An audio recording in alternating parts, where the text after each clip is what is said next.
Golden Age Radio is starting now. Subscribe to get future updates.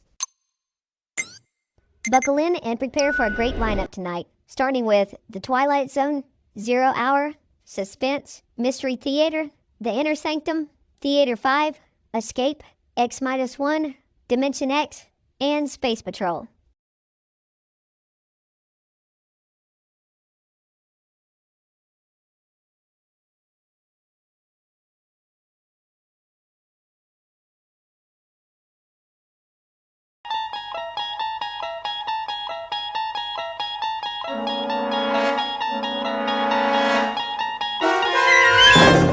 You're traveling through another dimension. A dimension not only of sight and sound, but of mind. A journey into a wondrous land whose boundaries are those of imagination. Your next stop, the Twilight Zone.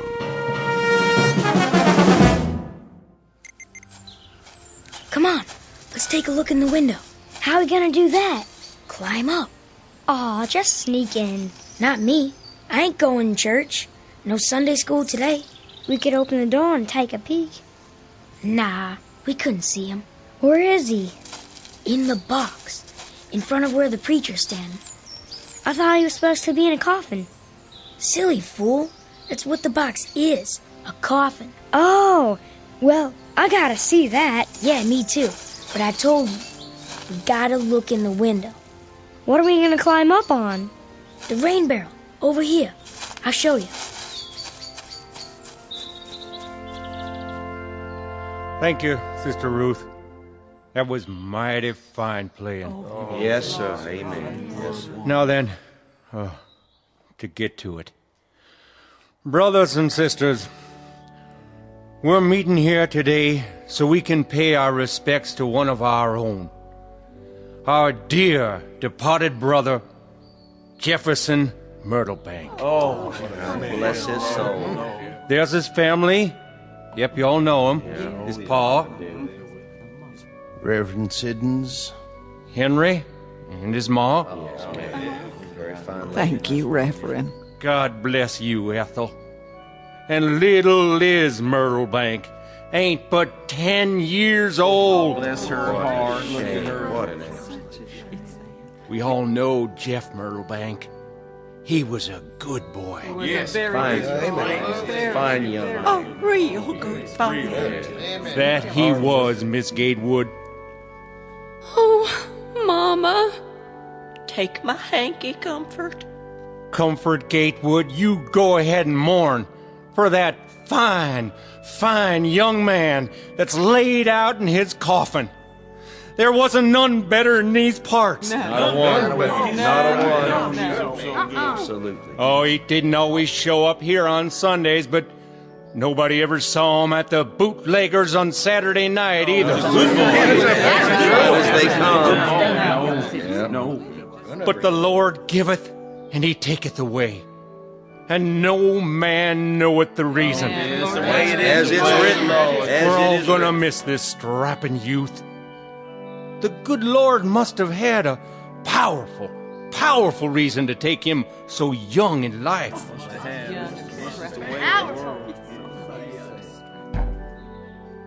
Oh, my. Huh? What is that? Did you hear that? But we all know the Lord moves in mysterious ways. His wonders to perform. What is going on?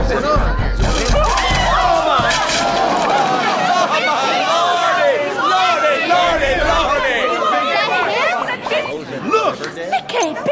Is that him? Big as life. What in the...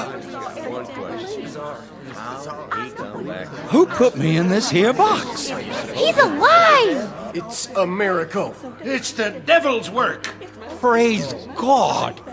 Praise God! Hallowed be thy name! Now, will somebody please tell me what is going on here? It's a funeral, Jeff. Oh, yeah? Whose is it? Well, it's yours. Don't nobody run on my account. I'm alive, I tell you. Alive!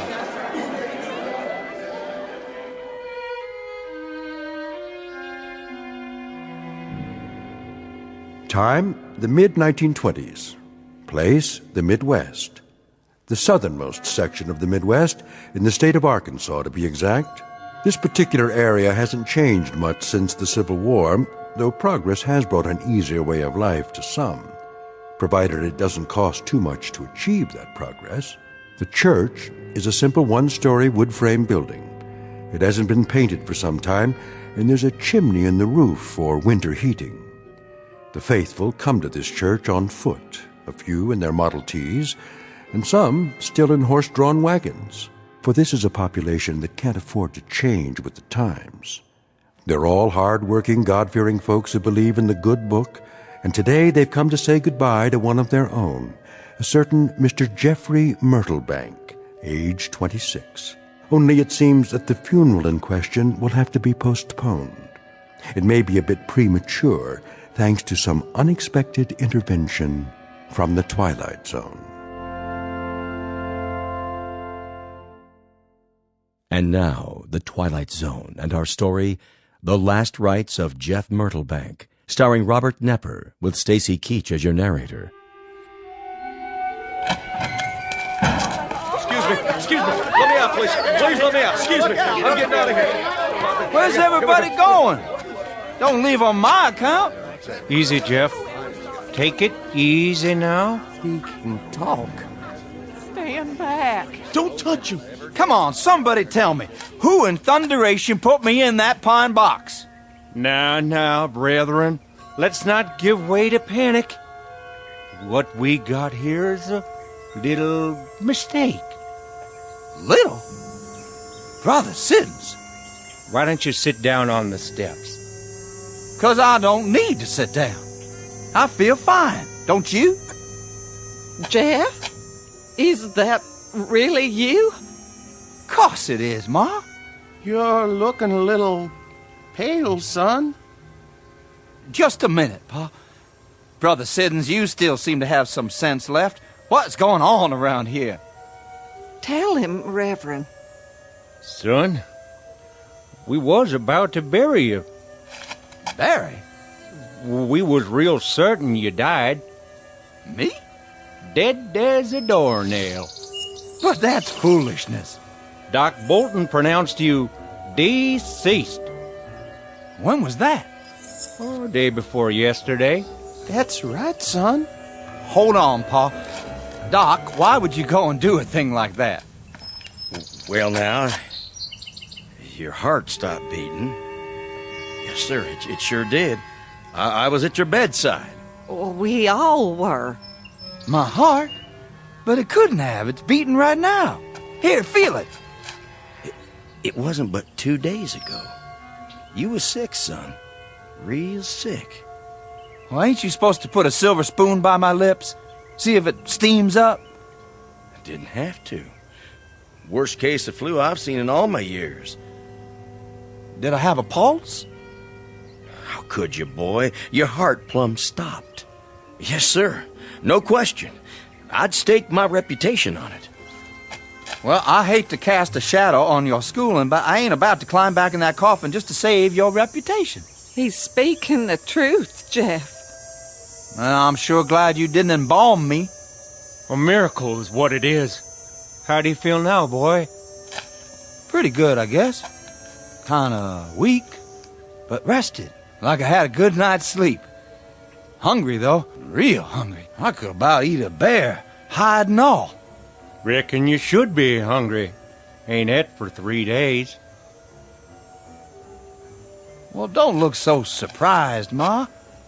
You too, Pa. It's me, all right? It surely is, boy.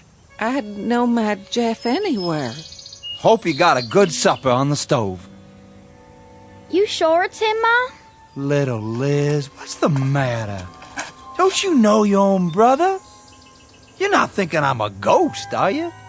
Ma, don't go touching her just yet. Well, I'll be double-dogged. My own folks is afraid of me. How about the rest of you? Comfort? You here too? Jeff, I don't rightly know what to say. Now just you hold off from touching my sister. What for? By dang, I'll bet she ain't scared. Not the man she's gonna marry. Maybe Orkram is right. Hold back your touch now. That the way you feel? Comfort? Well, I don't know. I reckon maybe you are, at that. Little Liz, where are you? Let go of Ma's skirts. You're not as scared of me, are you, honey? Well... Lizzie? You fooled him, didn't you, Jeff? Yes, honey, I fooled him. Give me a hug now. You swear you're really and truly my boy, Jeff? None other. In the flesh. Praise be, son. Come on home where you belong. Look at them. They're family again. Brings a tear to my eye. Give me your hanky. I know what it is. Listen to me. I know what it is. What's that, Doc? It's a medical miracle, and it happened right here in our county. Now, the scientific term is, ipso-suspendo animation. Say that again? Very rare. In fact, there have been only, let's see now, 30 cases in the last 1,500 years. You sure you ain't trying to cover up your own miscalculation, Doc? I never heard of no sickness like that. Not likely you would. 30 cases in 1,500 years, and all of them in Europe. But everybody's going to hear about this one as soon as I write it up for the medical journal. I don't know if I want to be famous, Doc. Can't we just keep this twixt ourselves? Best thing you can do is to stop trying to slander my name and get this boy home. I do feel kind of weak. Give him a bowl of soup. Put him to bed. He's going to need his rest. Bless you, Doc. We'll do that. Come on now, Jeff. We're going home. Soon as I crank the car. If I could just sit down for a minute. Oh, you go ahead, son. Right here on the running board.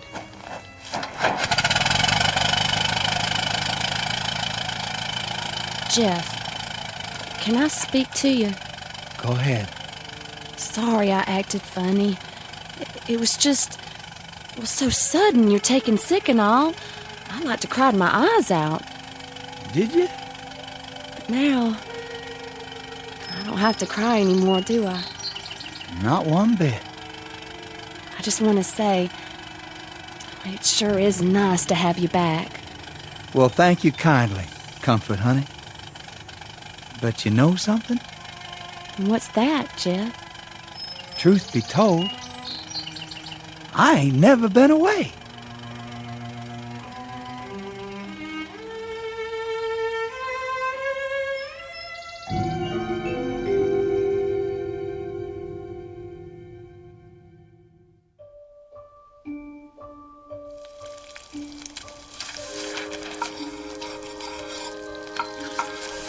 How does everybody like their breakfast this morning? Hey, Paul, you ever gonna come up for air from that catalog? Is that all you can do? Grunt? It's good, Mama. Why, thank you, Lizzie. How about you, Jeff? Great, Ma. Real great. Another biscuit? Plenty more where that came from. No, thank you. I'll bust a gut. Besides, time's a wasted. You're in an all-fired hurry. Think I'll run over to the East 40 and get at that fence. I wish you wouldn't. Tell him, Ethan. Will you put that catalog down? I'm talking to you. Listen to your ma, Jeffrey. I'm listening. It's only been 2 weeks since you was at the brink of the grave. You oughtn't be toiling from sunup to sundown every day. Oh, I feel fine, Ma. Never felt better. Just the same, I'd rest easier if in you... Be back for lunch, Ma. See you over there, Pa. Boy, seems all right to me. Just the same, I'm a mite concerned. What about? I don't like the way he's behaving ever since. What do you mean, Ma? He's different. Not like he was at all. Seems the same to me. He only ate 2 eggs again. That's so. Ever since he sprouted teeth, he's been having 3 eggs at breakfast. A man's taste can change. And the way he's going at that hard work, he never was friendly with work before. That's true enough. I recollect quite a few times being worried that he'd leaned a shade toward this side of shiftlessness. You mean lazy? Not exactly. Just not very interested. But since his sick spell, he's been in there pulling his share like he's trying to catch up for a year of back work. It ain't like him at that. No, it's sure not. What are you waiting on, Big Ears? Nothing, Pa. Run down to the mailbox and wait for the mailman. Yes, sir. I'm expecting a new catalog. And I hope it gets here. You've about wore that one out.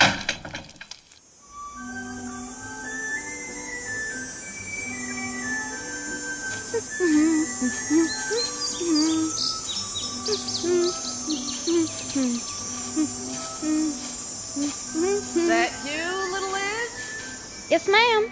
If you see my Jerry, tell him to get on home. He's got chores to do. Okay.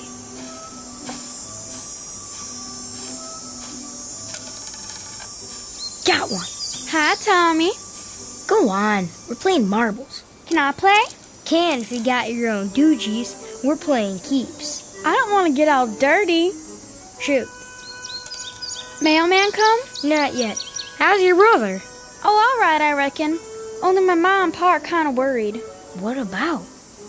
I don't rightly know. He's different. Different how?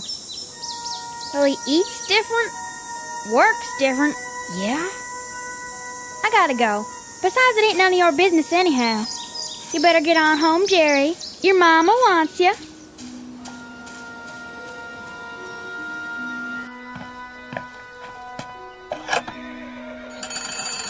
Central?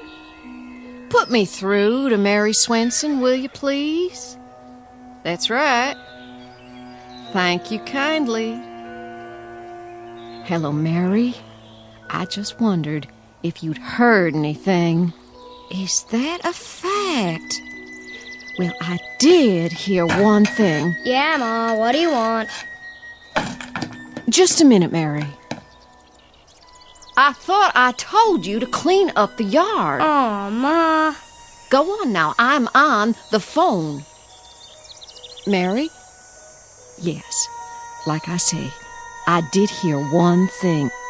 I told you to go on outside. Who you talking to? Mrs. Swenson. Now do your chores. I want to listen. Scoot. Okay. Little pitchers have big ears. Now, where was I? Oh, yes. I know for a fact that those poor folks are scared to death. How? I'll tell you how.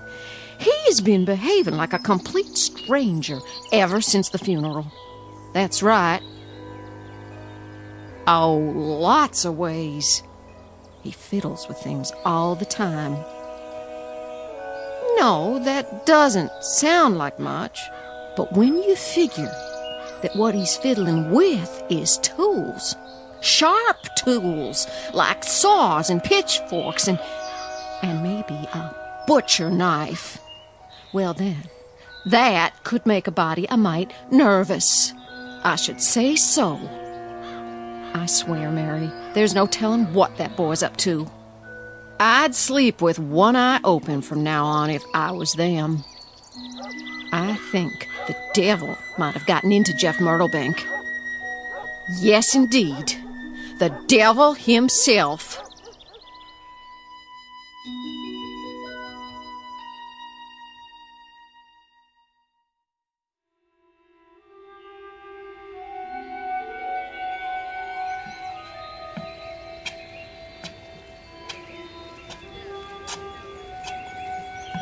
Hello there, Peters. Strauss? Set a spell. Don't mind if I do. Nice day. Tolerable. Yes, sir. A good day to be alive. Yep. Especially if a man weren't alive. Before. And who might that be? Well, now ain't but one in this town. That's the truth. What if he was your'n? Well, sir, I wouldn't want to go to sleep in a house with that boy around. Oh, no. They say he's taken to fiddling with things now. That right. What kind of things? Axes, plows, cutting blades of all type and description. Well, what do you know? Jackknives, hunting knives, you name it. Ain't that something, though? He was always such a good boy. Good is as good does. No telling what he's gonna do next. Gents? Hello, Doc. We was just discussing the Myrtle Bank boy. What about him? We're just wondering about him. Guess you've heard how peculiar he's been acting lately. I've heard. I'm not one to pass along gossip. Still, you got to wonder. Where was he? When? That 48 hours he was dead. He had to be somewhere. Well, he's in the funeral parlor, that's where. The lights was out, all right, but there was nobody home, if you catch my drift. So, where was he? Not in that cold, lifeless body, I'd wager. Off doing some other kind of work, if you ask me. Before he come back. If he was dead. Doc says he had a rare disease. Well, now, Strauss, maybe I told a little white lie. Maybe I was thinking of his folks' feelings when I brought up that disease. I've been wondering. Can you clear it up now, Doc? All I'll say is this.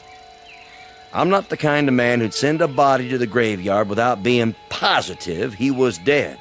Now, you know me better than that. Oh, we know you, Doc. Nobody's talking against what you did. I did more than just feel his pulse that day. When his folks left the room, I gave him the pin test. Stabbed him with a hat pin. He didn't flicker. And then I held a mirror in front of his mouth. If a man has any life left in him at all, his breath will fog the glass. What happened? I pronounced him dead, didn't I? Then, if he was gone, where could he have been for 2 days till the funeral? Why don't we just come out and say it? We're all thinking the same thing. You say it, Petey. You got the floor. All right, I will.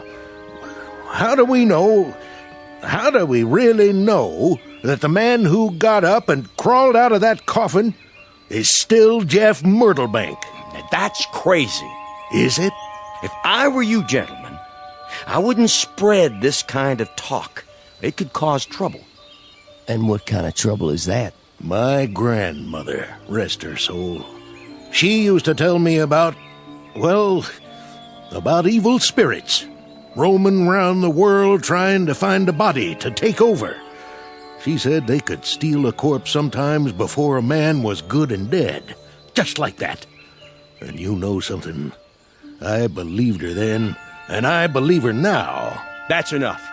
This is dangerous talk. Though I confess, it does throw a little dry kindling on the fire. It's been smoldering in my brain ever since that day at the church. So what do you figure we should do about it? Nothing to do. Just keep your ideas to yourself for now, or you'll get people all riled up. We need proof. And that's what we don't have yet. Good day to you, gents. Day. Be seeing you, Doc.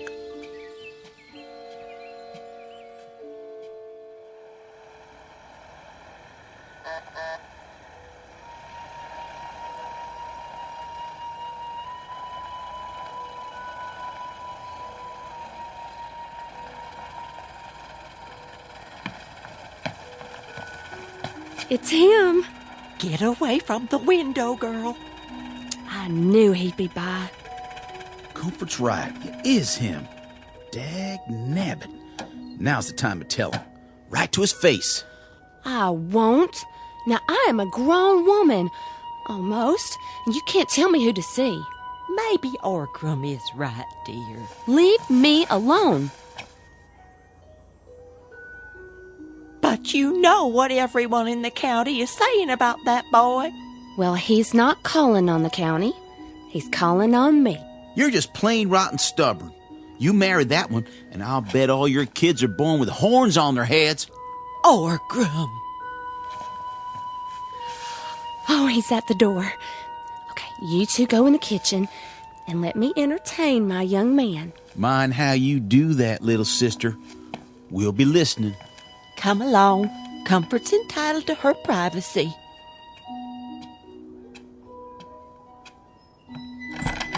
Well, bless my soul. Look who's here. Hello, honey. Come in. How's your ma and Orgrim? Oh, just fine. And you? I mean, well, how's your folks? Same as ever. Only ma's gonna be mad as a hornet tomorrow. Mad? Yeah. I raided that vine of tame roses she's so proud of. Thought you might like a little bouquet. I wrapped it up and everything. You brought me flowers? How sweet. You oughtn't to have done that. Go on. Put them in some water before they die. All right, I will. Oh. What's the matter? I guess tame flowers don't last long, do they? Huh? When'd you pick them? Just before I came over. Well, look at them now. They're dead. All of them? Every last one. Dried out. Black as night. Oh, well, I'll get you some new ones. That's all right. Dangest thing I ever saw. Give me a little hug anyway, would you, honey? Well, why don't we have some music first? If that's what you want.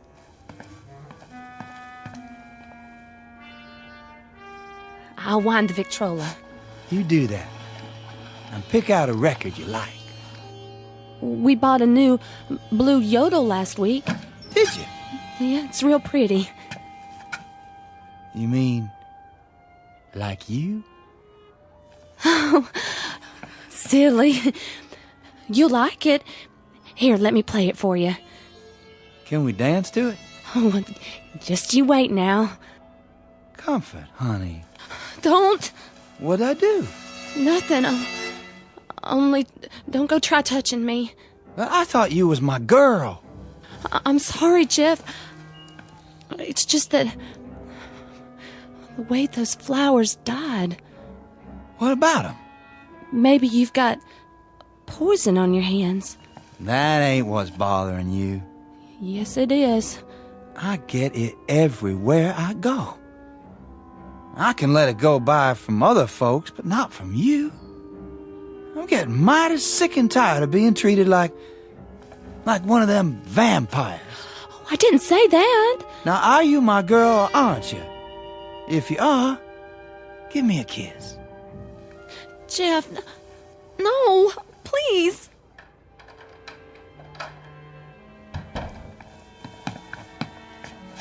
Land sakes, child, you look scared half to death.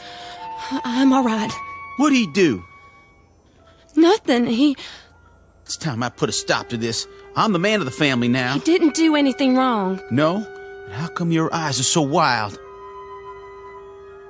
Well, he just got me kind of flustered. I ain't liked him since we was both 3 years old. And now's the time to do something about it.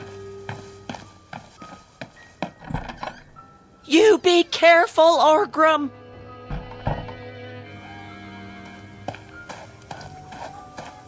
Jeff! What do you want? I don't want you hanging around here no more. Let me give you some advice, Orgrim. I'm pretty mad right now. I ain't mad at you in particular, so it'd seem a shame if you got in my way and I took the whole thing out on you. You threatening me? That the way you take it? Man, don't forget who I am. And who is that? We go way back. If I had a dime for every time I whooped you, I'd have $100. True enough. But you haven't whooped me lately. Now get out of my path. Make me. If that's the way you want it.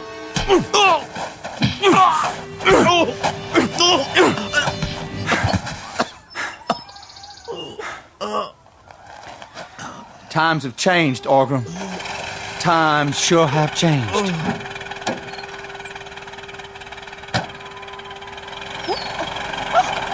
Mama? You're bleeding. Oh, my little boy, what's he done to you? Oh, Mom, I think he broke my jaw. Don't you worry none. Can you stand? Poor Jeff. Poor who? He doesn't have anybody now. That's right. And now you don't neither. Comfort, go and hitch up the team. I have to go to him. Hush.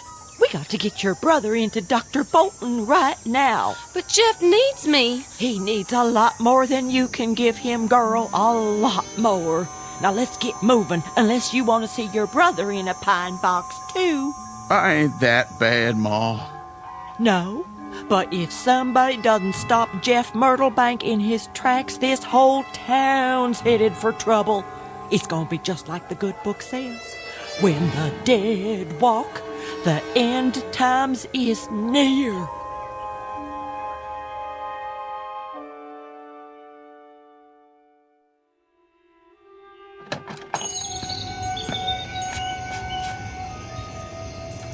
Easy with him now.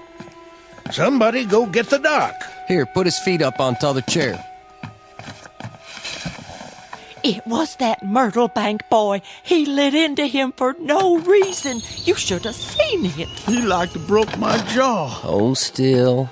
All right, let's see here. Stand aside. What happened to you? It was Jeff. Jeff, or whatever devils took possession of his body. He broke my boy's jaw like he was pounding on the door to hell. Now. Can you open your mouth? Or should I say, can you close it? Ma's right. Well, your jaw's not broken. You wouldn't be able to talk so much. How long has it been? How long what? That I've been whooping Jeff in bare-knuckle fights, Ma? Far back as I can recollect. That's right. I used to chase him home from school every night like it was one of my regular chores. He was never a match for you, Orgram. How come he bested you this time? Because it wasn't Jeff Myrtlebank I was fighting. He had ring training. He hit a different way than we fight around here. That man is dangerous enough to kill with his hands. Couldn't be that he's grown a mite taller since then, could it? We're living with something evil in our midst. Oh, come on now, Petey. I mean it. We gotta put a stop to this. We have to, sooner or later, and I, for one, can't see any reason for putting it off. Yeah, that's right. Now, here Let's go. Come on now. Where's she going? Come on, horses. Comfort, Gatewood, you come back here right now. Sorry, Mama. I gotta go to him.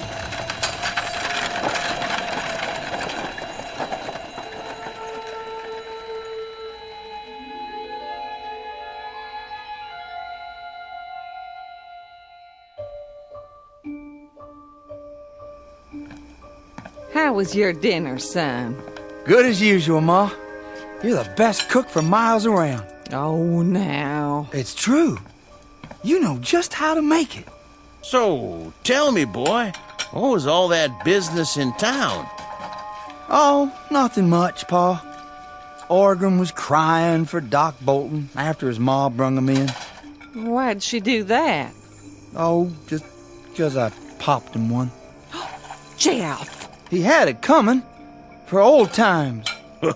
Did you get a good one in at least? Sure did. Heck, he didn't even see it coming. Then I followed up with a few more, and let's just say he won't be standing up to me again. Oh, sure wish I'd seen that. Paul, don't you egg him on. Man's gotta stand up for himself. I raised this boy to have a backbone. Orgrim Gatewood's had it coming for years. And he finally got it. That's enough of that kind of talk. Jeff, you help your sister with her homework. I don't have any, Ma. Yes, you do. Reading and writing and your numbers. But, Ma... Rest a while, Lizzie. I gotta smoke my pipe first. Not in here, if you please. Your pa's tobacco is bad enough. Be back in a minute.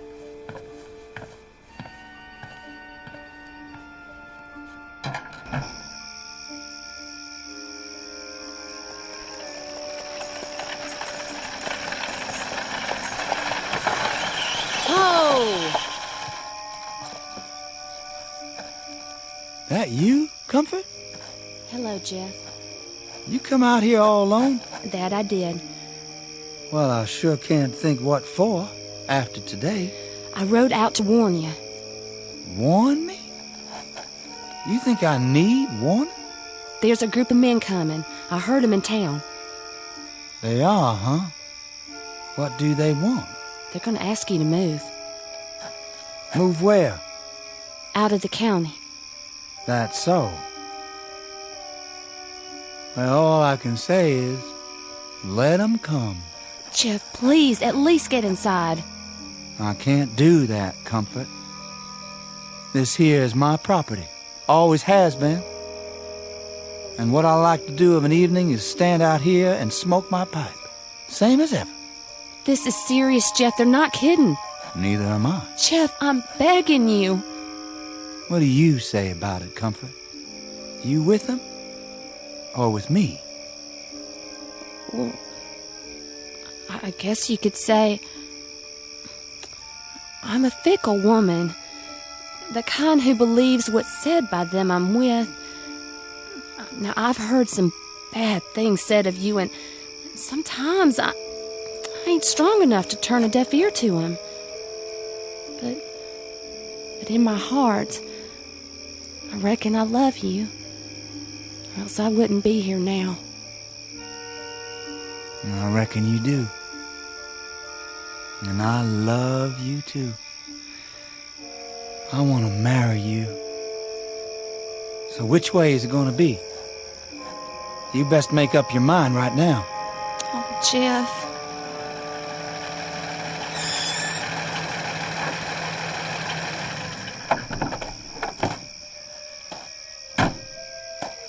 There he is. All the girls with him. So this is where she took the wagon. I should have figured. Let's stick together. We know what we're going to do, right? Do we know what we're doing? Gents? Now listen here, Jeff. You get on home, Comfort. Don't be telling me what to do, Orgrim. Well, might late to be driving all this way out here, ain't it? Jeff, we want to talk to you. You know this is private property, don't you? Now hold on. We come here to speak our piece as a committee. You did, huh? Yeah, we're speaking for the town. We all talked it over, and we reached a conclusion. Well, now, why don't you just come out with it? You know you're going to anyway. Well, our conclusion is Jeff Myrtlebank is dead. We don't rightly know who you are or where you come from. But we think you stole Jeff's body. 'Cause Jeff sure couldn't have whooped me all by himself. Time to fess up. What do you say? I'm waiting to hear what Comfort has to say. I asked her a question just now. She ain't answered yet. This ain't about her. Come over here by me, Comfort. No, Orgrim, I won't. Jeff, Yes, Comfort? I'm listening. I reckon I'm with you, no matter where we have to go. Stand behind me, then. Do that, Comfort. Ma won't let you come home. Not ever. Take your choice. Well, I just made it. Gents, my wife-to-be and me was born and raised in this county. We like it just fine here, and we don't aim to raise our kids anywhere else. Now, hold on. Let me finish. I heard you out. Let him speak. we're gonna stay. Now that means just two things. One, if y'all are wrong about me, you got nothing to worry about. I'm just an old country boy named Jeff Myrtlebank. You are listening to Golden Age Radio, rumble.com/C/GAR. Brought to you by G3PL.com.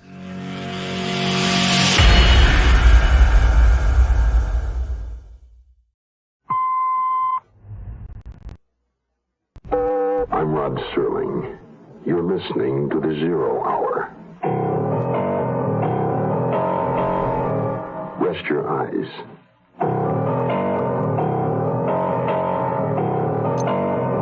Exercise your imagination.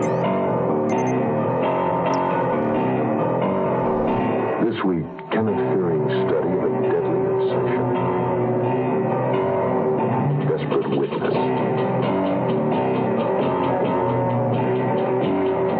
Starring Richard Crenna. Keenan Wynn.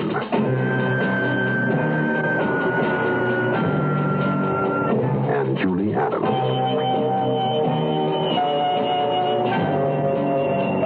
In Elliot Lewis's production of The Zero Hour.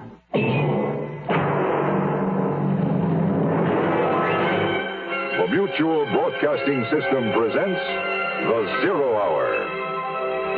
Sponsored in part by General Motors and National Presto Industries. This is The Zero Hour on Mutual Radio.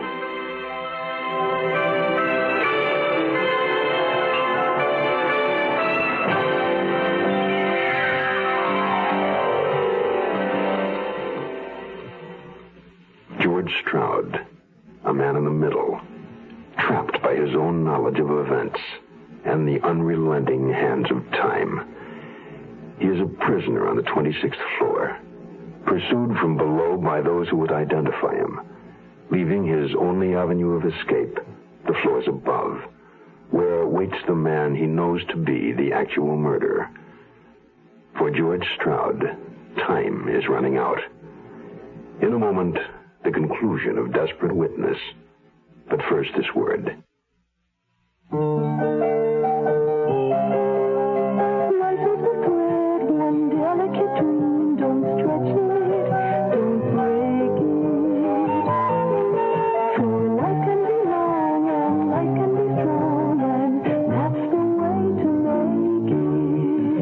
Problem drinkers who drive cars were responsible for the deaths of 18,000 people last year. Men, women, children, babies, and very often themselves. More than 40 people every day. Life is a thread, one delicate dream. Don't stretch it, don't break it. Life can be long and life can be strong, and that's the way to make it. Get the problem drinker off the road for his sake and yours. Write to Drunk Driver, Box 1969, Washington, D.C. We'll tell you how you can help. A public service message on behalf of the U.S. Department of Transportation.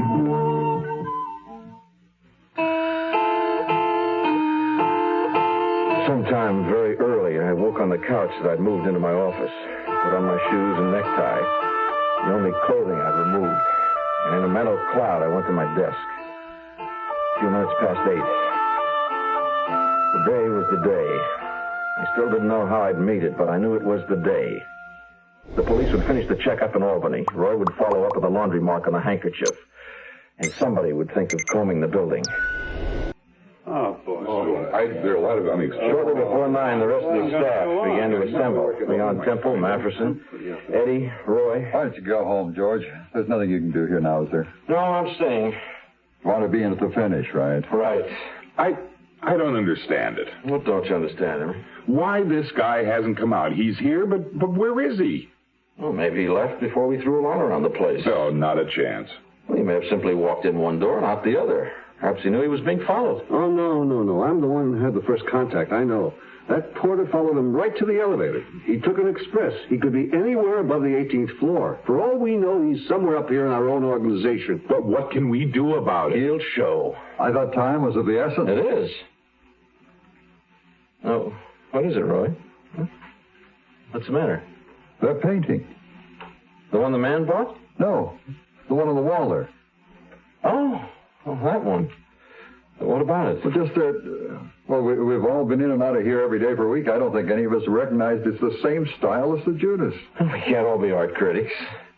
All right, come on now. It's time to spell the guys downstairs. Wait, George, it occurs to me that if he doesn't show... If he doesn't show, what?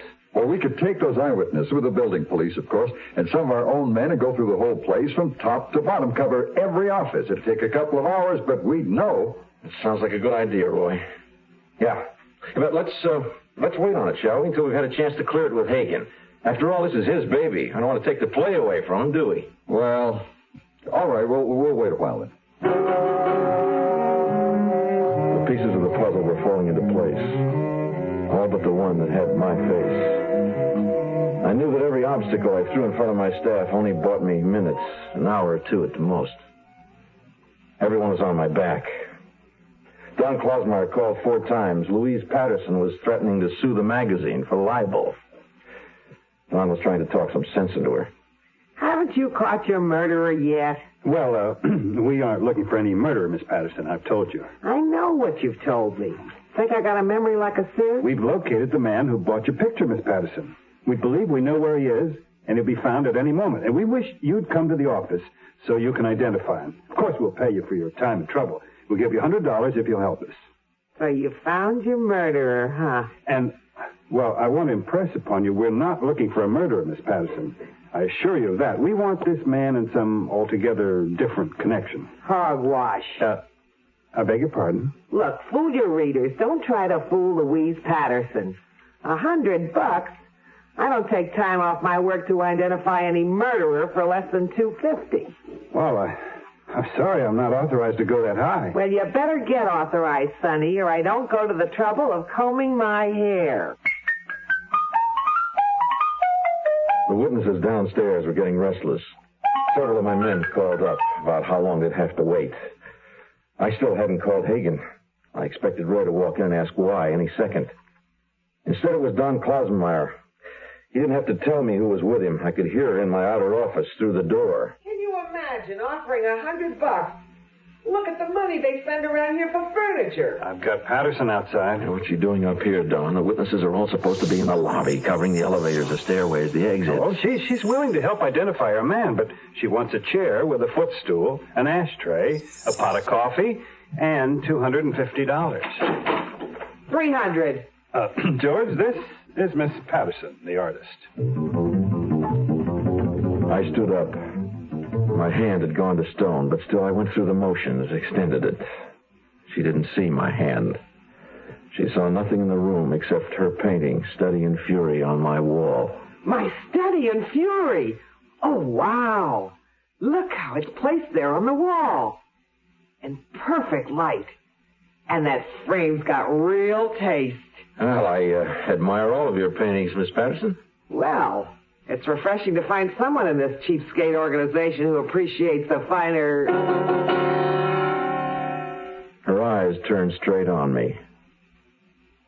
She knew who I was.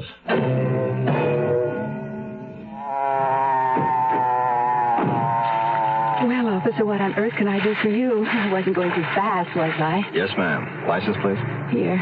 It says here on the license, ma'am, you wear corrective lenses. Oh, those. Well, where are they, ma'am? Oh, I wore those when I was nearsighted. But would you believe that by not wearing glasses, my eyes have grown stronger? No, ma'am. Well, officer, I'll just prove it to you.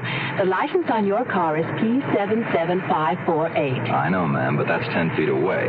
What about that sign down the road there? How can you expect me to read anything that far away? Ma'am, even if you have 20/20 vision, driving 60 miles an hour, you've got just 4 seconds to read that sign. Half that if it's at night. Okay, officer, I'm guilty. Give me my ticket. Look, I'll tell you what, ma'am. If you have your glasses with you, put them on and I'll let you off with just a warning. Oh, I do have them. There, how's that look? Very pretty, ma'am. Now read me that sign down the road. Okay. It says road end 500 feet. Oh, no. This message was brought to you by the General Motors Corporation. We'll return to our story in a moment. This land is your land. This land is my land. From California to the New York Island. From the redwood forest to the ocean water. This land was made for you and me. America, the greatest nation on earth. But as our country continues to grow, it must face the problems of expansion, such as the now ominous shortages of fuel and energy. There are ways you can help conserve these vital resources. Reduce thermostat settings by 2 or 3 degrees. Shut off lights and heat in rooms not in use. And reduce the consumption of electricity in late afternoon or evening. Remember, in conserving fuel and energy, you help yourself and your community. This land was made for you and me.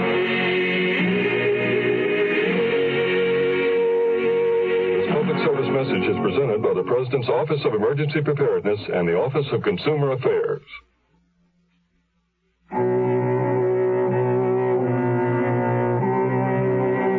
Louise Patterson hesitated for no more than a heartbeat. Mine.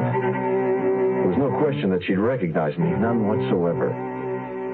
I waited the eternal moment for her to say, "This is the one, this is the man you're looking for that beat me out of my own painting for $50. Hang him." And while I waited for the trap to be sprung, Klausmeyer added to my anguish. Hey, that's where I saw the painting that reminded me of her other one. Right here on your wall. I knew I'd seen it somewhere. I think I've looked at it every day and not been aware of it. Why didn't you tell us you had a Patterson, George? Oh, why? This painting isn't missing. I assumed you all knew I had it. It's been hanging there for over 2 years. Yeah, but why didn't you tell us that she had painted it? What was there to tell? I liked it. I bought it. It's been there ever since. Would you care for a drink, Miss Patterson? Anything. A double anything. Surely. It's very kind of you to help us. I imagine Don explained what we're doing. You're looking for a murderer. Oh, we're looking for a man. Yes, I know. I know everything. Mr. Stroud, I really do. I don't doubt it. I'm sure you do, Miss Patterson. And to think you have my study in fury. I live with it every day of my life. I love it. You do? You really do? Completely. I like all of your work. I have 4 or 5 hanging at home. I'm, as you might say, a kind of a one-man Louise Patterson fan club. Well, where the hell's my study in fundamentals? The one your lousy magazine calls Judas. I told her we'd try to get it back for her, George. You promised me. I didn't say we had it, Miss Patterson. I meant that if we found the man, we'd automatically find the picture. Oh, yes, that does make sense. Doesn't it, Mr. Stroud? Or do you think, as I do, Mr. Stroud, that the man, this murderer, to keep from being discovered, has probably already destroyed the painting? No, Miss Patterson, I don't think so. I have reason to believe your painting is quite safe. Unless, of course, the man should get nervous. But I fully believe it'll be recovered, provided everything else goes off all right. Do you fully understand? Well, I'll tell you one thing, Mr. Stroud. It'd damn well better be safe since your magazine has set its value at priceless. Oh, we're very careful about things like that, Miss Patterson. Here, let me refresh your drink. Rye this time. You know, you hung that painting beautifully. You have a very good eye. Yeah, I could do no less for such a distinctive work of art. Of course you couldn't. Where do you want me to play watchdog, Klausmeyer? She belted her second double and walked out with him. It was a reprieve, and I'd won it by sheer blackmail. Artists are curious. The slim thread that I'd framed her painting well and that I was a collector, even in a minor way, kept her quiet. I knew why she hadn't identified me. The fact I'd not destroyed her painting, my threat that I still would if she opened her mouth. I shudder to think how close I'd come to getting rid of that canvas. But she could still make trouble. She was erratic enough.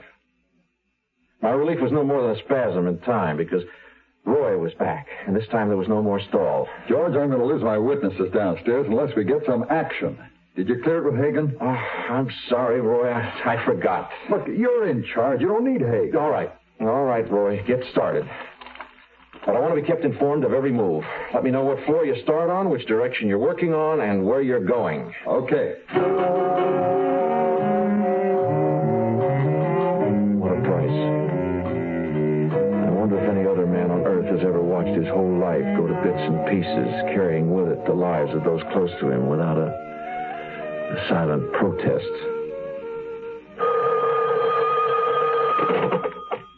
Stroud. Roy here. We're on the 18th floor now. All exits closed, all down elevators being stopped for inspection. There's just one way to go. Up. There were bulletins from floors 19, 20, 21. 5 floors till they would get to me. As the distance narrowed, the time shortened. I could only reach out to one person. My wife.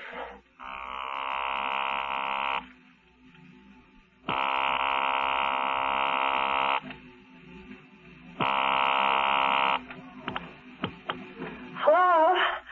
Georgette? Who are you expecting? Hello, why were you running? Oh, I was outside. You know, a gopher ate the roots of our baby elm tree. It just fell over. Sorry, hon. I'll get you another one, huh? Oh, I'm so sorry. George, it's not that important. You sound so worried. It's just a gopher in a tree. I know. Yes. George, what's wrong? Did you call me because something's wrong? No, sweetheart. No, I wanted to talk for a minute, that's all. Well, let's talk. I love you.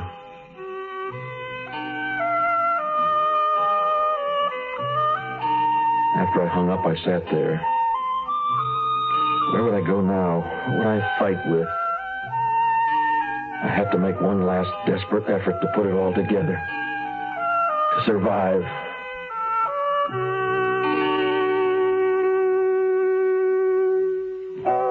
Some gifts don't do anything, but Presto gifts do almost everything. Presto gifts, they do things for a woman. Give her the Presto slow cooker.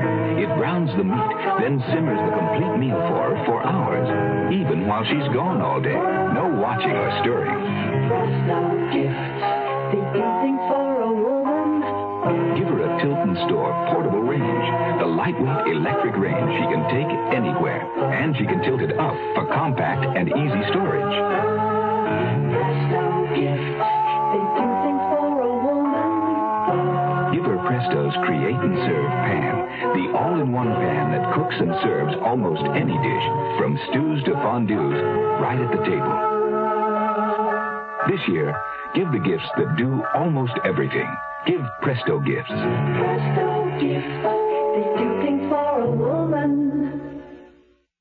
The Zero Hour continues after this. Ladies and gentlemen, Barbara Streisand. Children. Mentally retarded children. There are so many causes of mental retardation. Some we know, some we don't. I can't say to you, if you do this or if you do that, you won't have a retarded child. But through research, we hope one day to be able to say that. In the meantime, there's the help we can give to those already born mentally retarded, because the retarded can be helped, but it takes a lot of money. If you'd like to cut the odds a bit in favor of the next mother and father who will bring a child into this uncertain world, whether it's your child, a grandchild, or the child of a friend, support the work of your local association of the National Association for Retarded Children. Cast a little bread upon the waters.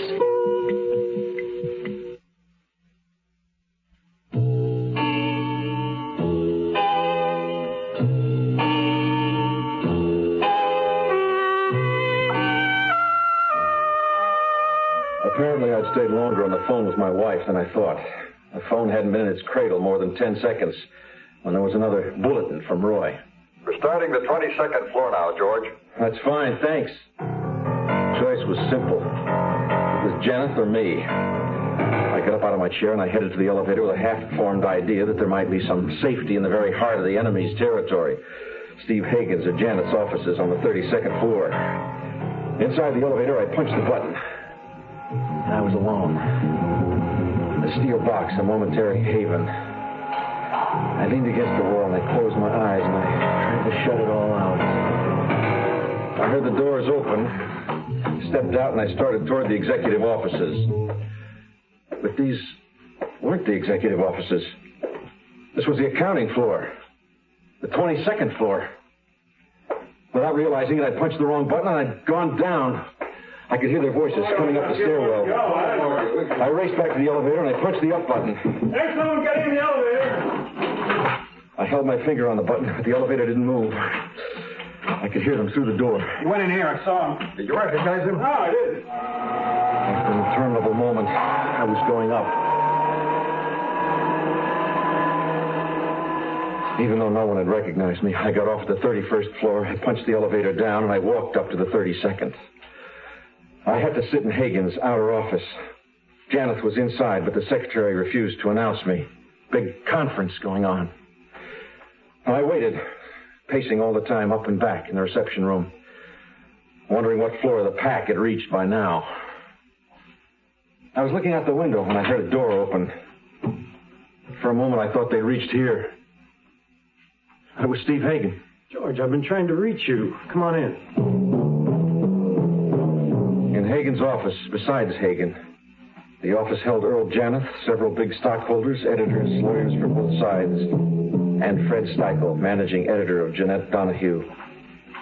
All of them looked slightly embarrassed, except Steichel, who seemed apologetic, and Janeth, who radiated more than his customary assurance. Came forward and he heartily shook my hand. And I saw that the self-confidence was instead nervous tension mounting to near hysteria. George, I'm very glad to see you. You can frame what I'm about to say on paper and issue a bulletin to the entire staff.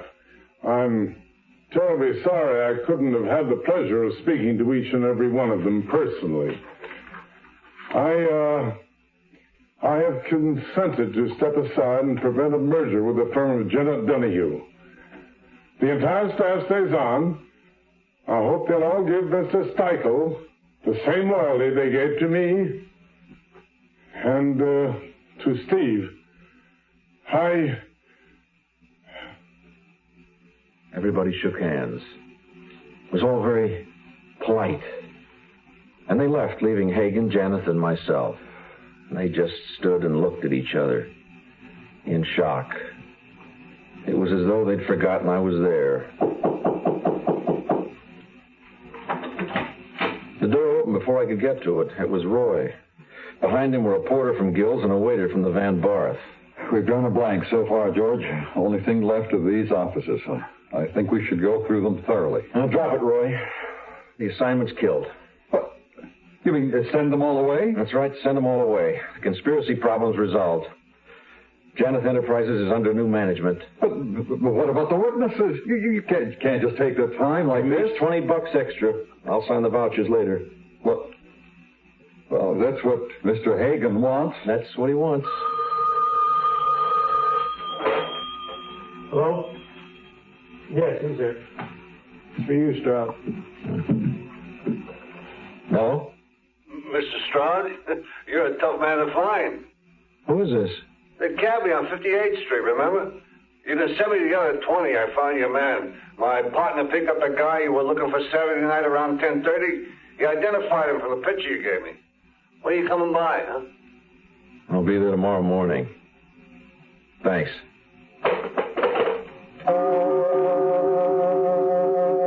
During my conversation on the phone, Janeth, as though sleepwalking, had gone into his own office. I started toward it. Don't go in there, Stroud. Let him alone. All right, Steve. Then you tell him. There's a certain cabbie on 58th Street who identified Janeth as the fare he took from there to your address just minutes after Pauline Dulles was murdered. There's no alibi.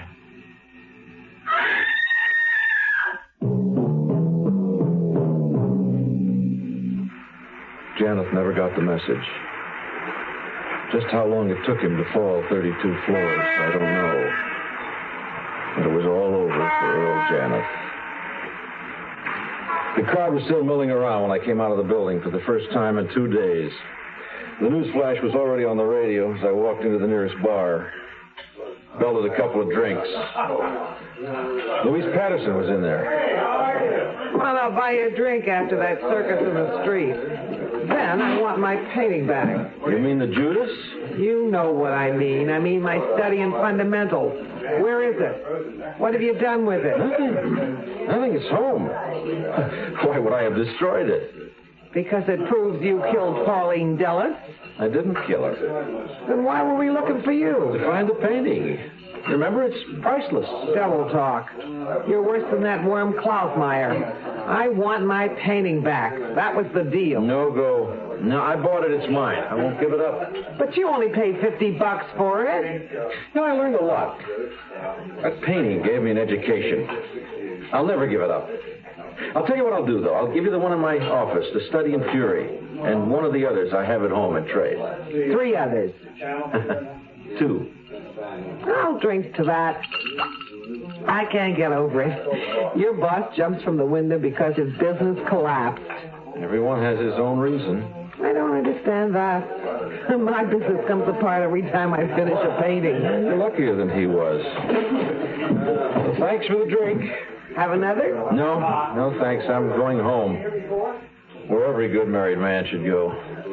You think they'll ever find who killed that woman? Probably. It won't matter now.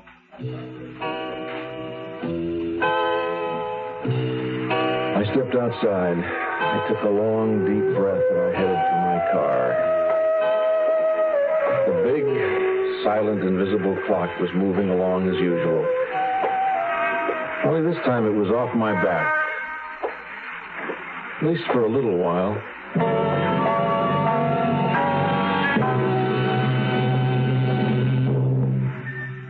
You are listening to Mutual's presentation of The Zero Hour.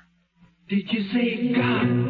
Well, I know him by everything you say and do. Did you say God? Well, I've seen him every time I look at you. He's touched you with his love and with his truth. Don't look any further. You want his truth. His hand in your hand in my hand. Can you hear the music play? Brother to brother, helping each other. You know we're gonna find a way. His hand in your hand in my hand. Can you hear the music say? Sisters and brothers loving each other. We're gonna make a better day. This message is brought to you by Religion in American Life. Hi, this is Buddy Merrill from the Lawrence Welk Band, and I'd just like to say, if you're a veteran just returning to civilian life, the Veterans Administration urges you to take advantage of your rights under the GI Bill. If you need additional education, you may have as much as 36 months of schooling coming to you. If you haven't finished high school, you may do so and still have your full GI school time coming to you for college or other education. You get paid every month while you work toward your diploma. So, why not get on with that GI schooling? Don't let the opportunities that could be yours pass you by because you aren't prepared. Don't let the rights you earn while in uniform go unused. This is Buddy Merrill saying, get full information from VA. Get started in school under the GI Bill and follow the road to success that millions of veterans have taken. That concludes this week's production of The Zero Hour, Kenneth Fearing's Desperate Witness. Next week, we'll begin another exciting dramatization of a tale of mystery and suspense. We'll tell our story in 5 days, at the same time, Monday through Friday. So on Monday, rest your eyes and listen here to The Zero Hour. I'm Rod Serling. Today's episode brought to you in part by General Motors and National Presto Industries. This is The Zero Hour on Mutual Radio.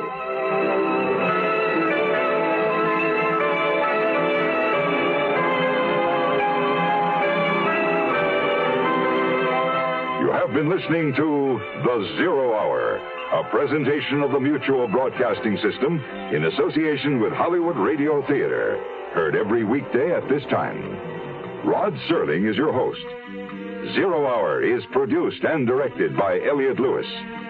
The Hollywood Radio Theater theme was played by Ferranti and Teicher and is now available on United Artists Records and Tapes. Hugh Douglas speaking. Tune in Monday, and once again, rest your eyes and listen here to The Zero Hour.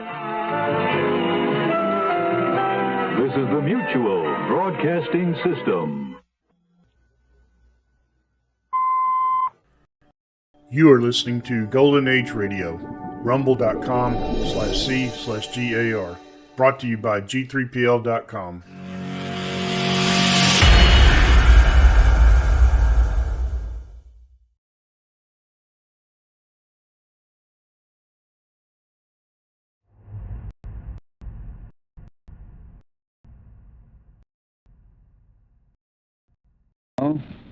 Roma Wines present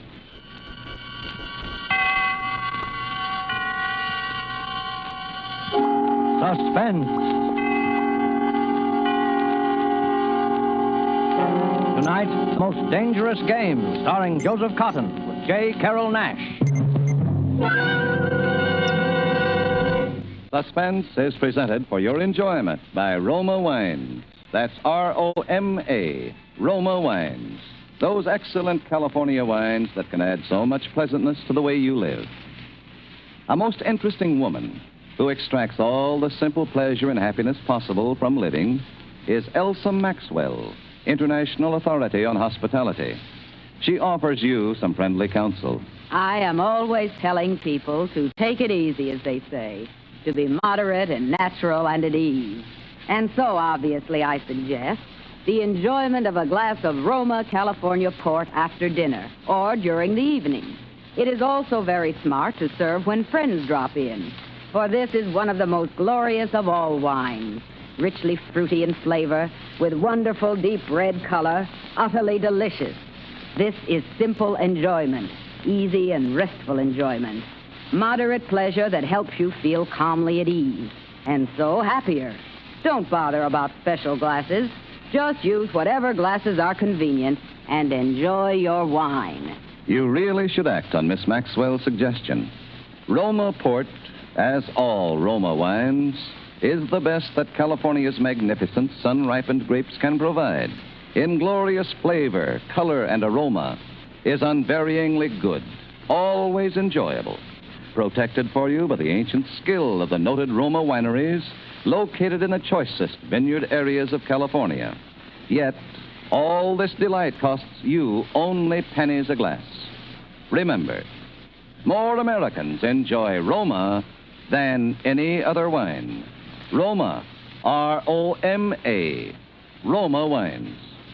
Yes, right now a glassful would be very pleasant, as Roma Wines bring you Mr. Joseph Cotton as Sanger Rainsford with J. Carroll Nash as General Zaroff in the greatest manhunt story written in our time, The Most Dangerous Game, a supreme adventure in suspense.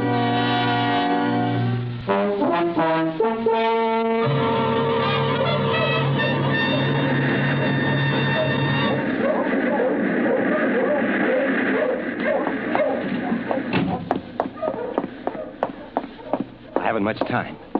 Any moment now, I may come in. When he does, I'm going to kill him. It's him or me. And I'm going to do my best to make it him. Maybe it sounds crazy to you. I guess it does. Would have sounded crazy to me a few days ago when I was laughing and joking with Whitney on the yacht. I was on a pleasure trip. A pleasure trip. How could I or anyone realize then the horror and torment I was to go through? How was I to know of Ivan and the Death Swamp and the hounds? How was I to know of Zaroff? Think of it. It was only 4 nights ago that the ship went down. We'd been talking about the island. Ship Trap Island, Whitney said it was called on the charts. He was sleepy and started on down below to turn in. I was mixing myself a nightcap when I looked up and saw it. A tremendous reef racing at us out of the fog. I screamed out a warning, but it was too late. We were right upon it.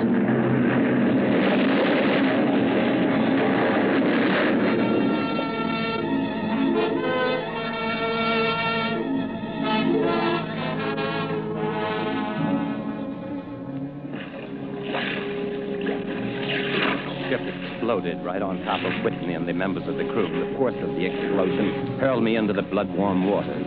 Terrified at this suddenness and surprise, my stomach weak and sick at the thought of the others. The sea was eddying furiously around sinking remnants of the ship, and a certain cool-headedness came to me, making me swim desperately away, or I might not have lived to go through the horror which was soon to come. I struck out to the right in the direction of the island Whitney had been telling me about. I have no recollection of how long I swam, but all at once I heard the muttering and growling of the sea breaking on a rocky shore.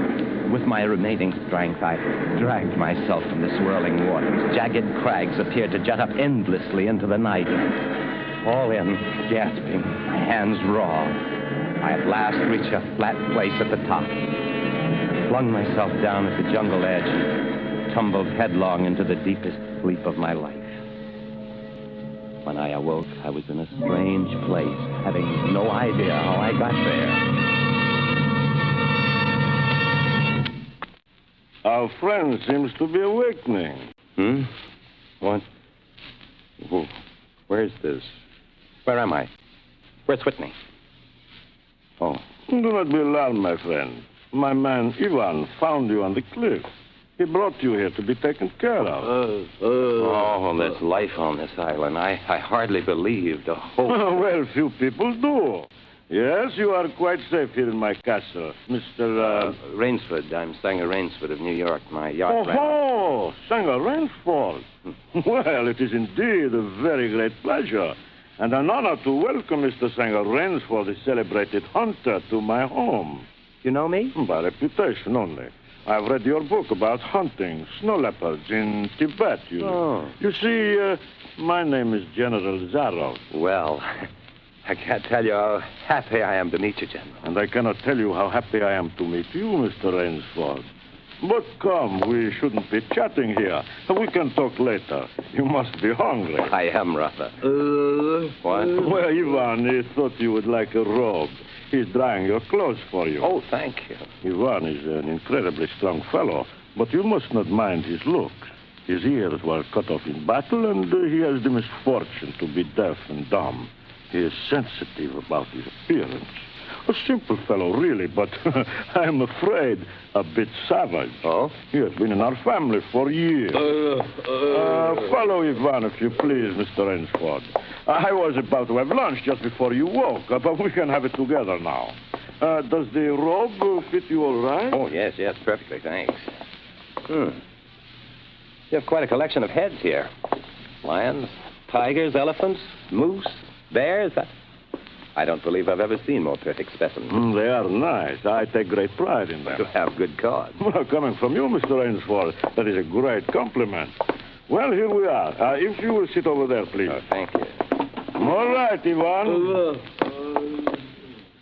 Well, this soup looks delicious. Thank you. Perhaps you were surprised that I recognized your name, Mr. Rainsford. Well, you see, I read old books on hunting.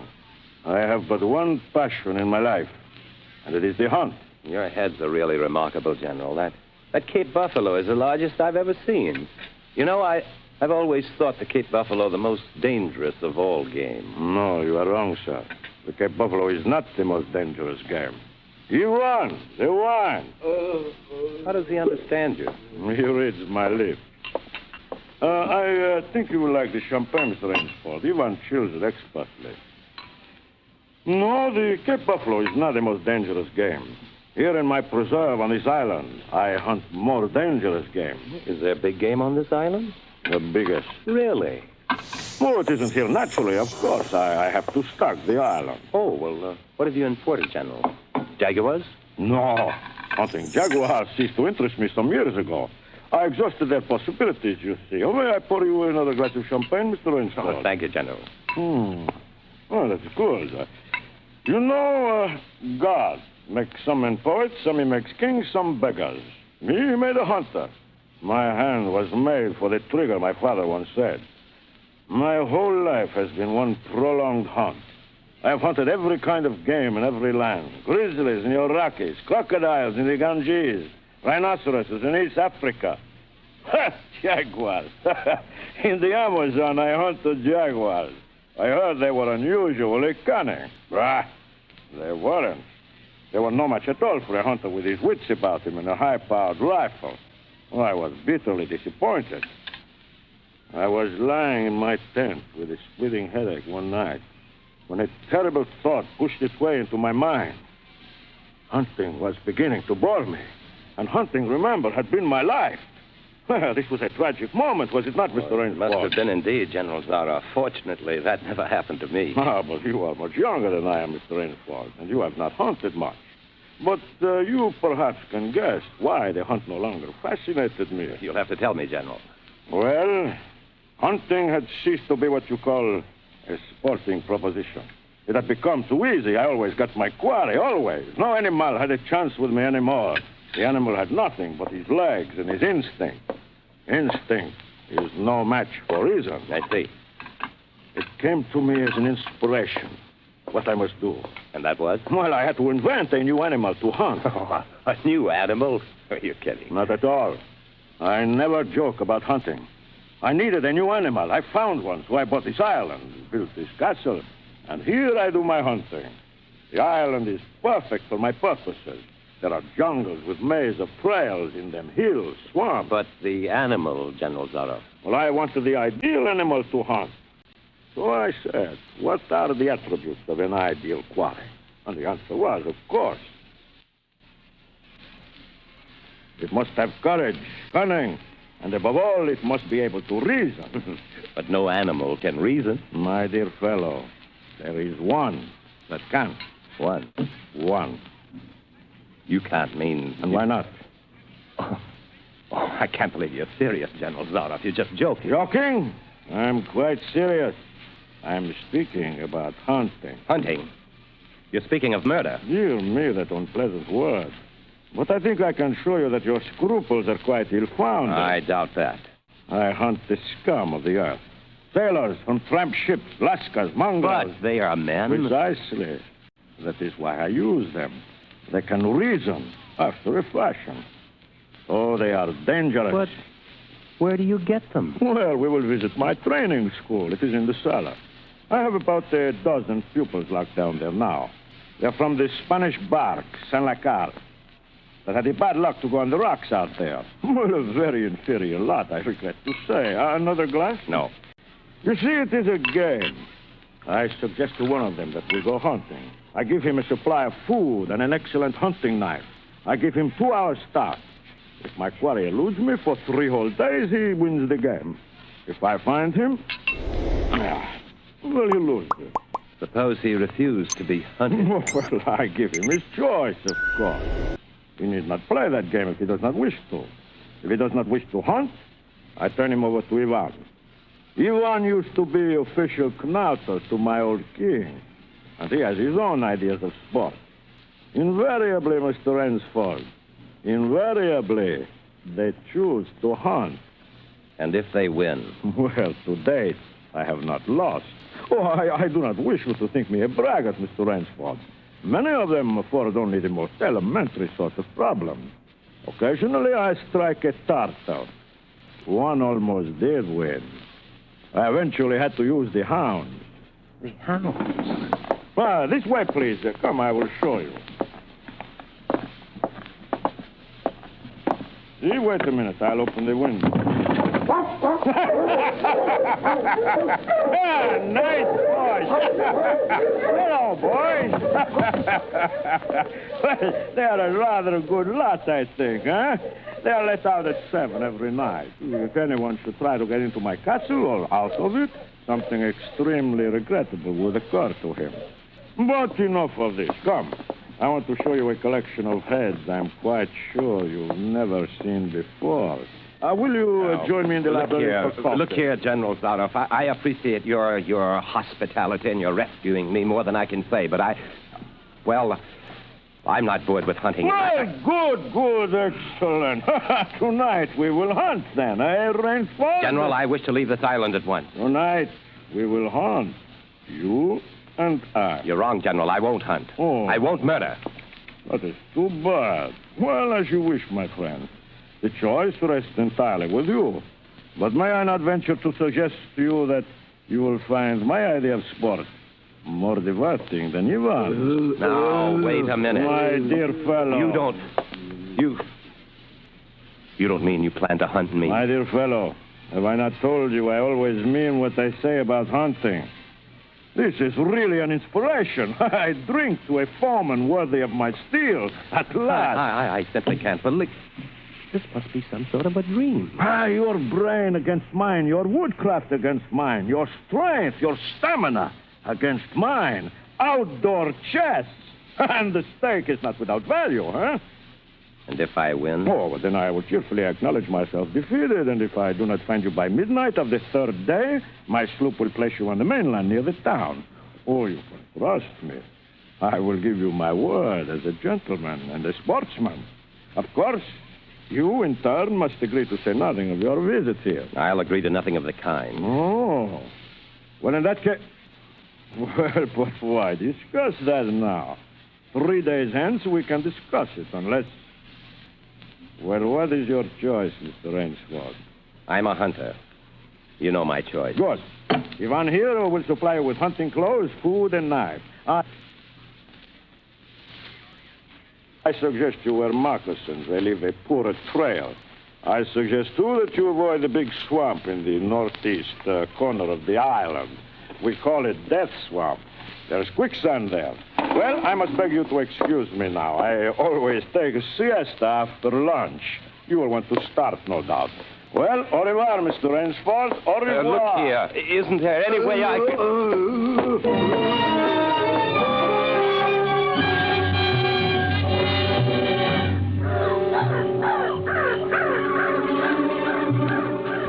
I fought my way through the bush for 2 hours, repeating to myself over and over again, I must keep my nerve. I must keep my nerve. My whole idea at first was to put distance between myself and General Zaroff, and to this end I had plunged along through the thicket, spurred on by the sharp rowels of something very much like panic. Now, I had got a grip on myself. It stopped, and was taking stock of the situation. I saw that straight flight was futile. Inevitably, it would bring me face to face with the sea. I'll give him a trail to follow, I muttered, and I struck off from the rude path I had been following and into the trackless wilderness. I made a series of intricate loops. I doubled on my trail again and again, recalling all the lore of the fox hunt and all the dodges of the fox. Night found me exhausted, my hands and face lashed by the branches on a thickly wooded ridge. My need for rest was imperative, and I thought, I played the fox, now I must play the cat of the fable. A big tree with a thick trunk and outspread branches was nearby, and taking care to leave not the slightest mark, I climbed up and stretched out on one of the broad limbs. Rest brought me new confidence and almost a feeling of security. Even so expert a hunter as General Zaroff could not trace me here, I assured myself. An apprehensive night crawled slowly by, my mind keenly alert for any sound, any warning. And towards the dawn, an instinct I never knew existed, like an animal must possess, impel me to look far in the distance in a westerly direction. Sure enough, following the trail with the sureness of a bloodhound, came General Zaroff. Nothing escaped those searching black eyes. No crushed blade of grass, no bent twig, no mark, no matter how faint, in the moss. My heart pounding furiously, I slid down quickly from the tree and struck off again in the woods. I knew I had to do something desperate, and I knew I had little time in which to do it. 300 yards from my hiding place, I stopped where a huge dead tree leaned precariously on a smaller living one. Throwing off my sack of food, I took my knife from his sheath and began to whack with all my energy. The job was finished at last, and I threw myself down behind a fallen log 100 feet away. I did not have to wait long.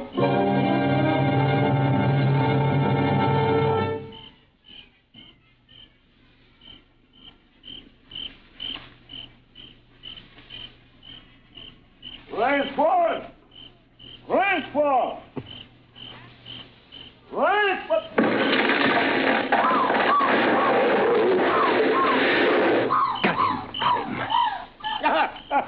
What?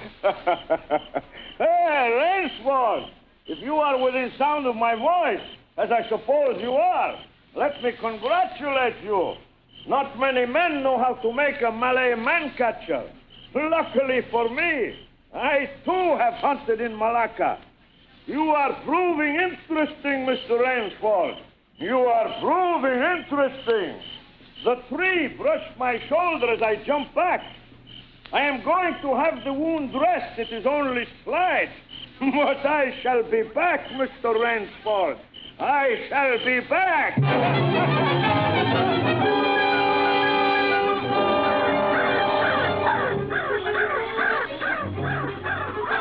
It was flight now. A desperate, hopeless flight that carried me on for hours. I don't know where I got the strength. I kept telling myself over and over again that I must keep my nerve, that I was competing with a monster, a super huntsman. Dusk came, then darkness, and still I managed to press on. The ground grew softer under my moccasins. The vegetation grew ranker, denser. Insects bit at me savagely. And suddenly, as I stepped forward, my foot sank into the ooze. I tried to wrench it back. Mud sucked viciously at my foot like a giant leech. With a violent effort, I tore my foot loose. I knew where I was then. Death Swamp and its quicksand. But the softness of the earth had given me an idea. I stepped back from the quicksand a dozen feet or so and began to dig. When the pit was above my shoulders, I climbed out and from some hard saplings cut stakes and sharpened them to a fine point. These stakes I planted in the bottom of the pit with a point sticking up. As fast as I could, I wove a rough carpet of weeds and branches and with it covered the mouth of the pit. Then, wet with sweat and aching with tiredness, I crouched behind the stump of a lightning-charred tree. I knew Zaroff was coming. I could hear the paddling sound of feet on the soft earth. He was not feeling his way along foot by foot. He was coming and coming fast. Crouching there, I couldn't see him nor the pit. I lived a year and a minute, frozen, every muscle tensed.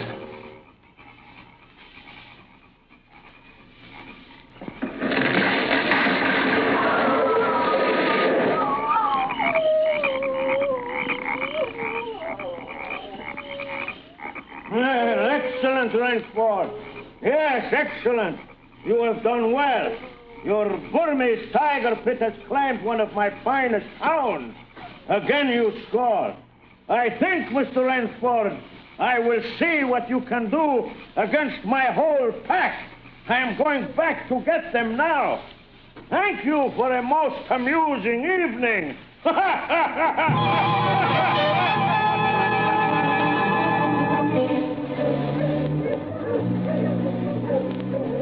At daybreak, lying near the swamp, I was awakened by a sound that made me know that I had new things to learn about fear. It was a distant sound, faint and wavering, but I knew it. It was the baying of a pack of hounds. I could do one of two things. I could stay where I was and wait. That was suicide. I could flee. That was postponing the inevitable. I put my every last hope into that tiger pit. For a moment, I stood there thinking. All at once, an idea that held a wild chance came to me, and tightening my belt, I headed away from the swamp. The baying of the hounds grew nearer. It would be on me any minute now. My mind worked frantically. I thought of a native trick I had learned in Uganda.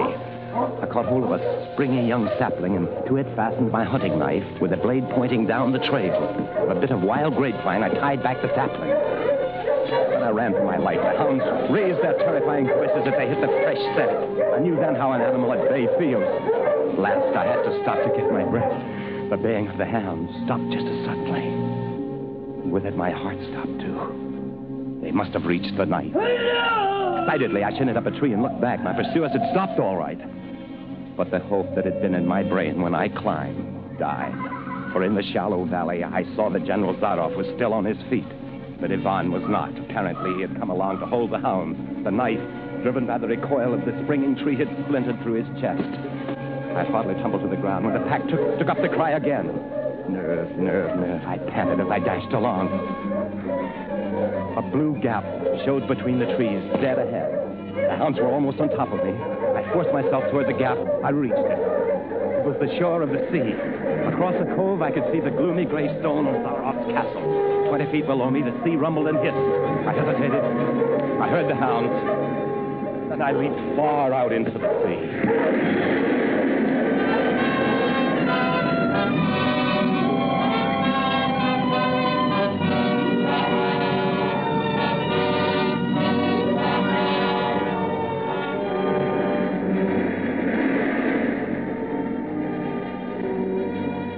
The sea was good to me. And I am here safe in the general's bedroom waiting for him. The 3 days are up and I have eluded him. But now I know I must go further. In a moment we will meet, he and I. Only one of us is going to live. You understand that now.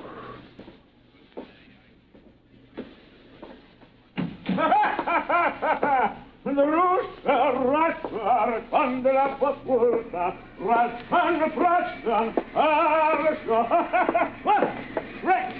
Rainsford. General? Rainsford. How on earth did you get here? Swam. I found it easier and quicker than walking through your jungle. Well, I congratulate you. You have won the game. Oh, no, General. I'm still a beast at bay. Here. Get ready, General Zaroff. Oh. Yes, 2 of them. Oh. Well, I see. Splendid. One of us then is to furnish a repast for the hounds. The other will sleep in this very excellent bed. On guard, Rainsford. General. Look! Good, Rainsford. Ah, General. What now, Rainsford? Come on. Good, Rainsford. Very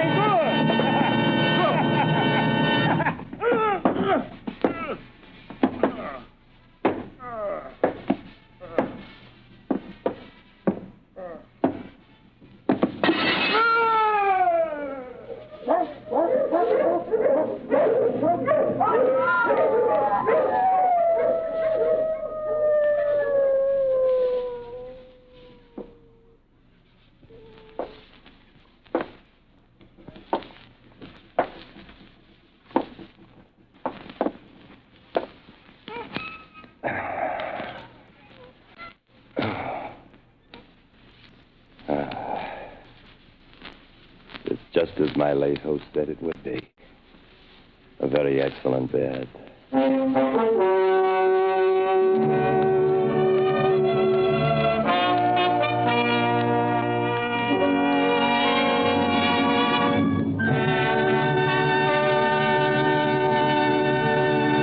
And so closes The Most Dangerous Game by Richard Connell, starring Joseph Cotton as Rainsford with J. Carroll Nash as General Zaroff.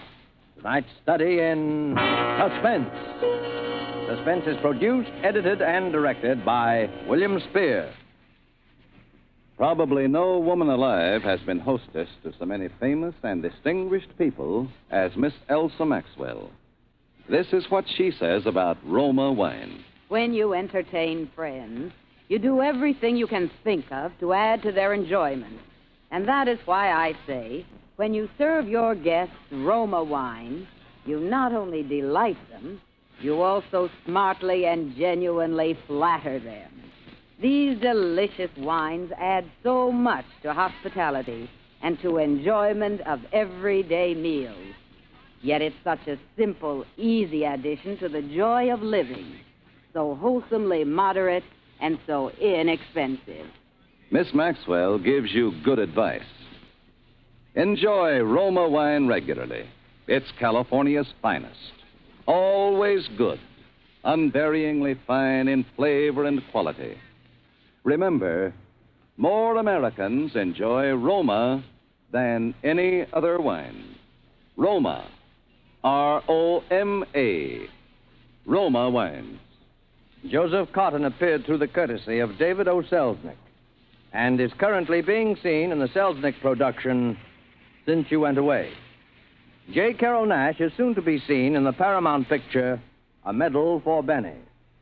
Our thanks also to RKO, who began production today on The Most Dangerous Game, and through whose cooperation this story was presented tonight on Suspense. Ladies and gentlemen, next week you will hear Claire Trevor and Nancy Kelly as co-stars of Suspense. Presented by Roma Wines. R-O-M-A. Made in California for enjoyment throughout the world.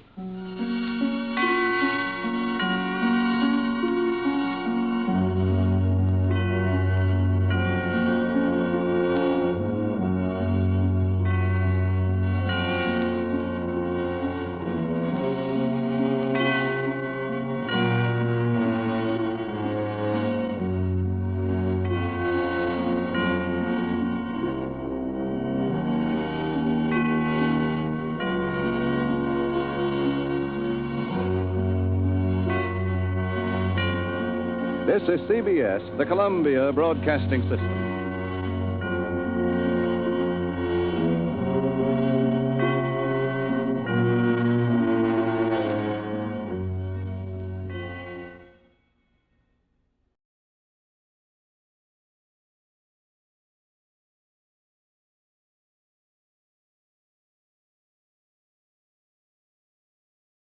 You are listening to Golden Age Radio, rumble.com/C/GAR. Brought to you by G3PL.com.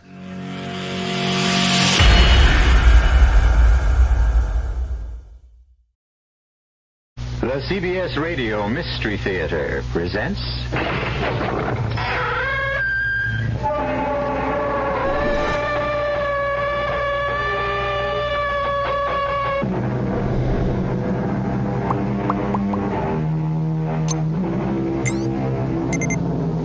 Come in. Welcome. This is E.G. Marshall. The doors of the mind can be opened into corridors of unlimited possibilities, where time and place have a way of melding into strange and provocative patterns. Most ghost stories take place in the dark of night, or when shadows are long and the moon is crossed by clouds. But we're about to meet a ghost at high noon, on a blistering hot day without a shadow in the sky. In the course of our story, the two women who are embarked upon a fateful journey find respite from the merciless sun when they are drawn toward a barn from which comes a very human sound. So dank and musty. What a place for a baby. The sound comes from there. No, the sound comes from over here. Well, here. The sound is right here. Yes, and this is a crib. But Marion, I know there's no baby in it.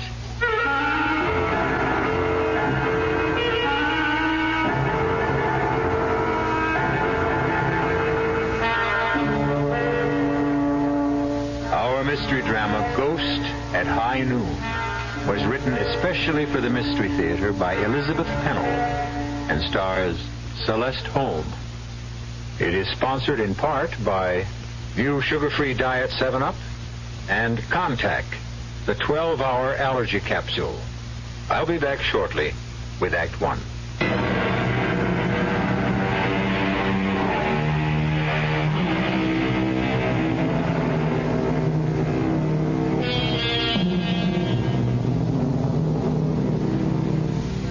Our story begins on a long, straight ribbon of highway in an arid section of the western United States.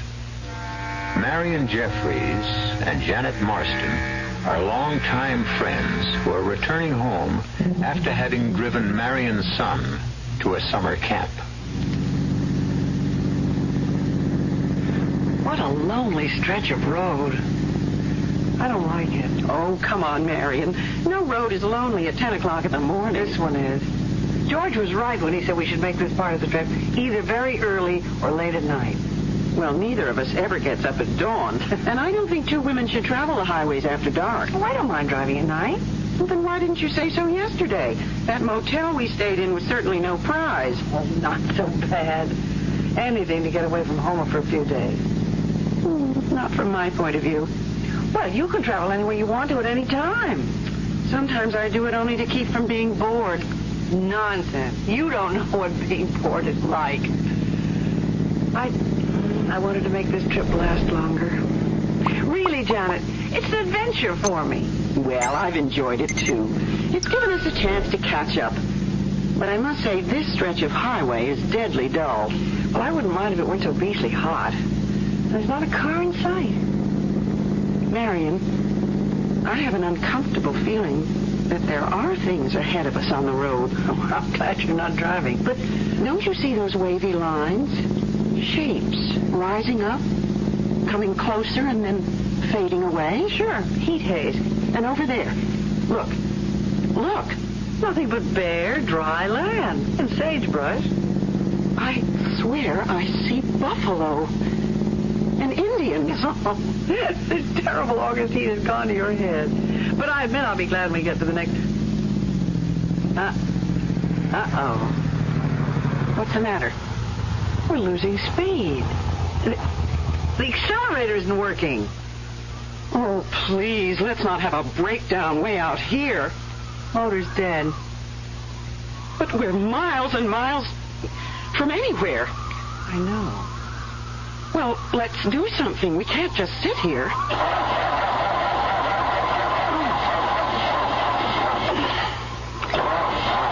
I'm just running the battery down. Then we'll be in a worse mess. Are you absolutely sure we have gas? Well, of course I am. Look at the gauge. And you remember when we got it. I'll look under the hood. Isn't that what you're supposed to do? Well, if you know what you're looking for. Good Lord, feel that blast of hot air. You'd better get back in while I check the manual. It's here, somewhere in the glove compartment. Marion, it must be 110 out here. Ouch! What's the matter? The hood. It's so hot I can't touch it. Well, get back in the car while the air conditioning lasts. We just better let the motor cool off. Cool off? In this blazing sun? Hurry, close the door. So now what do we do? I feel so helpless not knowing about what makes a car run or stop running. George always says, oh, skip it. I'm going to study this manual and see what happens when a motor's overheated. Maybe if I put on these gloves. Gloves in this weather? Well, then I could open the hood and look for a loose wire or something. Stay here. We'll think of something. I'm thinking very hard. No barn, no tree. Marion, what if we really are? Take it easy, Janet. I said this trip was an adventure, so let's make the most of it. Then I suggest that we get out and start walking. Absolutely not. The best thing we can do is sit quietly here in the car. That's not my idea of an adventure. Someone's bound to come along. Janet? What? Look over there. Is your window closed tight? Make sure. It's a dust storm heading straight for us. That's not a storm. It's someone coming. But there's no road out there. Nevertheless, someone is coming. Well, they must be choking with dust. It's almost too thick to see us. We'll flag them. We'll flag them down. I'll get out and wave this scarf. Only, well, fantastic. It's horses. Janet, this is unbelievable. Look at what they're pulling. It's a mirage. It must be a mirage. No, they're real. Marion, you said I was suffering from heat. Not this time. You do see what I see, don't you? A covered wagon. And a man who looks at least 150 years old.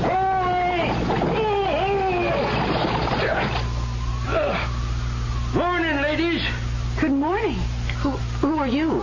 I'm usually called Old Timer, but my name is George. That's my husband's name. I do not have the pleasure of knowing your husband, Miss Jeffries. How do you know me? I've come to take you and Miss Marston to the village. He knows my name, too. Of course, I know your names. And now, if you will both You will fix the car for us, won't you? Oh, I have no idea whatsoever how you propel these remarkable new conveyances. But you knew we were here. You must have come to help us. Oh, yes, I'm here to be of service. Come along, ladies. Murado is expecting you. Murado? Murado is the town beyond the hill. What hill? Over that way. Well, it's perfectly flat. You'll see the hill when we get to it. But a hill can't... Please, ladies, step into my wagon. But we don't want to step into your wagon. We would like to be on our way. This is your way. I don't think you understand. We're going in this direction, straight ahead, unless there's somewhere we can wait until help arrives. I have to get home. I mean, my husband's expecting me. Mr. Jeffries does not know what day this is. Well, we know what day it is, and both of us have to get back. We live quite a ways from here, but perhaps if I could call my husband... Oh, he would never hear you if you called from here, Miss Jeffries. Marion, I think this man is not quite right in the head. We don't want to bother you, Mr. Oldtimer. What we really want is just to be on our way in my automobile. Ladies, your automobile will never take you to where we're going. But we're not going anywhere with you. Mr. Oldtimer, I think it would be best if you'd be good enough to go back to your town and ask a mechanic. Mechanic? You know, a garage man. Someone who can fix an automobile. Why, no one in Mirado knows anything about automobiles. Marion, what are we going to do? I don't know. But if there is a town, as he says, I can't believe My orders are to take you to Mirado. What do you mean, your orders? Why, you have come to help us just as I'm here to help you. Well, then help us, will you, please? Aye, that's better. Come along. You cannot sit here in the sun. Well, he's right, Marion. And I'm getting terribly thirsty. At least we could get some water and find a telephone. A telephone? Don't tell me your town is that primitive. I've never been privileged to see a telephone. But you will send someone for help. I will take you to Mirado. That is all I can do.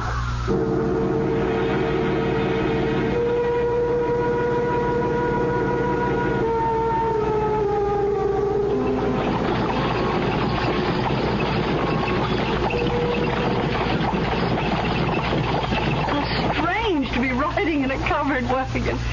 It's not nearly as uncomfortable as I thought it would be. That's your idea. At least the countryside is changing. It sort of lulls you. Why, look, Marion, there is a hill, and we're climbing. But the horses seem so tired and old. I mean, you think we're going to make it? We're almost there. Down in the valley. That's Mirado. Incredible. And Janet, look. There are houses. Houses. That means there must be water. We have a fine village pump. And people who can help us. But this town is not on the map. I've studied the map very carefully. It shows nothing. Look down there, Miss Marston. See for yourself. Not very big, is it? But you must have a restaurant. We have a tavern, and a church, and a jail. What's the population? Well, that depends. Get along there, Jezebel. The street, Janet. Janet, where are the people? It looks deserted. No one round at this time of day. Why, Janet, it's a ghost town. Yes, you could call it that. But surely you don't live here alone. Oh, no, indeed. Now, will you please take us... Oh, no! If you'll step down, ladies, you can get yourselves a drink at the town pump. I can hardly wait. Oh, this rusty old cup. But I'm thirsty enough to drink from anything.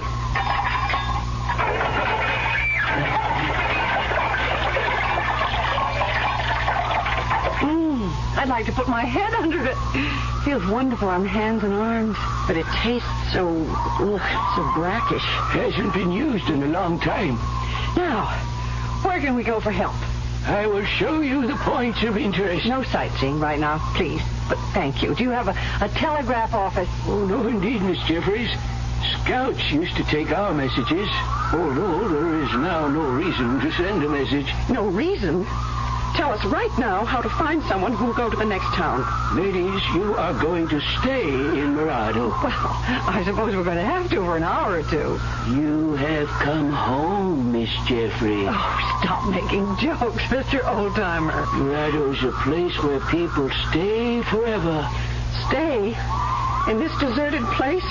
We'll soon see about that. Let's go to the mayor or to the police chief or someone, anyone in charge. You won't find them now. Not a soul till the stroke of noon. Why not? Someone must live in these houses. Where are the people? Asleep, Miss Marston. They're sound asleep. That store over there. Surely inside we'll find someone who... No one there yet, Miss Jeffries. Well, I'm going to look anyway. Will you come with me, Marion? Yes, but it's all so quiet and eerie. Not a sound. Oh, you'll hear sound, all right. In the barn, cross road, out in that field. What sort of sound? Find out for yourself. You're not being very helpful. I don't like this place. Mr. Oldtimer, you have some explaining to do. You said we were expected. You are, dear ladies, you are. Who are you? How did you know our names? It was destined that you were the ones to be chosen this time. What are you talking about, please, Mr. Oldtimer? Chosen for what? On the hottest day of the year, when the heat haze spreads across the desert, Mirado comes back to life and claims 2 people from the modern world.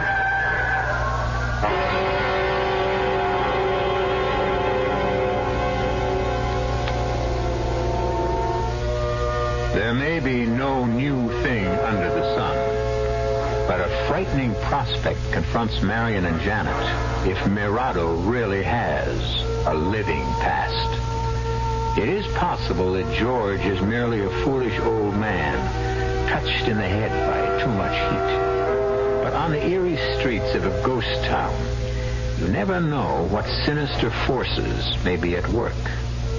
The 2 distraught ladies seem to be getting further away from help with each passing moment. We'll return to them and the old-timer shortly with Act 2.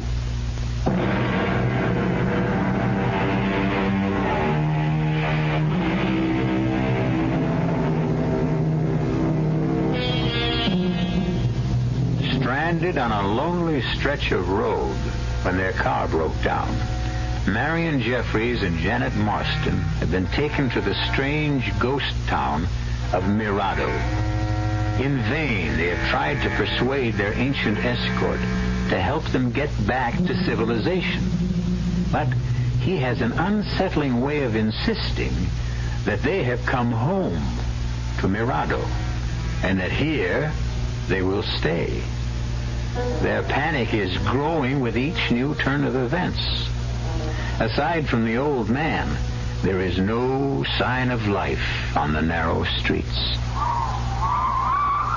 And so you see, dear ladies, we are happy to welcome you. We? You keep saying we. Where are the others? Later, Miss Marston. You'll meet them later. We really can't stay very long. Miss Jeffries, I'll show you to your quarters. My quarters? Truly, we are not planning to be here long. Come with me, both of you. We need you, Miss Jeffries, in the tavern here. Come, we'll go inside. Oh, I don't want to go in there. Oh, nothing to be afraid of. Come along. Janet, the pewter plates. Look. Look. And the glassware. Oh, my, I'd like to take these home. Maybe we are in luck after all. Marion, I didn't touch it. Honestly, I didn't. I just put my hand toward that goblet, and it shattered. Follow me, ladies. The kitchen here is equipped in the best possible way. Why, it's covered with dust. That wood stove hasn't been touched for years. I think you will find that it will soon be ready for use. But who's going to use it? It's not for you, Miss Marston. We have other plans. But we understand that Miss Jeffries is a very good cook. What are you talking about? This stove is for you, Miss Jeffries. Marion, your reputation has really gotten around. Me? Cook on that? Oh, I believe you'll get used to it. Well, who, pray tell, is there to cook for? You'll meet them all at high noon. Marion, we have to get out of here. Oh, yes, Miss Marston. I'll show you to the place we have for you. For me? I'm leaving. We're both leaving. We have real need of a school teacher. And what makes you think that I know anything about teaching school? We know a great many things about both of you. But I haven't taught school. We know that you like teaching school. And this is a fine opportunity. Stop it! I won't listen to any more. You said... Janet, I hear something. A voice from the barn. A voice? Oh, please make it a human voice. I'll be back at high noon, ladies. The bell on the church steeple will strike the hour. And then, at 1 o'clock, it will all be over. Janet, I'm terrified. He's a madman. Listen. hear it. Hurry. There's someone in that barn. It's a welcome sound with a crying baby. There must be a woman nearby. Help me. Help me to open the door. Stop. Well, we've got to open it. I think it's starting to... This door hasn't been opened in years. How could it... Pull harder.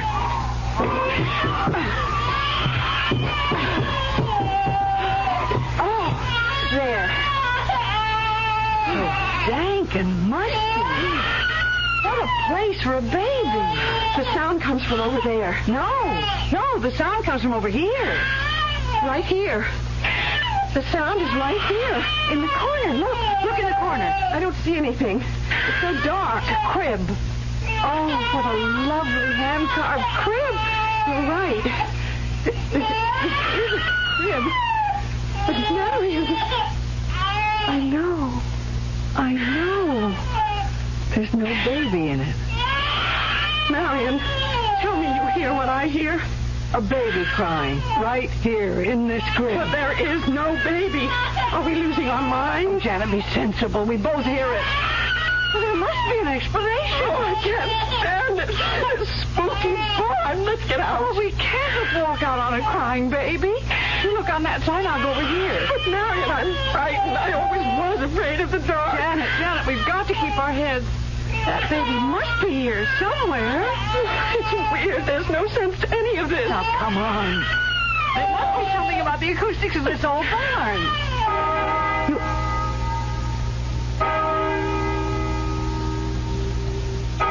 The crying has stopped. Oh, Marion, I'm scared to death. Listen to that bell.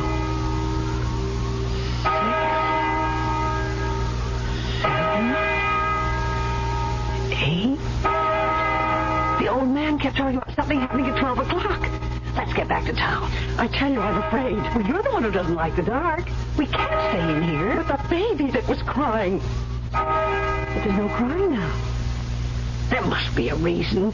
Come on, we've got to find out. Look, Marion, out on the road to town, people. Thank heaven. Those two men in the field. Let's go talk to them. How are they? They aren't moving. They look like statues. Or that painting. Yes. It's the Angela. And that girl who's running. Only she isn't running. She's standing still. 12. 12 must be the magic number. That girl is moving now, and she's coming this way. Little girl? Little girl? Can you tell her stop? Please stop. We want to ask you. She didn't hear us. She didn't even see us. Oh, those two men. Let's talk to them. Sir, would you tell us, please? Please, we don't want you to stop your work, but we do need your help.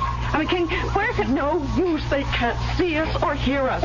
This is impossible. They're here. Janet, you do see what I see, don't you? A man with a spade and a man with a hoe. Exactly. So I'm going to find out the way they're behaving. This can't be true. It can't be real. Nonsense. They're ghosts. I don't believe in ghosts. Now, I'm going to make this man talk to me. Look out. You'll be hurt. That hoe is sharp. This man is real. His hoe is real. Marion, don't go any closer. I'm going to touch him. No, Marion, no. You can't grab his arm. Mister, you have to listen to me. He stopped breathing. I'm not sure he ever was breathing. But he's standing there. His eyes. Look at his eyes. Let go of him. Can't be. It can't be. He's going right back to work again. What about the other man? No use. It would be the same thing. We can try. No. Marion, I can see the look in his eyes, too. He's dead. Just like the other ones. Let's get away from here. Honey, where can we go? Well, I'm coming around to your point of view. We must be very calm and think this whole thing out very sensibly. Let's move as far as possible away from these robots. How about that hillside over there? Well, maybe if we sit down in the shade of a tree, we'll come to our senses.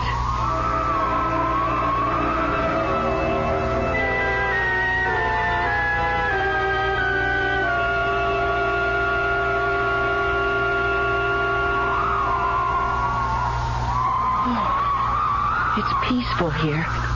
But, Janet, we can't stay here. I'm getting hungry. Maybe that old man was right. What do you mean? Perhaps you do belong in the kitchen. A terrible thing to say. Oh, I'm only kidding, Marion. But you were the one who wanted adventure. Enough is enough. Today will last me for a lifetime. That's what I mean. You're talking very strangely. I feel strange. I felt strange all day. Ever since seeing those buffalo. What buffalo? Back on the road, when we were in the car. It all seems like such a long time ago. Oh, Janet, the heat haze, it's gotten to you again. Perhaps we're still back in that car.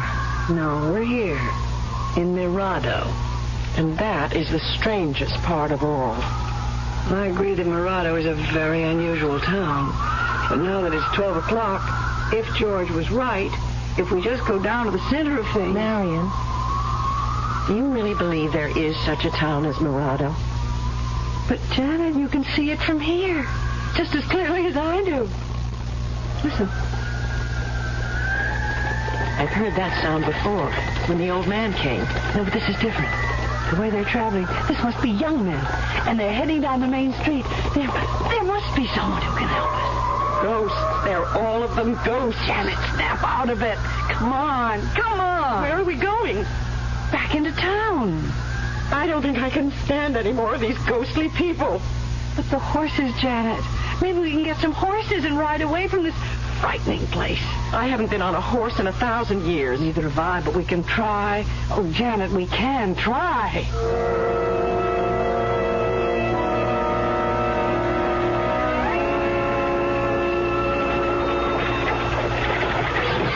See?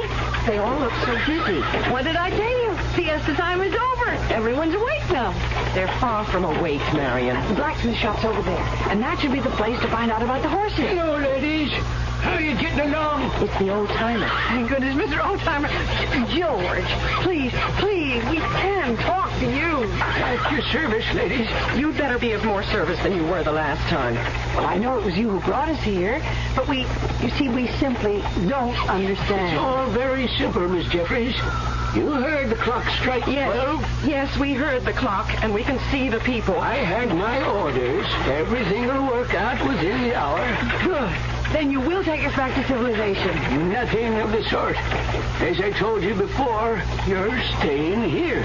But we don't belong here. Those other people, they're ghosts. Told you over and over again. You have been selected. But you said at 12 o'clock we would understand. And that everything would be all right. It is, dear ladies, it is.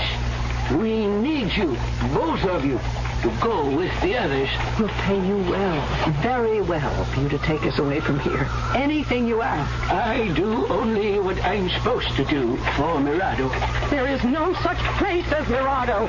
Right before your eyes, Miss Marston. As you said yourself, it's a very busy town. Oh, Janet, come on. We're going to the blacksmith shop.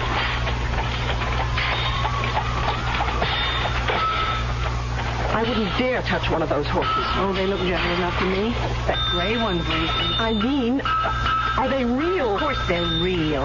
And that white-haired blacksmith, he's not like those other men. Look at those rosy cheeks.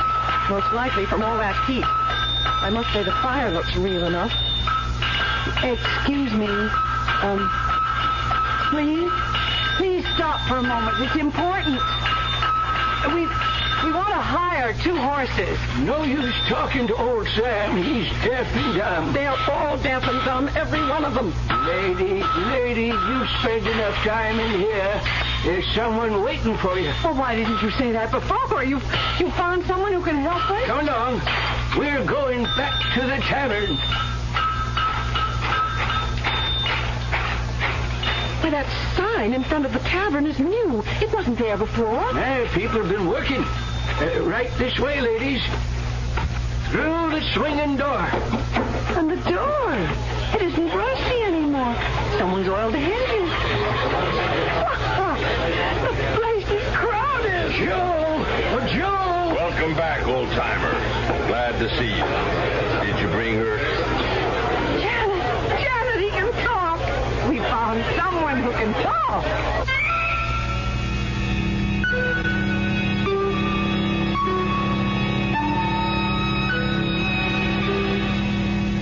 Well, things are looking up. Or are they? At least there seems to be one other living soul in Narado. But why did Joe ask that question, did you bring her? Which one of the ladies does he mean? It doesn't sound as though he's going to help them get away. Marion and Janet may be in yet deeper trouble. And the mystery of this ghost town is far from solved. I'll be back shortly with Act 3.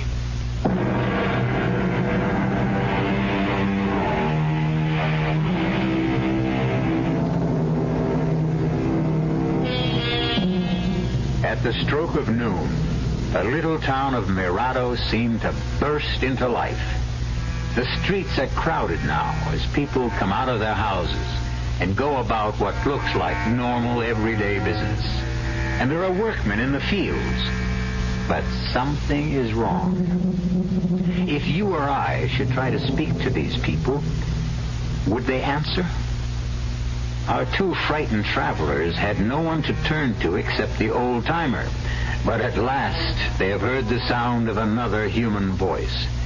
A man named Joe. I asked you, old-timer, did you bring her? I certainly did. She's right here. Marion, which one of us is he talking about? Mr. Joe, is that your name? Did you explain to her that there is a great deal to be done? I tried. He didn't explain anything, Mr. Joe. You tell us. Oh, no use talking to him at this stage. He can't hear you. But he answered you. Why can't he talk to me? Not 1 o'clock yet. You're still in the other world. I'll make him talk. Your name is Joe. You run this tavern, and we need help. Old-timer, did you show her the kitchen? Marion, it's you he's talking about. We got plenty of complaints today about the food. Look at all the customers. Yeah, looks like a full house. Did you show her where everything is? Try to, but so far, she doesn't seem to quite understand. Oh, she will. You tell her we'll take real good care of her. Nobody ever any more popular around this town than the cook. What'd you say her name is? Miss Jeffries. You stop talking about me like that and talk to me. You hear? Like I told you, Miss Jeffries, he cannot hear you. He's got to hear me. Now, please, Mr. Joe. You look like a sensible man. You can tell us what this is all about, please. Well, George, got to be going. Trouble in the kitchen. See here. He can't see you either, Miss Jeffries. Not yet. You tell that new cook she's very welcome. You're going to like working for Joe. He's a fine gentleman. Stop it! I can't stand it anymore. Janet, that sad-faced woman in the corner. Let's ask No use. her. I already tried. Just like the rest. That's Miss Crawford, widow lady. You'll find her a very good friend when you get to know her. I want to know her right now, right this minute. You must be patient, dear lady. Not now. We're on our way to the schoolhouse.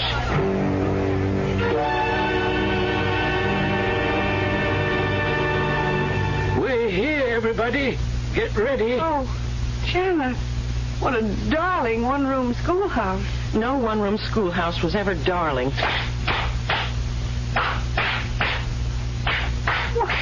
These children are charming. What do you think of them, Miss Marston? Well, they all look like normal, healthy children to me. Only I know they're not. Oh, I don't know from minute to minute what to believe anymore. You'd better believe, Miss Marston. The children are doing this especially for you. They look as though they're singing. They are. Very nicely, too. Well, then why can't I hear them? Why? In time. You'll hear them when you are their teacher. But I'm not going to be their teacher. Miss Marston, our teacher is old, as you can see.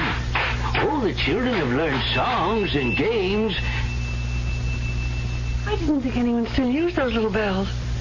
What are they going to do now? I think it's time for arithmetic. Oh, what a bright-looking little girl. The one going up to the blackboard. There. You see?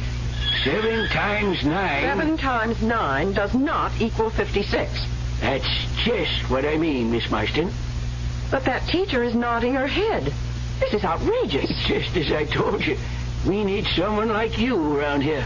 Why, I'm going up to that blackboard and put her straight. Oh, no, Miss Marston. You can't do that yet. But I'm going to. Don't do it, Miss Marston. Children, this number on the blackboard is wrong. Here's the way it goes. Oh, dear, this chalk, the chalk won't write on the blackboard. Don't worry, Miss Marston. Here, young lady, you take the chalk and I'll show you the right answer. They've gone back to that game. Here, now I want to show you something. It's no use, Miss Marston. None of them can see you.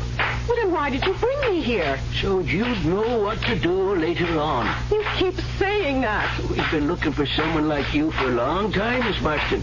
And you've come to us at last. You will be there, teacher. You must be joking. Everything is a ghastly, hideous joke. That will be enough, children. It's time for us all to go.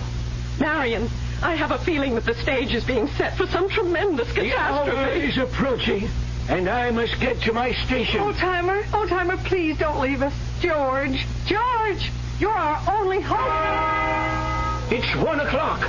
Hurry, run to the town hall. Marion, listen. I heard the clock strike 1, but the people, they're all talking now. All of them. And they can see us. Look, they're beckoning to us. Let's catch up. It's dusty. The storm. The beginning of a terrible storm.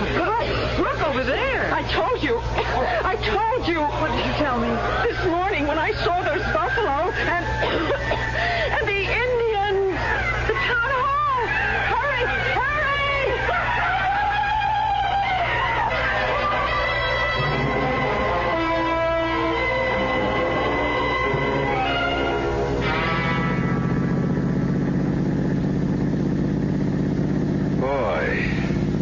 This sure is a stinking piece of road. Come on.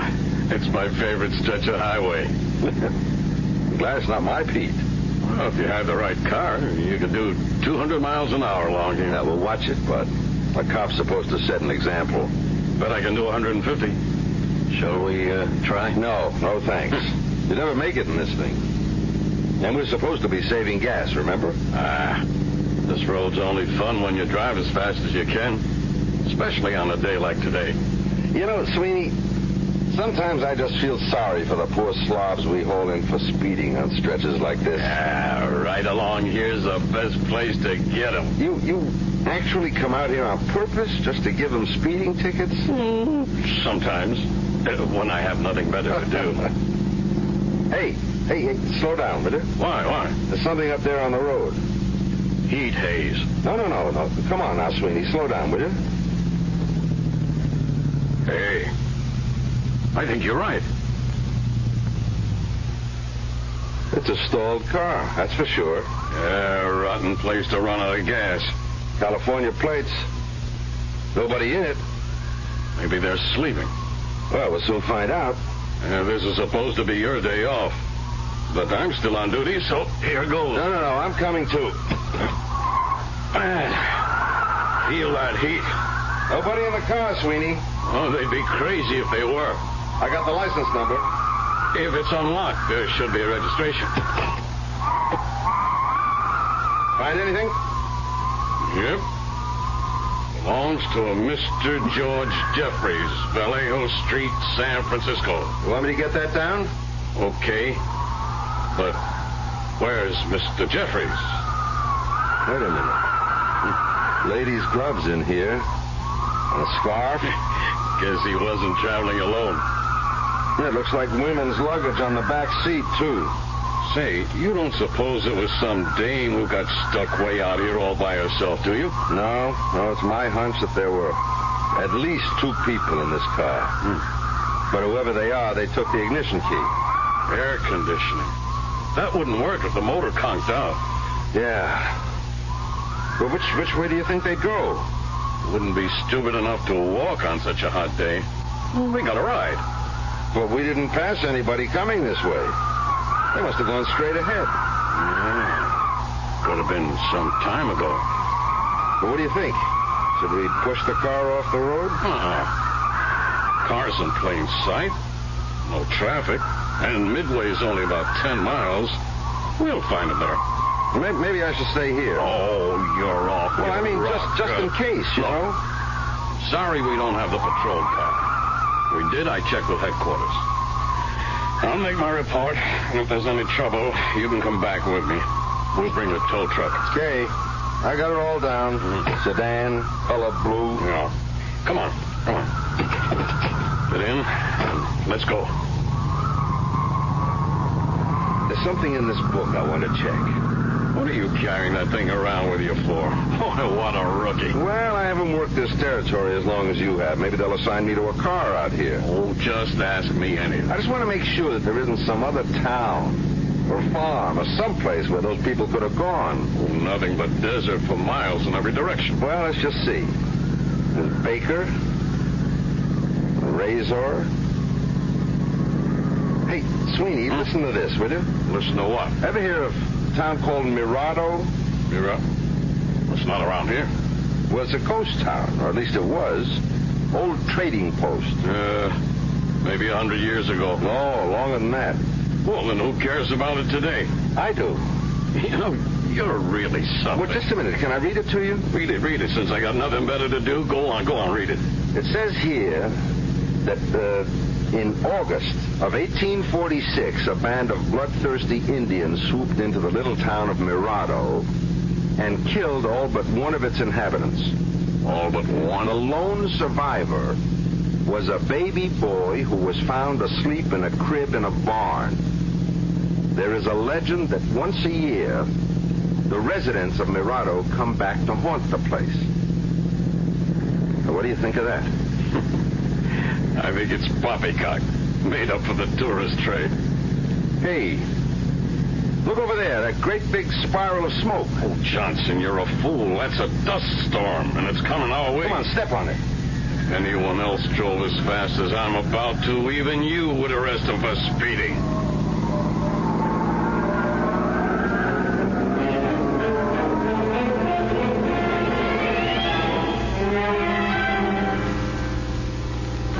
Some people believe in predestination, and almost everyone at some time in life comes across a ghost. Our traveling ladies may have met with an unfortunate accident, or perhaps they really were sojourners in time who found a better, or at least a different place to fit into the scheme of things. The ghosts of times past are all around us, and legends persist. The present is made up of the past, and a clock of one century tells time in another. I'll be back shortly.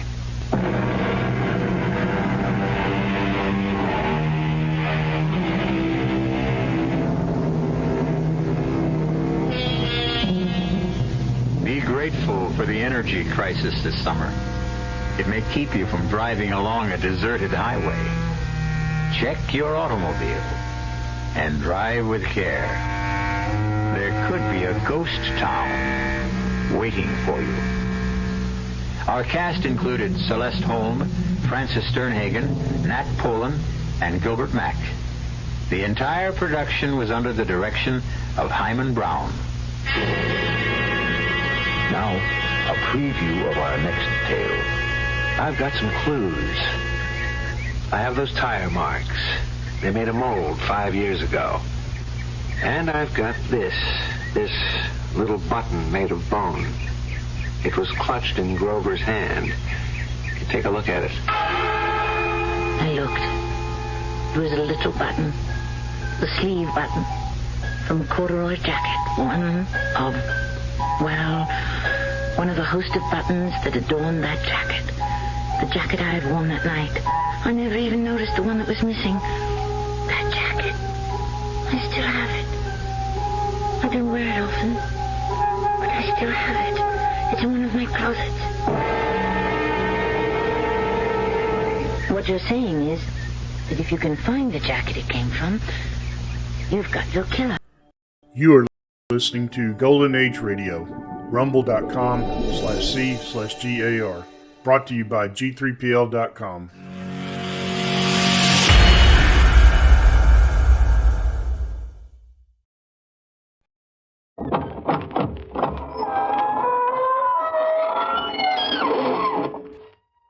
Good evening, friends of the inner sanctum. This is your host bidding you welcome through the squeaking door. Well, we're overcome with Yuletide spirits this evening. Parties everywhere. Ah, what fun. One fellow was lit up like a torch. His wife had struck a match to him. Big shindig at the city morgue. Everybody was a little stiff. Out in Hollywood, Frankenstein, Dracula, and the Wolfman threw a monster jamboree. The guests had a screaming good time. And the punch bowl, just right. Chill to body temperature. Sub-zero. Everybody's blood ran cold.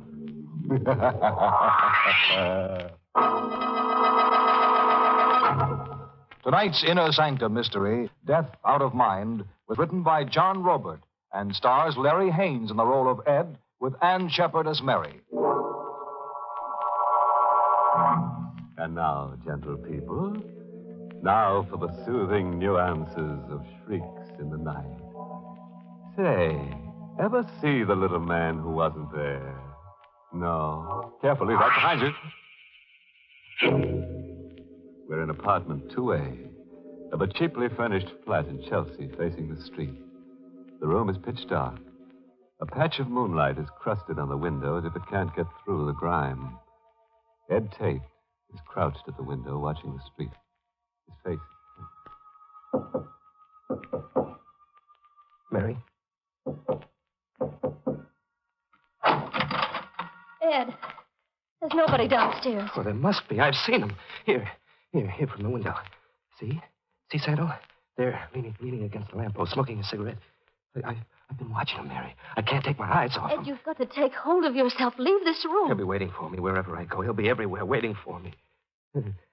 Turn a corner and run into him. Catch a train and he's sitting beside you. Run away and meet him in Boston, Frisco, Hong Kong. Don't, please.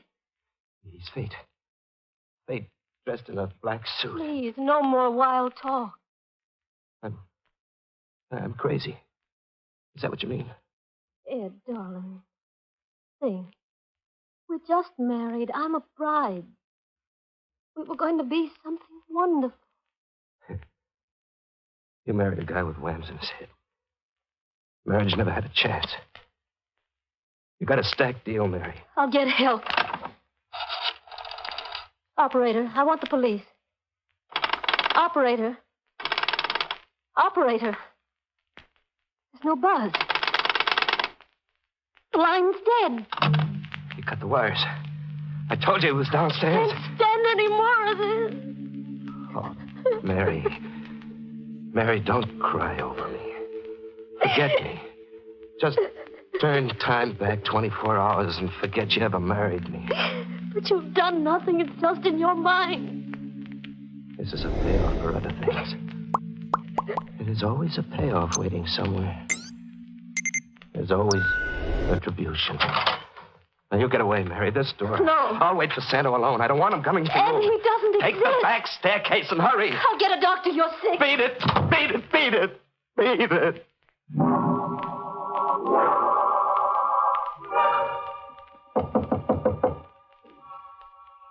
He's come.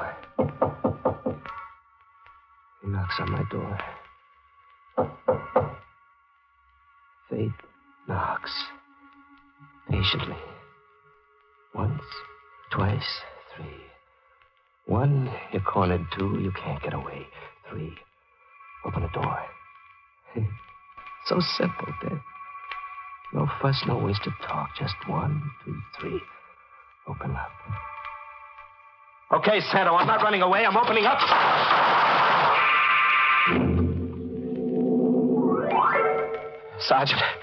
Sergeant, I'm Ed Tate. I just killed a man. Here's a gun. This guy's sick. Tracy, call an ambulance.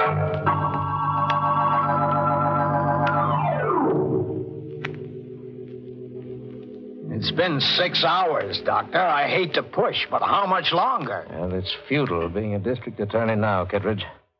The prisoner's a very sick man. Just a few questions. Useless. His memory is gone temporarily. Who is he? Ed Tate, reporter on leave from the Bulletin. He was released from a sanitarium less than 2 weeks ago. Here's a complete report on him. Oh. On his way from the station house to the hospital, Tate kept insisting he'd murdered a killer named Santo. But he did murder a man. Oh, he did that all right, but to the best of the department's knowledge, there never was a killer named Santo. How long before he can answer questions? Days, maybe weeks. The department can't wait that long. If we tried narcosynthesis, a compound popularly known as truth serum. Get started, Doctor. Murder can't wait. Tate. Yes. Count backwards. Starting at 100. 100. 99. 98.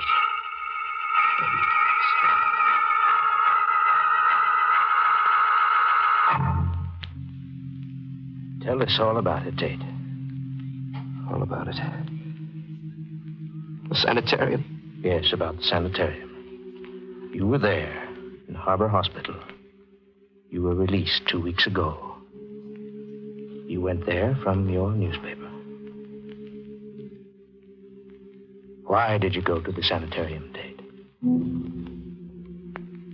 Stella Andrews killed herself. I couldn't get her out of my thinking, get her out of my head. Who was Stella Andrews? She figured in an unsolved murder mystery 20 years ago. I dug the story up and put it back on the front page. Yes, I remember the case, Tate. Stella Andrews was tried for murder and acquitted. They set her free. You uncovered new evidence? No. I did it as a circulation stunt to sell papers. I didn't think of Stella Andrews. I didn't think. Go on, Tate. I never even met her until that last day. What happened that last day? Stella Andrews confronted me in my office. A gray, tragic woman. She told me that she'd long ago changed her name. She'd made a new life for herself. Until this notoriety started suspicions in the minds of her neighbors. She said she was too old to make a new life for herself all over again. And then... Yes, Tate. I turned away in shame, despising myself. And she was gone. 20 stories to the sidewalk. An innocent woman paid the supreme penalty. I was her accuser, her judge, and jury. I was a murderer. Go on, Tate. Well, after that, I couldn't sleep. I couldn't work. I wound up in the sanitarium. And then? Well, on my release, I tried to forget Stella Andrews lying crushed on the sidewalk. I tried to get back in stride. I tried to kid myself there wouldn't be a payoff somewhere for what I'd done. I tried marriage. I dragged a sweet kid into partnership in the accounting I owed fate. What did you do, Tate? I eloped with Mary Connor, a public librarian. For me, Mary had the kind of magic that makes pain disappear. I'd only known her for a whirlwind week, but long enough to know she was gold through and through. We were motoring back from Elkton, just married. Happy. What time is it, Ed? Minute past midnight. I've been Mrs. Edward Tate for 4 hours. I'm hungry. Well, coffee do me fine, too. Keep lookout for a road stand, huh? There's one right ahead. Oh. Funny looking joint. Fine place for a wedding supper. It's the Ritz, darling. Hamburgers like filet mignon. Come on, my mouth's watering. It's a beat-up cardboard shack. The kind that generally bloom in June, grab some tourist change, and then fade in October. The sign outside read Joe's Barbecue. The inside was gloomy. What'll it be, folks? 2 hamburgers. And coffee. Coffee first. No hamburgers. I'm out of meat. Oh, what have you got? Eggs, ham, and Swiss. Ham and Swiss. And toast the bread, huh? Yeah, make it 2. Yeah, okay. We were half through sandwiches as tasteless as sawdust when the door opened behind us. The night air sent a chill over me. Like a premonition. A man came in out of the night. I stared at the newcomer, as if magnetic fingers were drawing me to him. He was dressed in the devil's black.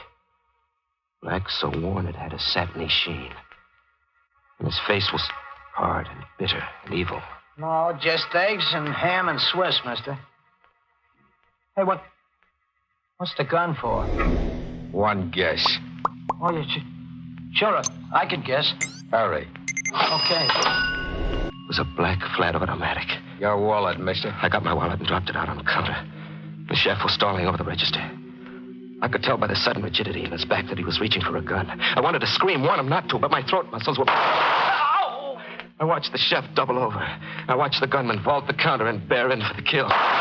Mary's hand closed over mine and pulled at me. Ed, quickly. I was through the door and running for the car on someone else's feet, with Mary pulling at my sleeve. Ed, hurry. Yes. We were moving when the killer reached the door and fired. The shots were lost in the night. We left him silhouetted in the doorway. A dark centennial guarding the tomb. Moon shafts touching his automatic made it look phosphorescent. The Manhattan skyline was blinking at us before we dared trust our voices.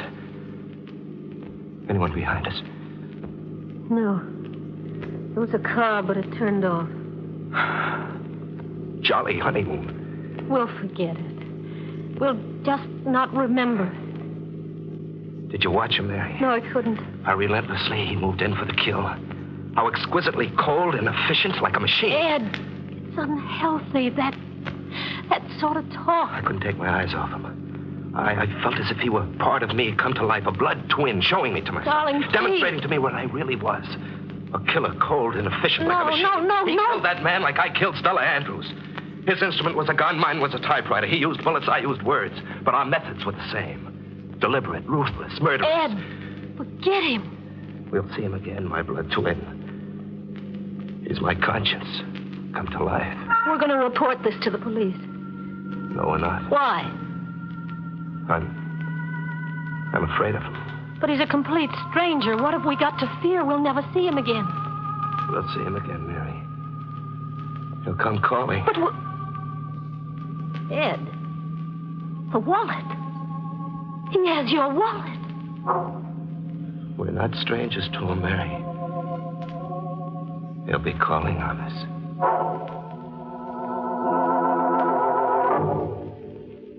He had my wallet, my name, my whereabouts. But the wallet was only an incidental thing. I knew he'd call. Our lives were intertwined. Somehow he was now as much a part of my life as the ghost of Stella Andrews. We reached home. We just sat around and waited. And soon the phone rang. Ed. It's him. What'll we do? Answer the phone, I guess.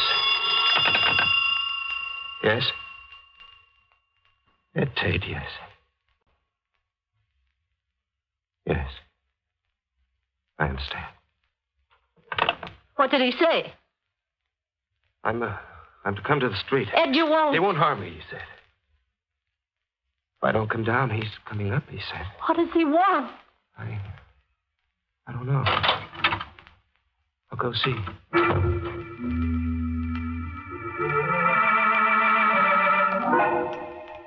He was waiting for me in a big car that looked like a hearse. As I came out of the hall, he motioned me to come sit beside him.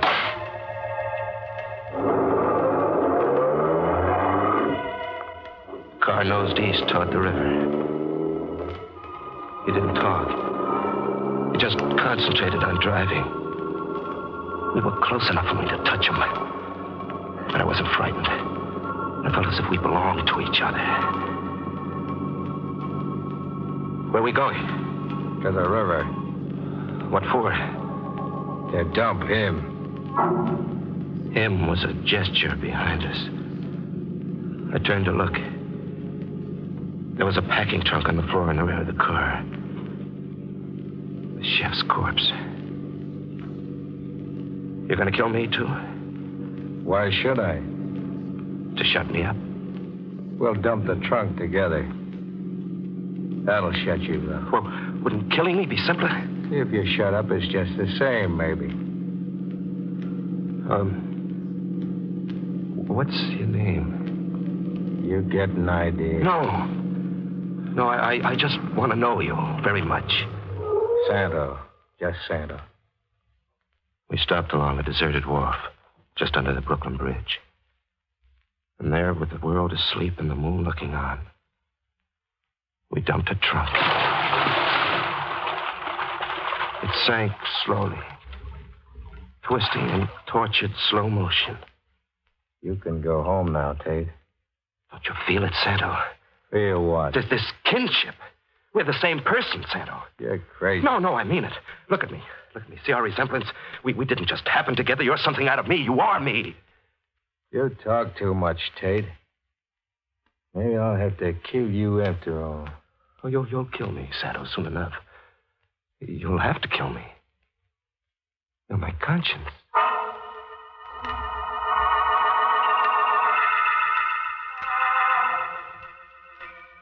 At home, we just stayed in, Mary and I, staring emptily at each other. It was a honeymoon like a wake. Morning came. The day passed. We did nothing, just sat imprisoned. And then that night, I knew Santa would come. This time for keeps. I knew it by the way my flesh was floating in sweat. Fear was consuming me. Mary, Santo's downstairs. It's all in your mind. He's downstairs. He'll be coming up. Mary, where are you going? To see. Ed, I can't stand much more of this. Yeah, you go see. And when you come back, signal, like this. Do it twice. Mary went down to check, but I knew the answer. I got my gun and went to the window to watch and wait. Santo was downstairs. When he came up, I killed him. We know the rest, Tate. Now you must sleep. Sleep? Yes. Balmy as a March hare. Right, Doctor? It suggests a vivid hallucinosis induced by his guilt feelings about this Stella Andrews. This man he killed, did you identify him? Got a report on it a moment ago. A man named Jenkins. He was the building superintendent. This Santo, then, just existed in Tate's imagination. Fate dressed in a black suit. It's an interesting hypothesis, Kittredge. Big headache to me. Oh, Daly, get those notes typed up. Have the department investigate every last detail immediately. Mrs. Tate's in the next room, Doctor. You want to listen in? Very much, Kittredge. Mrs. Tate, this is Dr. Thorpe. How is he, Doctor? I'm recommending his immediate return to a mental hospital. Mrs. Tate, your husband just told us a long story. I'll have to ask you some questions for the record. Yes. You were just married? Yes. Motoring back from Elkton, did you stop at a road stand for refreshments? No. We came straight to our apartment. And then what? He began behaving queerly. He locked us in. We just sat all night, all the next day. The second night, Ed took a gun out of his valise. He stood guard at the window. He said he was waiting for a Santo. Did you ever see this Santo? No. What brought the janitor up at that hour of the night?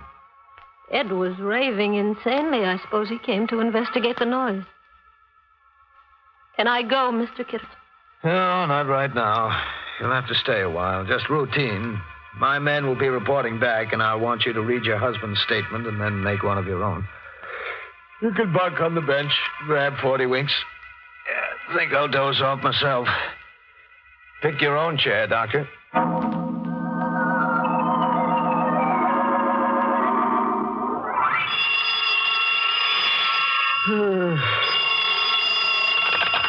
Oh, Kittredge speaking. Yeah, wait till I get a pencil. Okay. Yeah, I got it. Keep talking. Okay. Reports coming in, Kittredge? Yes, Doctor. Explain this. There was a road stand called Joe's Barbecue. My men found it, all boarded up. Yeah. Tate probably noticed it while driving and wove it into his hallucination. Mrs. Tate. Mrs. Tate. Yes. Did your husband leave the apartment at all last night before the shooting? He might have while I was asleep. Why do you ask that question, Kittredge? Because my men fished a packing trunk out of the East River. What was in the trunk? Cement. Bags of cement. What's the medical slant on that? Only perplexity, Kittredge. You know, I've got a new theory, Doctor, since we're hypothesizing. What is it? That Tate's zany story was true, the whole of it. That the chef and Santa were real. That the whole thing was staged to play on Tate's emotional instability, drive him crazy, then drive him to actual murder by sending that janitor up those stairs. Like all police theories, too incredible for me. Mrs. Tate, can you help us out? Give us an idea about that trunk? No. Ed was irrational, capable of anything. When he barricaded himself in the room with a gun, why didn't you call the police? I did. But But what? the wires were cut. An odd touch for you, Doctor. The man who wasn't there cut the telephone wires. Extraordinary. Cut the wires inside the apartment. Oh, Fate dressed in black. Do you like black, Mrs. Tate? I do. Black worn to a satiny sheen. Do you always wear a satiny black, Mrs. Tate? I prefer it, Mr. District Attorney.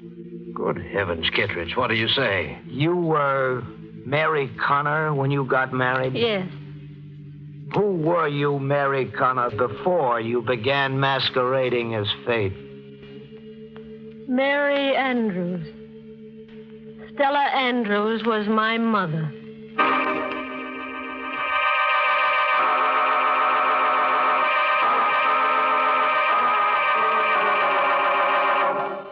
Say, want to get married?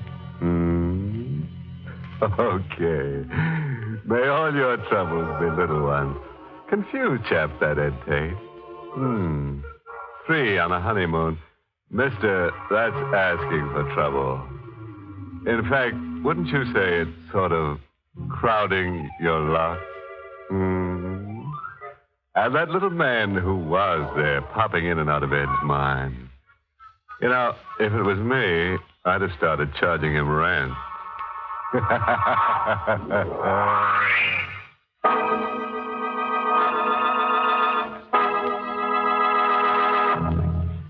Good night. Pleasant dreams.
You are listening to Golden Age Radio, rumble.com/C/GAR.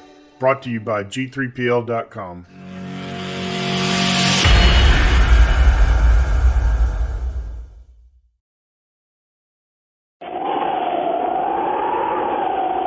This wind is driving me crazy. And that heat inside this crummy hotel is suffocating. This is only the beginning, Joe. When we take you back to the States, it'll be hotter. Why are you wasting your time, Dixon? You can't extradite me from here. No, Joe. Well, there may be other ways to bring a man to justice.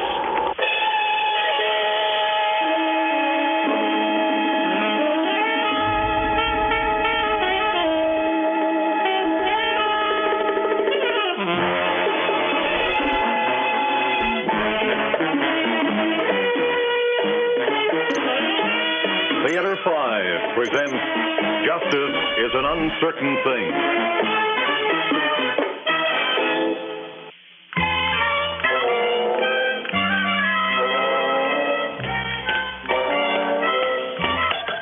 Hey, a little service here, huh?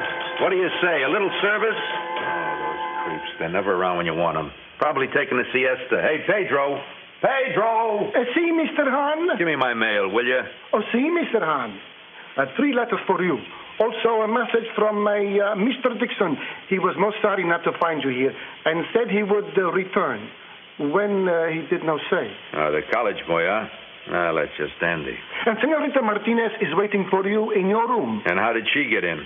Oh, she just went up, Senor. She insisted. What could I do? Well, you might try saying no, stupid. And sound like you mean it. That elevator working, or is it broken down again? It is working, Mr. Hahn. Well, for a change. Vaya al diablo.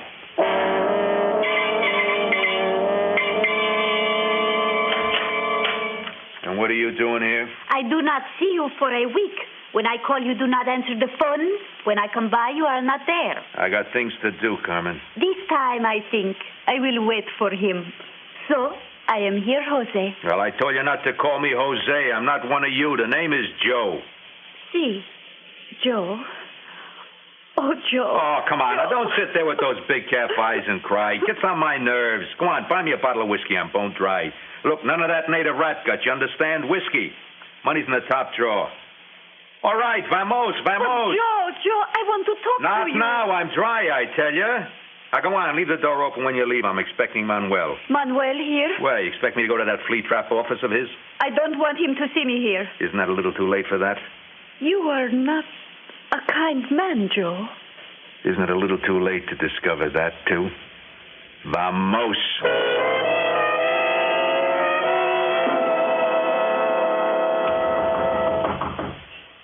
Your door was open, but I thought I'd knock.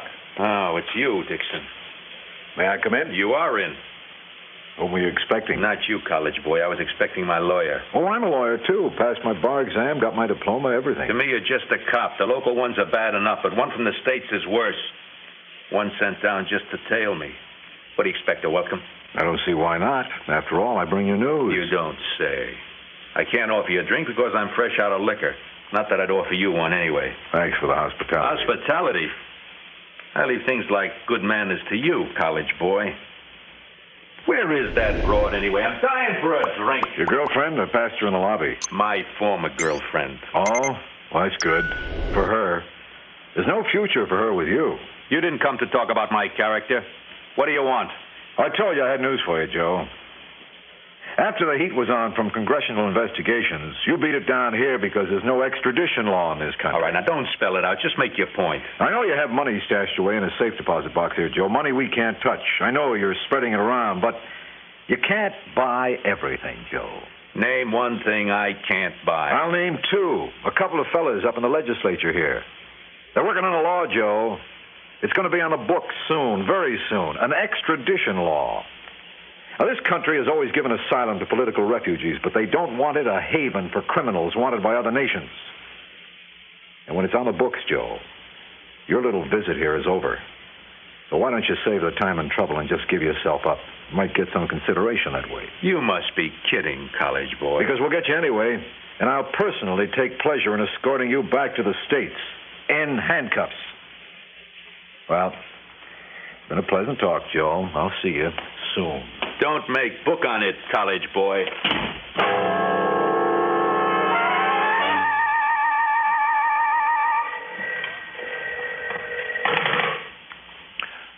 Hello? Hello, Pedro. Johan. Yeah, Senor Han. You see Manuel Martinez in the lobby? Si, senor. He has just come in, but he is talking to the young senorita. Get him up here now, ahora, eh? Si, I will tell him. Senor Martinez, you're wanted upstairs. Mr. Han wants you. I am coming. You coming too, Carmen? No. Will you take the whiskey up to him? He wants it. Yes. Carmen, I'm sorry we no longer confide in each other. What is there to say? I know that Johan will destroy you if you stay with him long enough. He is your client. How is it you are not destroyed? A man cannot be destroyed twice. I've done that work too well without him. I know what I am, little sister. Don't call me little sister. Where was my older brother, my protector, when I needed him? Our parents dead and I growing up, making my way alone. My brother was watching the rich Americanos, wanting their expensive cars, their expensive liquors, their expensive women, and figuring a way to get them. It did not matter how. I know where I am, Carmen. A disreputable lawyer looked down upon by his profession, who can be bought for a price, a very small price. Well, times have changed for you, Manuel. This man, Johan, he's an evil man, Carmen. His business is death. Gambling, narcotics, name an evil, and he has a hand in it. The price is too high, little sister. Make something of your life, but not with him. He has nothing to offer but destruction. I want to get away from here, Manuel. I am stifled here. I want a place where I can make a life for myself. Can you help me? Take the whiskey up to him. He is waiting.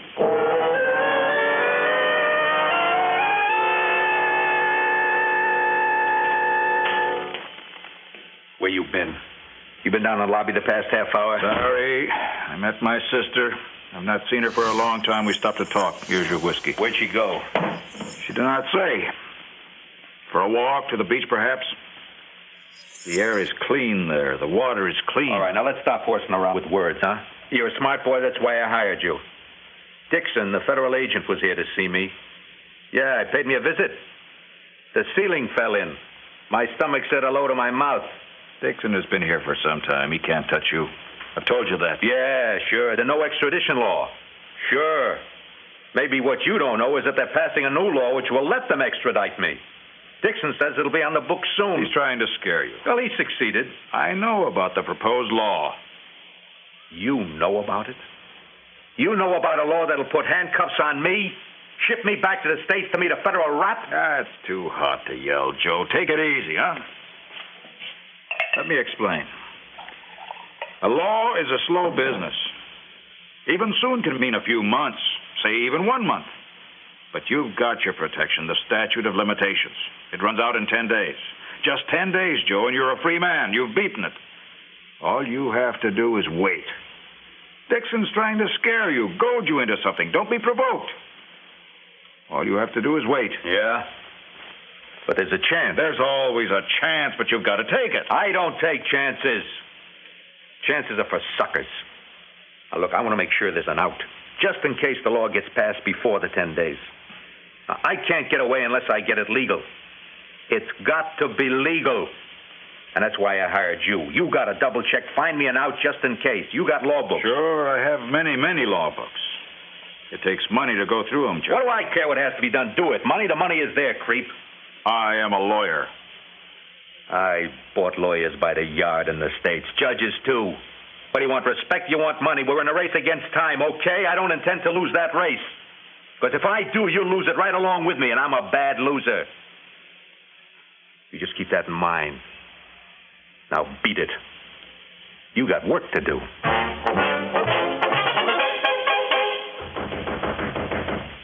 Adelante. Senor Martinez? Yes, Mr. Dixon. Come in, please. You know me? I think we know each other, Mr. Dixon. We have something in common.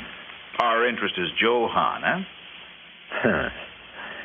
It looks like you're very busy. You may be wasting your time, Senor Martinez. I have the time, Mr. Dixon. But your client hasn't. You can't really be too confident of that, Mr. Dixon, or you wouldn't be here. You can't be too confident either, Senor Martinez, or you wouldn't be searching for those legal possibilities so feverishly. Mr. Dixon, you have a boss. So have I. Yours is your government. Mine is my client. Now, please, I'm really very busy. What can I do for you? Well, to put it plainly, you can help me bring a criminal to justice. Mr. Dixon, let us remember our roles. I am a lawyer. It's my business to save my client. You are a policeman, and it's your business to apprehend him. He's going to lose. You know that. That extradition law is coming faster than you think. Mr. Dixon, there are always consequences. I'm prepared to accept them. I have a job to do. Well, if you don't want to think about yourself, then think of your sister. I am deeply concerned about my sister, Mr. Dixon. More than I can tell you. More than I can tell her, too, though she turns a deaf ear to me. But all of that has nothing to do with my case, Mr. Dixon. I have a client. I will try to represent his interest as best I can. Now, there's nothing more to say. Adios, Mr. Dixon. I'm sorry you can't see it my way. Adios, Senor Martinez.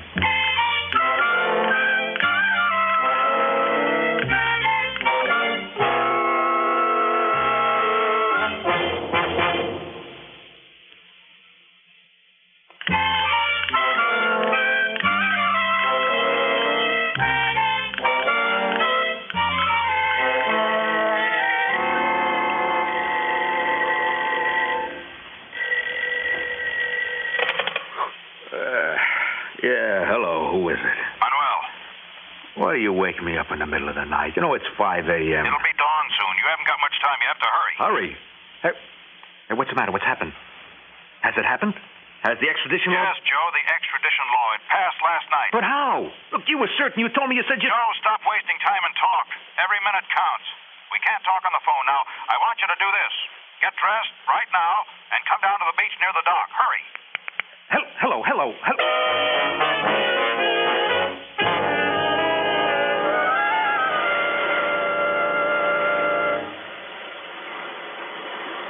What is this?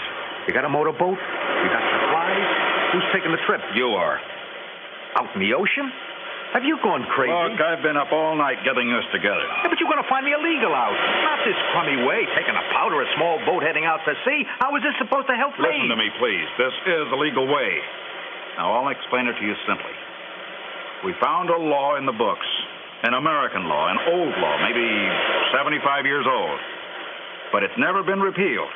So legally, it still applies. Yeah, but what does the law say? It says that an American citizen, any American citizen, which you are, can lay claim to any uninhabited island in international waters. Now, it says more than that, but that's a substance. Yeah, but what? 3 miles out. Beyond that, it's international waters. An American citizen lays claim to an island, and it becomes, in effect, an independent sovereignty. His own country, you might say. But what does that mean? For your purposes, it means that legally no authorities can touch you there. They don't have the legal right. But will it hold up in law in the courts? Ultimately, probably not. But it's enough to give you the time that you need. Only 3 days. Think of it, 3 days. I filed a copy of the claim with our own authorities here, and I sent a copy to Washington. Now, by the time the fireworks start, you'll be a free man. The statute of limitations will have run its course, and then they can never touch you. For your old crimes, of course. You commit a new crime, and that's something else. Oh, that's great. That's great. Oh, you're a smart boy, Manuel. But tell me, where is the island, and how do I get to it? Look, I know these waters well. There are a string of islands straight out in a straight line. Take your pick. They may be just a few acres wide with no vegetation or anything, but they'll serve your purpose. It's getting light now, so you won't have any trouble finding your way. Now get in! And come back 3 days from now on Saturday, and you're free for good. What do I do once I'm on the island? In that boat, you've got a tent, a gasoline stove, food, water, clothing, blankets, a radio, all kinds of personal equipment to make you comfortable as possible. You'll manage. Is that too high a price to pay for freedom? I guess not. I wish there was some other way, though. Believe me, there's no other way. Good luck. I'll see you on Saturday. Joe! Hey! Joe! Hey, isn't that Carmen running along the shore? Oh, you're a sly boy, Manuel. Planned a last-minute surprise for me, eh? Ah, that's more like it. With a little company, that island shouldn't be too hard to take. But Joe, don't leave. Manuel, you're helping him leave without me. I'll never see him again. Carmen, what are you doing here? I was restless. I couldn't sleep. I went for a walk along the beach, and then I saw... Oh, take me with you, Joe. Take me with you. That'll be a pleasure, Carmen. No. Who are you saying no to, creep? I say she comes. No. I didn't pack a bag with me, but I packed a 38. Let's go around, Manuel. She's coming with me. Don't hurt him, Joe. I wouldn't hurt him. All I want is him not to interfere. Please, Manuel, please let me go. If she enters that boat, Joe, I won't lift a finger to help you. And it won't do you any good killing me. You need me. I'm the only one who can give you those 3 days you need so desperately. Well, what'll it be, Joe? Carmen or your freedom? Not even a choice. So long, Carmen. I'll send you a postcard if I can figure out how to mail it. Please, Joe. Come on, beat it, girl. I gotta go now. Please. I said beat it. Vamos.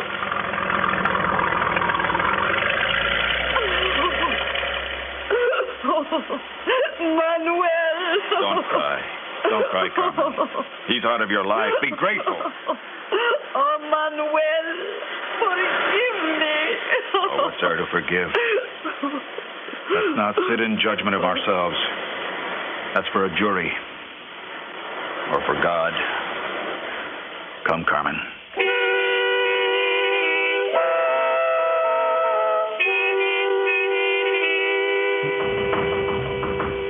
Come in, Mr. Dixon. I was expecting you. Here, let me take your raincoat. You were expecting me? I didn't have an appointment. We're both lawyers, Mr. Dixon. We know it is wise never to underestimate the opposition. I haven't made that mistake with you, Senor Martinez. You can be sure of that. I read your interesting little legal paper, the one you just filed, your claim for one Johan. And, you found it interesting? Do you really think that'll put him outside of our reach? Long enough to serve our purpose, Mr. Dixon. It's true that there is now an extradition law in the books, but Johan will never be extradited. I admire your skills, Senor Martinez. You've served your client well. A few days on a little island, and he's a free man. No, you haven't overlooked a thing. Congratulations. Thank you. But is this what you call justice? Justice? Justice is so uncertain. Like the weather in this unsettled part of the world? Sounds like a storm coming up, Senor Martinez. No, impossible. It isn't hurricane weather. Too early in the season. There were no warnings. Of course, certain of the old inhabitants have been muttering about a hurricane, but, well, to the trained mind of a lawyer, these are idle rumors. Senor, if there should be a hurricane, what would happen? On the mainland? Oh, just high winds, a few house roofs blown away. No, I mean on the offshore islands. Oh. Well, they're flooded over by huge waves, senor. Completely flooded. Completely destroyed.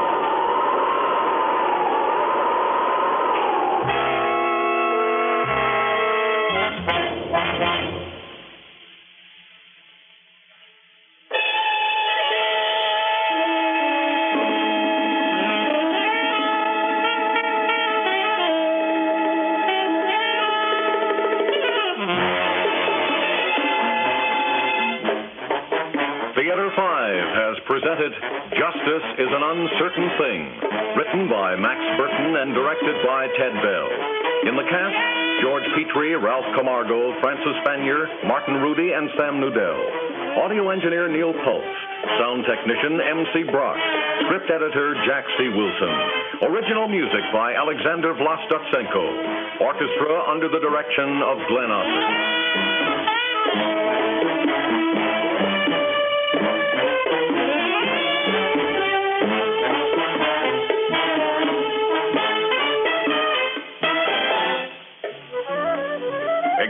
Executive producer for Theater 5, Edward A. Byron.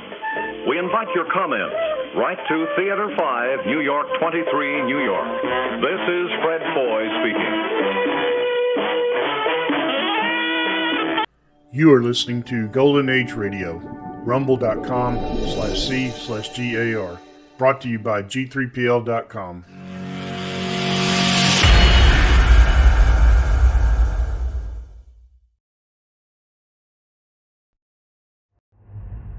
You, finding life pretty dull? Dreaming again of exotic places? Wishing you were somewhere else? We offer you escape.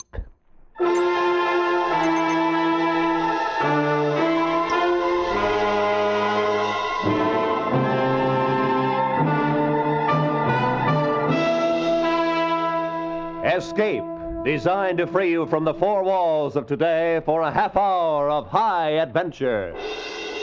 Escape with us now to the year 100,080 and a world where beauty and terror live side by side, as H.G. Wells describes it in his immortal story, The Time Machine.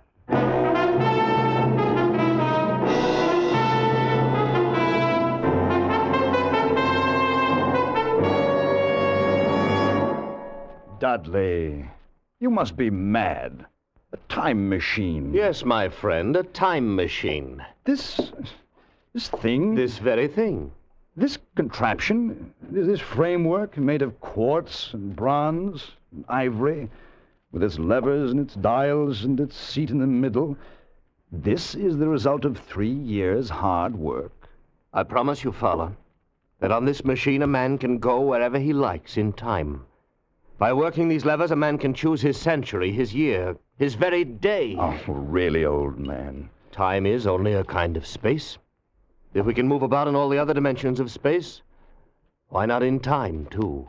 It's impossible, out of the question. And what of the journeys I've already taken on this little contraption? I'm afraid you've been having a bad dream. You mean I've developed into a liar? Very well. You shall have proof, my friend. How? Just climb on, Fowler. Sit in the seat beside me, face these ivory dials, and I'll take you for a little spin. Well, you mean right now? Right now. Or just, in case this thing should take off like the Flying Red Horse, are there any, Any preparations? No, Fowler, no. You won't need any luggage on this trip, not even a toothbrush. You'll be back here in my laboratory in less than a minute.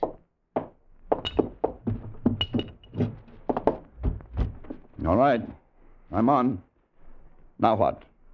Hold tight. It sways a good deal. I'd hate to lose you. I can't be frightened, Dudley.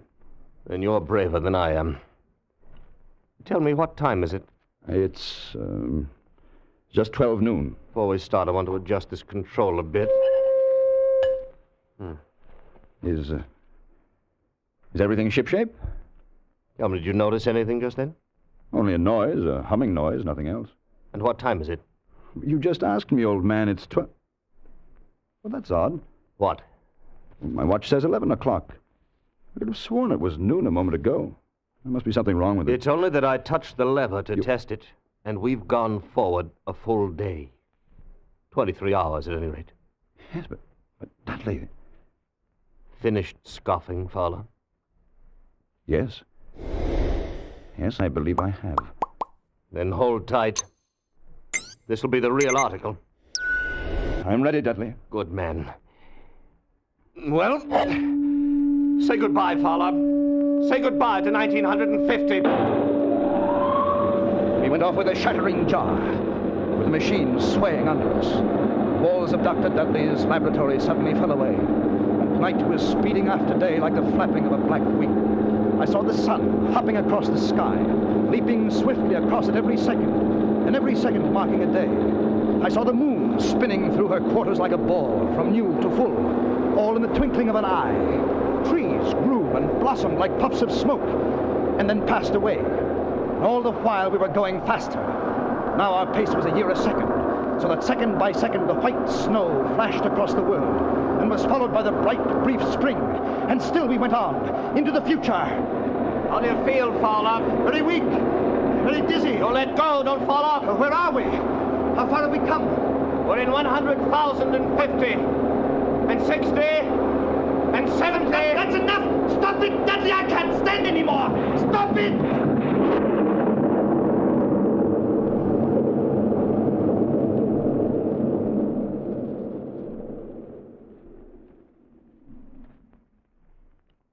Fowler, you all right?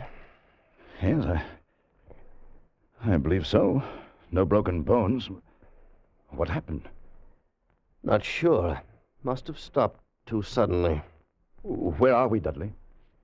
Look around for yourself. A wide lawn and a beautiful, vast garden. No, I meant geographically.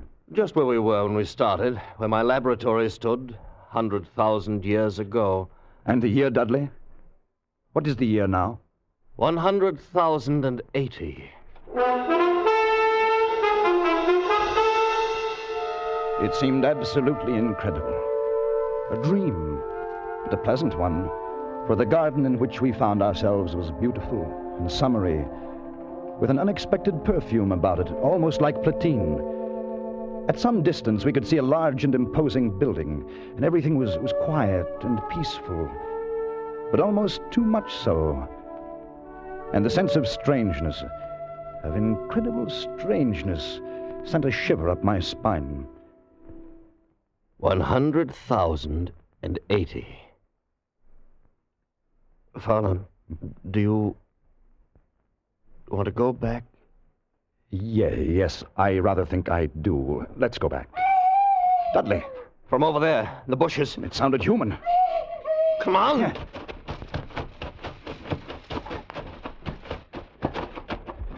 Why, it's a child. Seems to be a very small girl. There's been a beast here of some kind, struggled with. Look at the marks in her arms. Now, my dear, you'll be all right now. You won't be harmed. Of course, you won't understand English. Motioning us to go with her. Yeah. What about the animal? Did you see it? No, not a glimpse. Too fast for us. Perhaps we'd better go back, Dudley. The girl seems to be all right now. Leave her like this? Yes, I've had enough. Well, they haven't, old man. Because they're here. All around us. They had crept up on soundless feet to surround us. The little people of this era.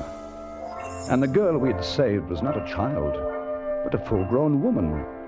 Well, they all stood 4 feet high, dressed in simple tunics. Beautiful creatures, but terribly frail, with a plump, soft kind of frailty. They were like eerie figures in a dream, and all we could hear was the rustling of their clothes as they surged happily around us, their faces wreathed in smiles. Why, they're not savage at all. They're very loving and gentle little people. Yes.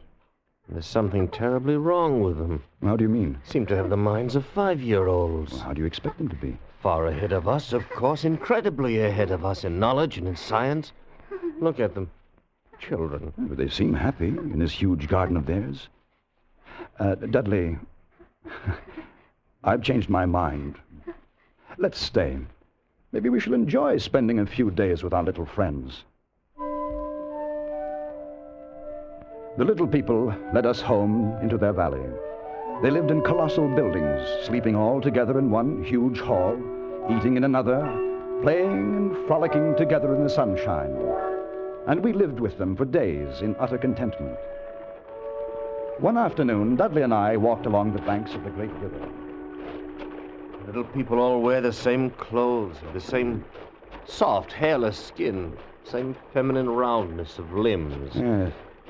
I wonder if it's because they're vegetarians. They're vegetarians because they have to be. You haven't run across any horses or dogs, cattle of any kind, have you?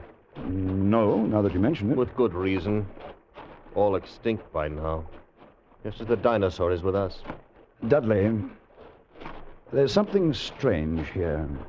Something hidden away and silent here in the year 100,080. Felt the same way. I've taken the precaution of removing the control levers of the time machine, putting a master padlock on the main switches. Oh. Don't much fancy the idea of someone riding away with it into another century and leaving us here for the rest of our lives. Dudley, do you know where we are? Yes, this is where we landed. I thought so. Well, I wasn't sure. What did you ask? What's happened to the machine? What? But they've taken it away.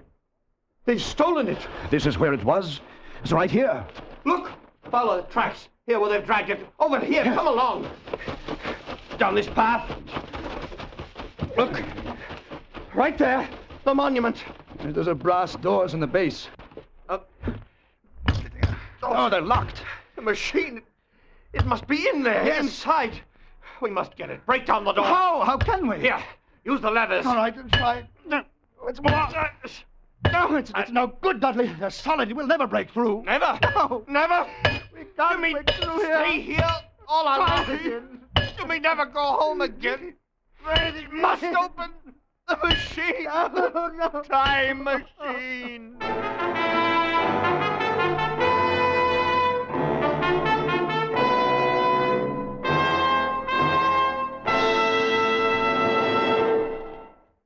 The laughs that Red Skelton and Amos and Andy bring to CBS on Sunday nights are doubled, tripled, and quadrupled because of the friends, relatives, and strange acquaintances they bring with them.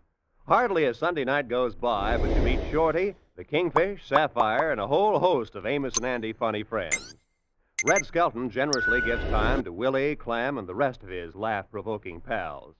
You're invited to meet them all again tonight on most of these same stations when Red Skelton and his gang and Amos and Andy and their friends pack the house with mirth at CBS, the Star's address. And now we return you to Escape.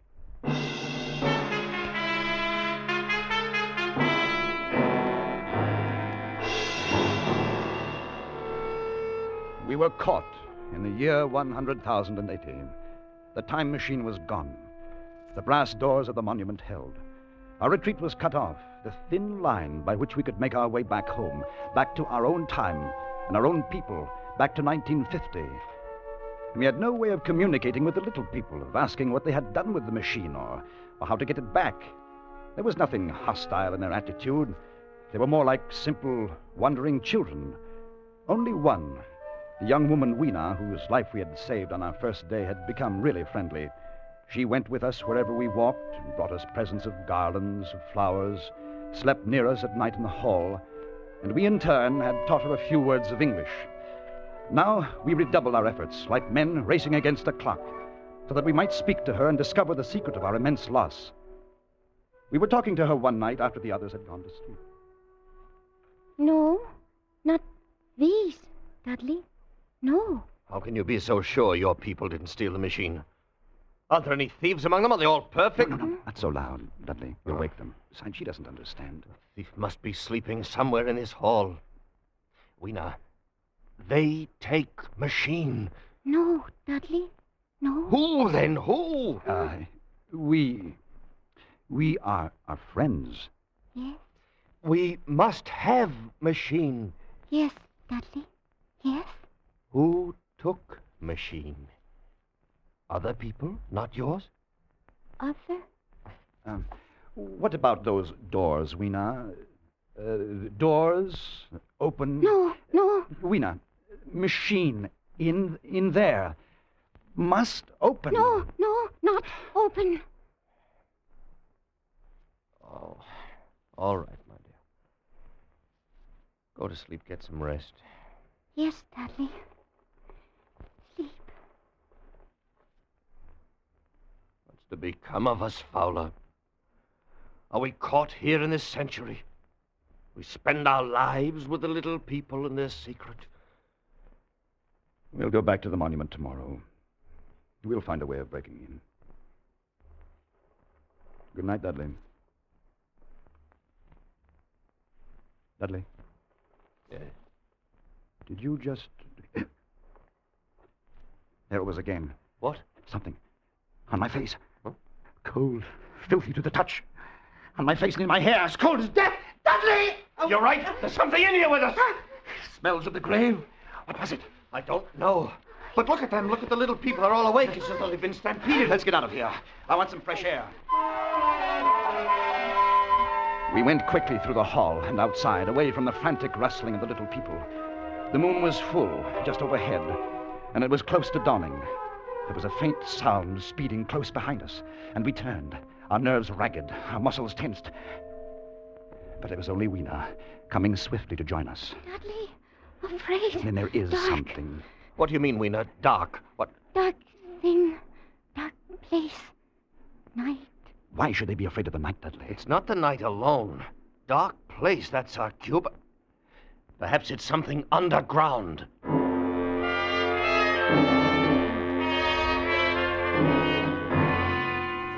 It was another day. We had wandered into a lovely wooded place about a mile from the community. And suddenly Weena screamed. Father! We stopped short. A pair of glaring eyes were fixed upon us. As we stood there, petrified, the thing, a little ape-like figure, rushed across our path and disappeared in the clearing about 30 yards away. What was it? I couldn't see it too well. It seemed to be a dull white with white hair on its head and down its back. It looked like a small ape. It was running on all fours, with its arms held very low. Weena, what was it? Morlocks. Morlocks. Who are the Morlocks? What are they? Weena, tell me. No. Let's go over there and see where it disappeared. Come along, fella.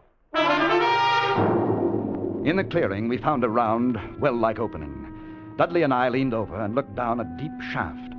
A small white creature was retreating down a ladder in the well, like a human spider, its large, bright eyes watching me as it went swiftly down. Then it disappeared in the shaft. Fowler, did you see it? Like an ape? Yes, but also like a man. So there are two species of men in this world. Yes. The little people above the ground and this obscene thing, this bleached monster below. That white look, common to animals that live in the dark. Like huge rats, like worms that are cold to the touch. I know, because they've touched Fowler, me. you can feel the air being sucked down into this shaft. Yes. The earth must be tunneled enormously here under our feet. These monsters must live in the tunnels. I think we know now who stole our time machine. Yes. Then we'll go down and have a look. No, not go. Why not, Weena? Morlocks, you never come back. We must have our machine, my dear. You wait for us here. No. And so we went down, our heels ringing on the small metallic bars that were meant for creatures so much smaller than us. Down we climbed. Down. Ever in darkness. Down, it seemed, into the center of the earth, into the core of the world. How much longer? Won't know until we reach bottom. Can't be much further. Do you hear that? Like machinery. We're almost there. Well, thank heaven for that. All right, fella, I'm on the bottom. Come along, just a few more steps. Now, give me your hand, fella. Good. Yeah. Good. We're here. He's in the land of the Morlocks. You have a match? Yes, here. Seems to be a large vaulted cavern at the end of this passage.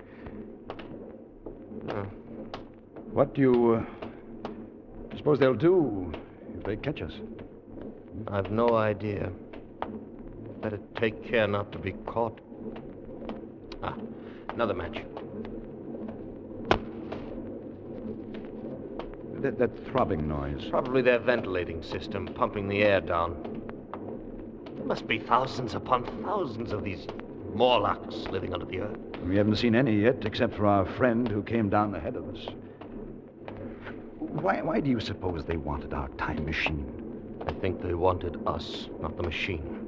And we've come to them. We must. It's our only chance. Fowler, if that noise does come from air pumps... Yeah? Why is it so stuffy here, so oppressive? Dudley. That smell. Blood. Light another match. Dudley. Look. Straight ahead. On the white metal table. Set for a meal. Yes. With a small haunch. Meat. We know that the cattle are extinct. Then, what do they feed on, these Morlocks? Don't you know? Yes, I know. Oh. Another match? Yes, here. Oh, Dudley, I have no more. I've used our last match. Oh. All right, we'll have to go back then. We know the secret now, anyway. These Morlocks living here, underground, are the masters of this age. And our friends up above, fatted cattle, fed by the Morlocks, clothed, supplied, and housed until the day when they're cut out of the herd and brought underground as food. This is the future you're looking at. This is what we men of the 20th century shall come to. Dudley! What is it? I felt hands. Cold heavens. Take one of these levers. Yes, give it. Use it as a weapon. Lash out. Against this wall, Fowler, here beside me. They're moving in. Fight them! Use the lever, man. Use the lever! Gardner, they're all around us. This way! Fowler, this way! Back this way! We went back in that evil darkness, fighting every step as we went. By my side, back to those projecting bars, kicking and clawing ourselves loose from their pallid, grasping hands. And climbing up again, up toward daylight and freedom, away from their stench and the eagerness of their icy hands.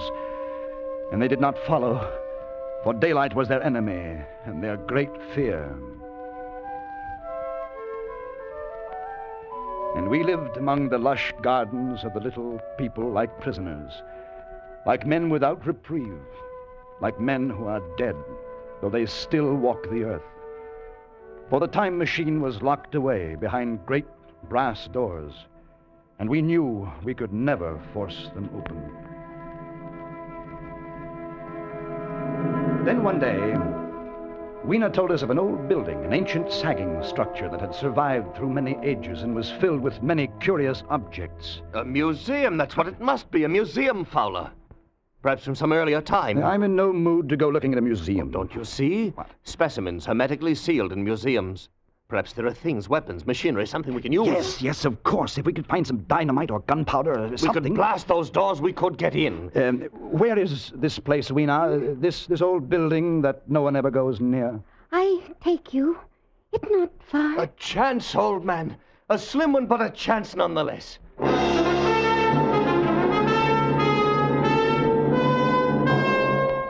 All day we wandered through the great ruined halls.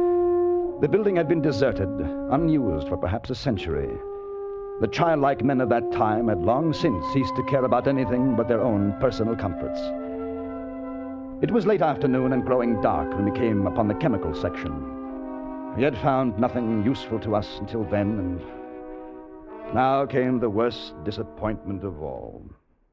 And it's dust. All of it. Been dust for centuries. Another dead end. It's hopeless. We were out of our heads to hope that nitrates would retain their form for 100,000 years. We go now? There's nothing here. Oh, wait just a moment. Something in this case. Well, you can break it with your lever. Stand back a little. All right. Box of matches. Hermetically sealed. Now, wait, let me see. Well, they're perfect. But they're not even damp. What shall we do with them? Burn down those brass doors? Well, you'd better keep them. You can't tell. Fowler. What? On the floor, you see them? Where? Small, narrow footprints leading away into the darkness at the end of this gallery. Dudley! We'd better go. Pick Queen up and carry her. We'll have to run for us. Now, don't be frightened, my dear. It'll be all right. Go on, run! We came out of the gloom of that place into the deeper gloom of dusk. And suddenly we saw. We were trapped. All around us were the Morlocks. They were there by the thousand, surrounding us, and coming closer in a long, even line of deathly white, their eyes blinking in the half-light, their tiny mouths alive with appetite. Fowler, the matches! I have them dipped like a fire. Here, please, here. Hurry, man, the forest is dry. Hurry, man. We'll have an inferno here in a minute. Our little friends don't like light or heat. The fire leaped high to the heavens, and the countryside was ablaze. The Morlocks turned in fear, blinded by the glare. Some of them blundered into the middle of the raging flames, and the rest faded away like a fog. Dudley had left a narrow passageway for our retreat, and we fled down a long corridor of leaping flames and blistering heat. We fled to safety toward the community of the little people. As we ran, we passed the huge monument with its great bronze doors that were locked tight in our time machine. And suddenly, in the glare of the distant fires, we saw something that stopped us short. They're open! Fowler, the doors are open! No, not go in. Dudley, no. It's a trap. They're there waiting for us inside. Waiting or not, we're going in. Dudley, it's suicide. It'll take me 1 minute to screw the levers on again, then I touch them and we're away. All right, I'll try to give you your 1 Good minute. boy. No, go. Not leave me. No, you, my dear, you hold tight around my neck. You're coming home with us. All right, let's go. We're in. Oh, look, the machine, they haven't harmed it. I don't see them yet. Come on now, quickly. The doors, Dudley. They're closed. Get in the seat. I'll be ready in a moment. I waited for the hum that would signal our departure. And there in the darkness, the Morlocks were finally upon us. Cold, persistent fingers swarmed over my body, tugging at me, sucking me away from the machine. I held tight to Weena as a man holds fast to life, tried to kick them away with my feet. Hurry, Dudley, hurry! I seem to get these levers quickly or we're done. One more turn and it's it. There, Fowler, we're away, we're gone. Yes, we made it. Are you all right? I'm all right. Good. And Weena? Weena isn't with us. What happened? They tore her from my hands at the last minute. They got her. I tried to save her, but I couldn't. I still have a piece of her tunic here in my fist. Little piece of her tunic, Dudley. Nothing else.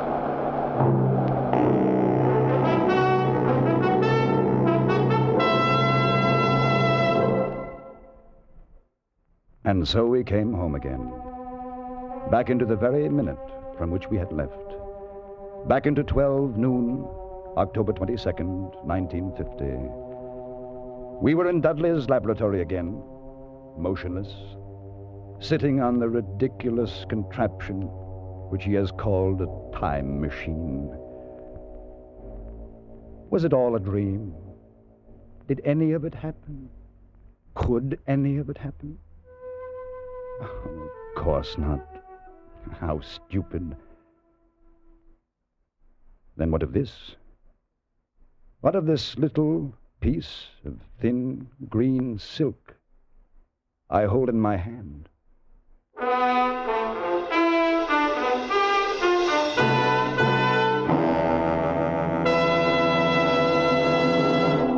Escape is produced and directed by Norman MacDonald. Today we have brought you The Time Machine by H.G. Wells, adapted for radio by Irving Ravitch, and starring John Daner as Fowler and Larry Dobkin as Dudley, with Georgia Ellis as Weena. The special music for Escape was arranged and played by Ivan Ditmars. Next week, escape with us to a small fishing boat off the California coast and a night of terror and death at the hands of a brilliant madman, as Bud A. Nelson tells it in his exciting story, 7 Hours to Freedom.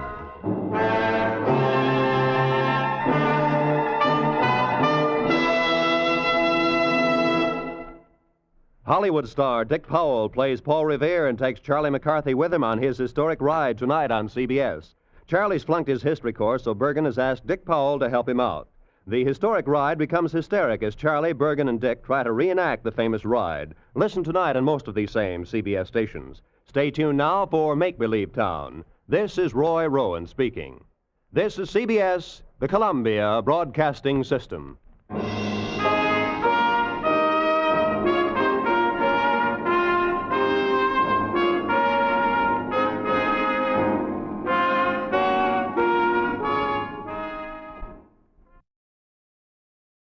You are listening to Golden Age Radio, rumble.com/C/GAR. Brought to you by G3PL.com.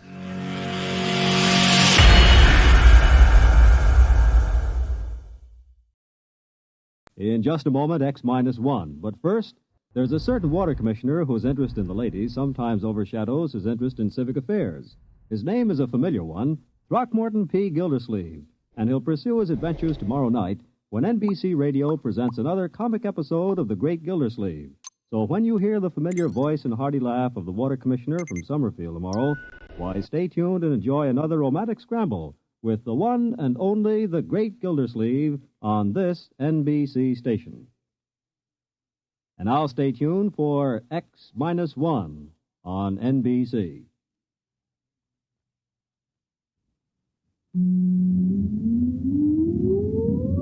Countdown for blast-off.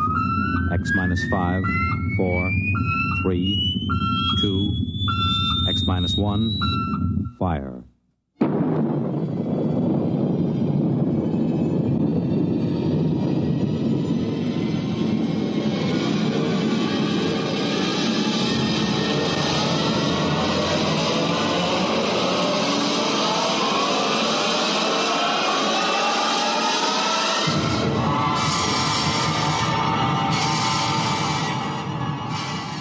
From the far horizons of the unknown come transcribed tales of new dimensions in time and space. These are stories of the future, adventures in which you'll live in a million could-be years on 1,000 maybe worlds. The National Broadcasting Company, in cooperation with Galaxy Science Fiction Magazine, presents X-1.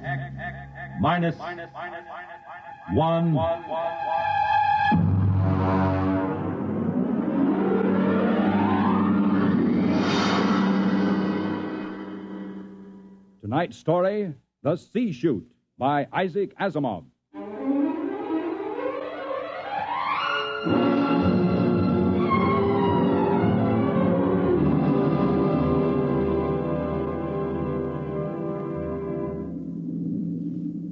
We were on our way home to Earth when it happened. 6 of us, coming home as passengers aboard the merchant spaceship Starfire. At the start of the Second Interstellar War, the one between Earth and the planet Chloro. And then it happened.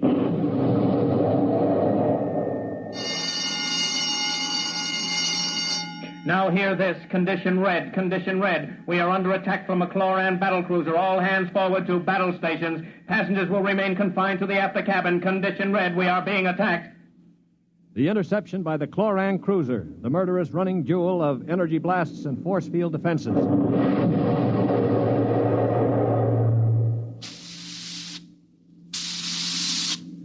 We huddled in the passengers' after cabin, terrified, not knowing how the battle was going. We could hear the desperate bursts of steam through the steering tubes as the Starfire maneuvered to dodge the enemy attacks. And then...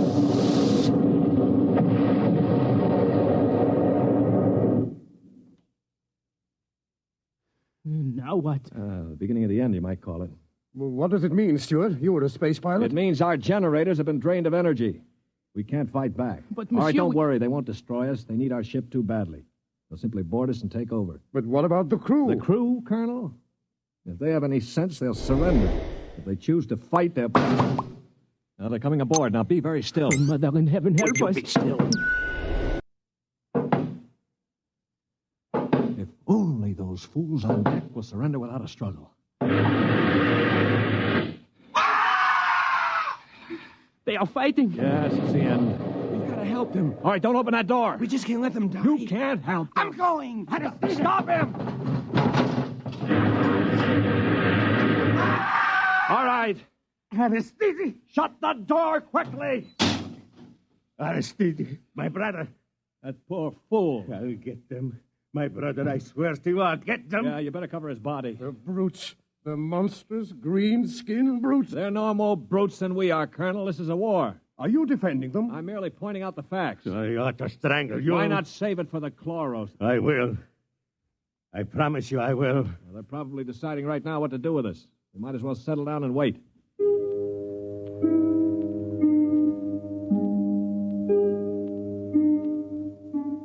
We sat there, the 5 of us, and listened while the Chloran invaders killed off the members of the Starfire's crew. Among us was Colonel Anthony Wyndham, an old Colonel Blimp type with a lame leg. Wyndham had spent his life in the militia back on Earth, but had never seen a battle. There was Demetrius Poliorkitis, who who had just watched his brother being killed by a chlorocarbonizer. Poley was a huge man. He and his brother had tried truck farming in Arcturus and given it up after 2 seasons.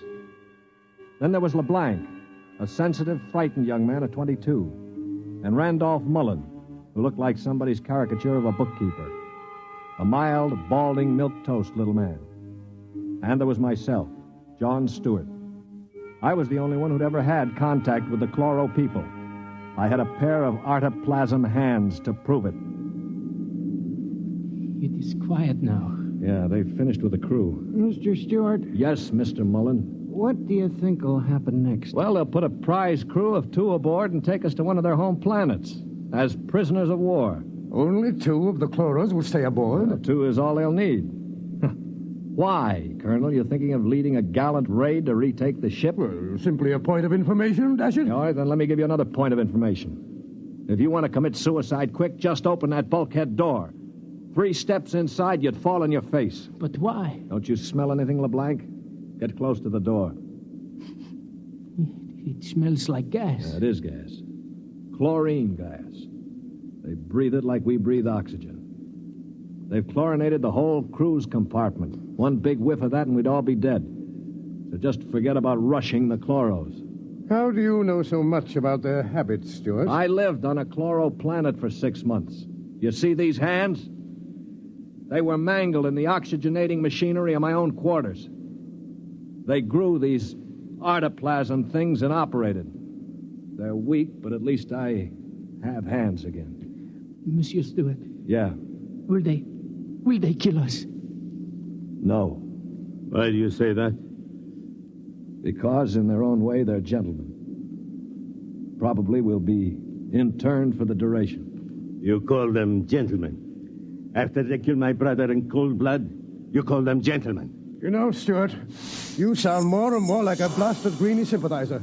Blasted, man. Where's your patriotism and loyalty? My loyalty is where it belongs, with honesty and decency, regardless of the shape of the being it appears in. This is a ridiculous war. Why are we fighting these people? We can live only on planets with oxygen, and oxygen is poison to them. They can live only in chlorine atmosphere, which is deadly to us. Yet we're fighting them over a bunch of worthless asteroids that neither of us can live on comfortably. Well, it's a matter of principle. It's a matter of stupid pride and greed. I don't like what you say, mister. Why not? Because you talk too nice about these greeny scum. They're good to you, eh? Well, they weren't good to my brother. They killed him. And I think maybe I'll kill you, you rotten greeny... Mullen, grab him. I can't break his hold. They are coming in. Foley, let him go. They saved your life this time. But when I'm finished with them... Quiet. I think they're opening the lock. Well, don't get between us. Foley, don't lose your head. They'll kill us all. I greet you, Earthmen.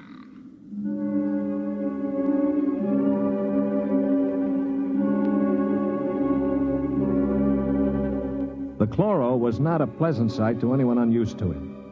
He was about the height of an Earthman, but the top of him was just a green stalk with eyes. He was still wearing a spacesuit to protect him from the oxygen in our compartment. In one of his tendrils, he carried a chloran gun. As he stood in the doorway, I could see Polyarcheta's eyes begin to glisten with rage. Then, with a bellow like a huge bull, he threw himself at the Chloro.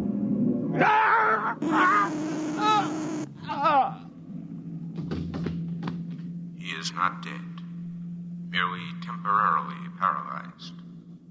You 5 will remain together as prisoners of war. We expect to reach our own planet within several weeks, your time. There you will be interned for the duration of the war. If any of you attempts to leave this compartment, we shall be forced to destroy you. That is all I have to communicate.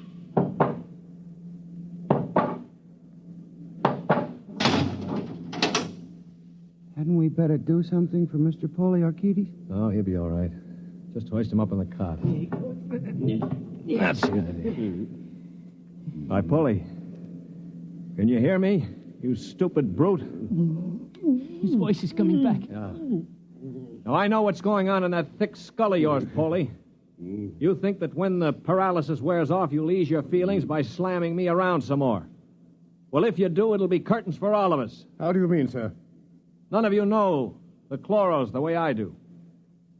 Unlike us, they assume automatically that any group of Earthmen they find together comprises a biological grouping, like an ant colony. The result is that they consider the group as something holy. Now, they'd never break us up. And if one of us did any harm to another, they'd have us all executed as a bunch of chlorotype perverts, a non-functioning group. So call all the names you want, but keep your hands to yourself or we're finished.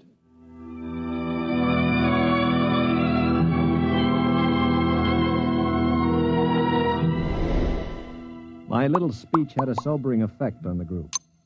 For the next 24 hours, we did little besides eat our rations and think. I tried to evaluate them. The colonel I had figured for an old windbag. Poliorketis was a hate-filled brute. LeBlanc would crack first. He was like a frightened child.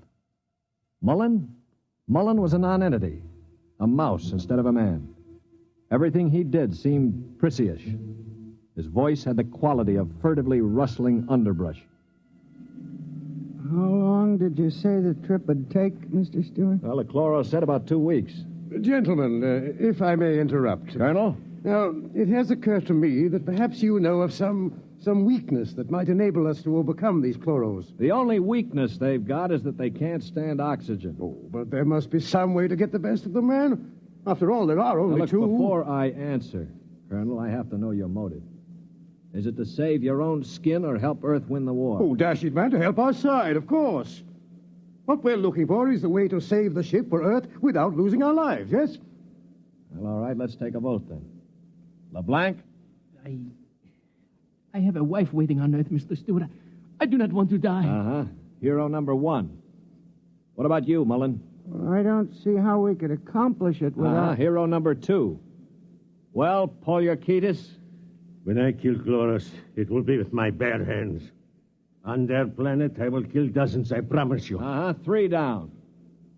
Well, Colonel, don't you want to march to glory, an old militiaman like you? Your attitude is very cynical and unbecoming, Stuart. I see. Well, then I'll have to blow the ship up myself. Stuart! Don't worry, Colonel. I don't intend to be a dead hero. Of course, there is a way we might do it. What did you say, Mr. Mullen? There's a spacesuit and magnetic boots stored in that locker over there. We might be able to reach the control room from the outside of the ship. The outside? But how would we get outside? Well, this compartment has a sea chute. It must. What is a sea chute? A sea chute, my boy, is a casualty chute. It doesn't get talked about much, but all the main compartments have them. They're just little airlocks down which you slide a corpse. Burial in space. Oh, blast it, Mullen. Suppose you did get outside. How could you re-enter the ship? Through the steam tubes, the ones they use to guide the ship. Wait a minute, Mullen. What do you know about steam tubes? I thought you were a bookkeeper. Well, on Arcturus, I got interested in spaceship models. I studied all about them. On my own time, of course. Yeah, naturally. At any rate, I learned that the steam tubes have an access vent directly to the control room for repairs and so forth. And the chloros, they are in the control room. What do you think, Stuart? Well, it's a video sort of idea, but it might just work. We could get permission from the chloros to open the sea chute and bury Polly's brother. And one of us could slip into it, work forward, and climb up through the steam tube. The question being, which one? What about you? You with your loud talk and your sneers. I'm no hero, Paulie. I've already said that. My object is to stay alive. The steam tube let go while you were in it, you'd be broiled like a lobster. Now, how about the colonel here? If I were younger, blasted, I'd trounce you. You know very well with my injured leg. Yeah, of course. Not to mention my artificial hands. Well, now, what unfortunate deformities do the rest of us have? Paulie? You just keep talking, Mr. Big Mouth, and pretty soon we'll kick your teeth in. Of course, that's your standard reply to everything, isn't it? LeBlanc, will you do it? I cannot. Not even to get back to Denise? Please, I cannot. LeBlanc needn't go. I'll do it. What? After all, it is my idea. Wait a minute. Are you serious, Mullen? Yes.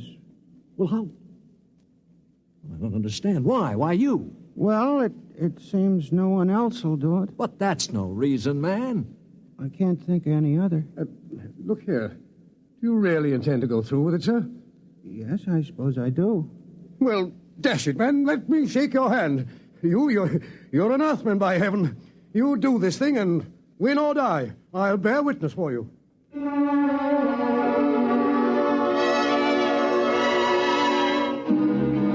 It was quite a moment. Mullen the mouse had suddenly turned into a man. He just stood there awkwardly while the colonel puffed his hand. Poliorketis seemed stunned. LeBlanc was wide-eyed. And I? Well, I was in a peculiar position, one in which I rarely found myself. I had absolutely nothing to say. That ought to bring them. I hear one.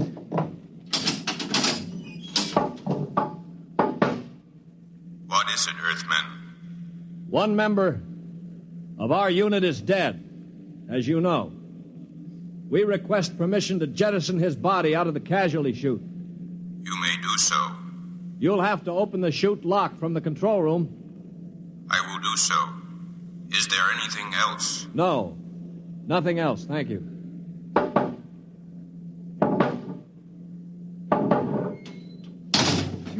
Oh, boy.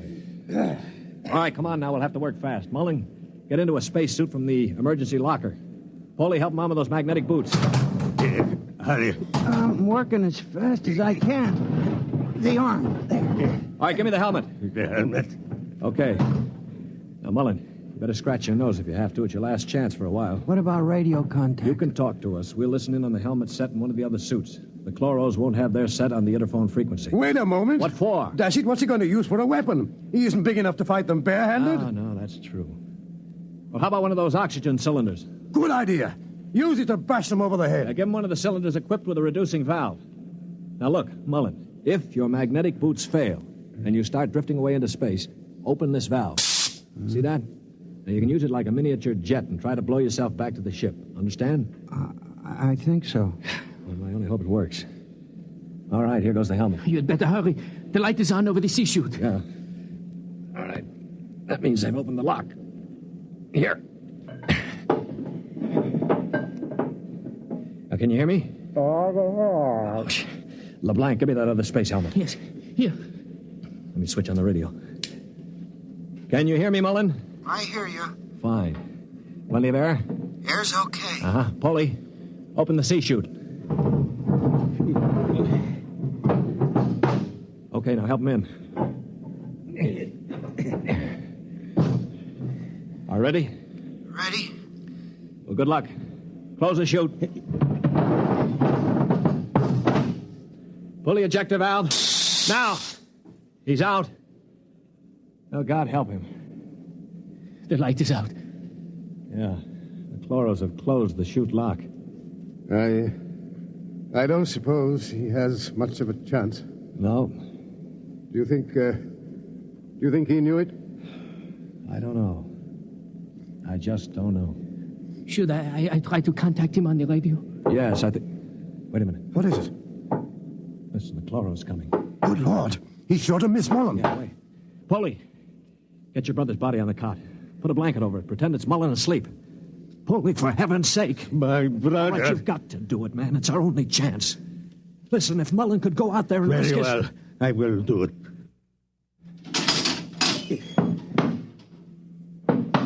Earthman. Yes. You have jettisoned the body? Yes. Good. Is there something further we can do? No, We are very tired. Our grief is very great at losing one of our unit. We would like to rest alone. I will respect your wishes. I see that one of your units sleeps already. Yes, Mr. Mullen was overcome with grief. I leave you. Oh, brother. Polly, I thought sure you were going to rush him. With that brave little guy out there. What do you think I am, anyway? And to think I laughed at him makes me ashamed. Yeah, I guess I've been saying some things that maybe weren't too funny. I owe all of you an apology. Do you think it's safe to try the radio? Yeah, we better. Hello? Hello, Mullen. Can you hear me? Yes, I hear you. Where are you? I'm standing on the outside of the ship. All right, now take care. One misstep and you'll be marooned in space. Now, can you find the steam tubes? I think I've found one of them already. I can feel the rim. I just hope it doesn't let go when I get inside. Be careful. I'm going into the tube now. I can feel the ladder rungs they use to repair the inside. Yeah, well, keep in contact. I'm in the tube now. Good Lord. They've let go with a blast. Yeah, well, it may be the starboard tubes. Mullen! Still here. They use the other tubes, fortunately. Now, if they don't try to correct for overdeflection... Yeah, keep moving. I seem to be... Wait. Yes, I'm at the end of the tube now, where it opens into the control room. Good. Now, look, there's a small metal door there. Can you feel it? Yes, I'm afraid it's locked from the other side. Oh. I can't budge it. Mullen, listen to me. Stewart, I'm scared. I'm terribly scared. Yeah, all right. Now, hang on. Don't blow up. Listen to me. Are you listening? Yes. Take the spare oxygen tank. Bang on the metal door that leads to the control room. The chloros are bound to hear you. When one of them comes to investigate, try to hit him with a cylinder. Now, aim for the stalk on top of his body. Try to blind him. Will you do that? I'll try. Well, now, go on. Only one can come. The other will stay at the controls. Now start banging.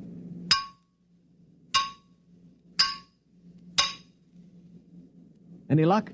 No, Wait, I hear something. Something's opening the lock. The door now. I hear... Ah! Mullen, what happened? Mullen, can you hear me? Mullen!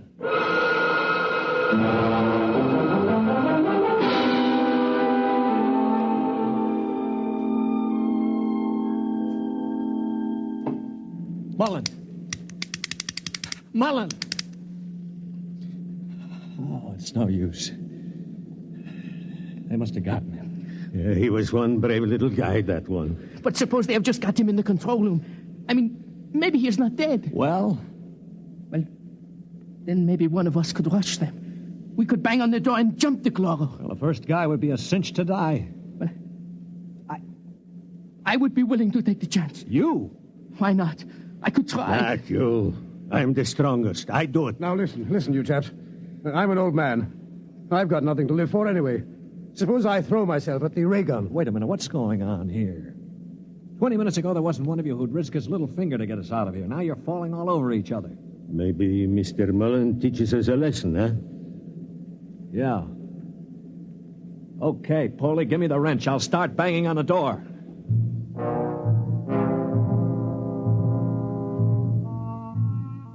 They say that selflessness is contagious. I guess maybe it is. I'd been a cynic all my life, a man who believed in nothing. Well, I'd come face to face with 4 human beings who proved that I'd been living a lie. I knew what I was going to do now. When the chloro came to investigate our compartment, I had it all planned. If only my poor, weak hands would hold out long enough. Ready? Ready. Here goes. That should bring him. Try again. Wait, listen.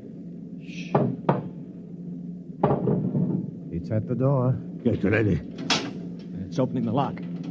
For poor old Mullen now. Steady. No! Let him have it! Wait! Stop it! It's not the chloro! Wait! Good Lord. It's Mullen. Here, get the helmet off. That's it. All right, now lift. Mullen, are you all right? I seem to be quite all right. Well, the chloros. Both dead. At least I hope so. Well, what happened? Well, I banged on the steam tube hatch and a chloro opened it. Yeah? I hit him with a cylinder. It blinded him, I guess, but didn't kill him. He grabbed me and pulled me into the cabin. In the struggle, he broke my transmitter. That's why I couldn't talk to you. Finally, I managed to club him down. Well, what about the other one? The other one almost got me. It must have heard the scuffle and came into the cabin with a ray gun. What I did, I guess, was pure reflex. The cabin atmosphere was chlorine, of course, and the greenie didn't have a spacesuit on. So I just turned on the oxygen valve in that spare tube. It was like spraying an insect with poison. Well, you're a brave man, Mullen.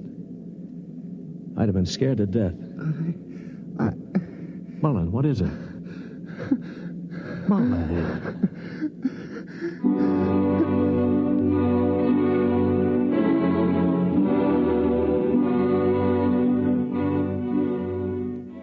An hour later, false hands and all, I was at the controls of the ship, headed for Earth. We'd gotten rid of the chlorinating equipment and restored the oxygen naturally. Mullen was asleep in the cabin under a sedative, or so I thought until the cabin door opened.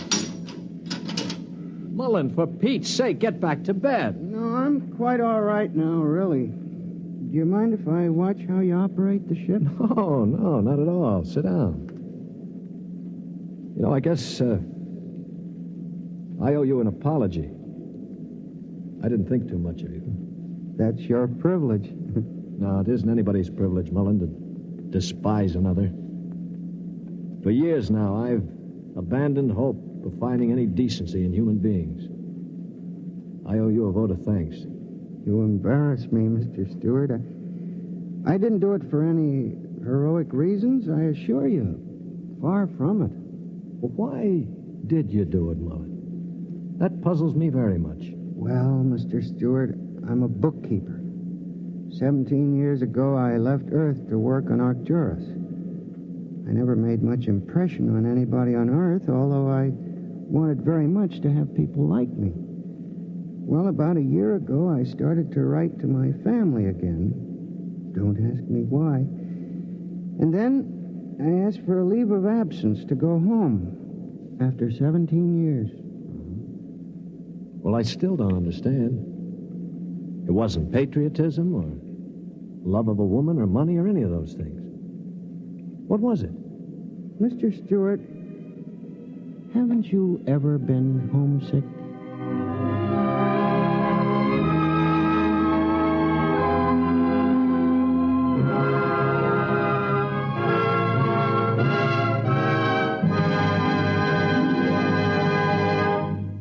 You have just heard X-1, presented by the National Broadcasting Company in cooperation with Galaxy Science Fiction Magazine, which this month features A Gun for Dinosaur by L. Sprague de Camp, a story of hunters in the bloodiest and most ferocious arena of all prehistoric Earth, where hunting reptile heavyweights is no job for human lightweights.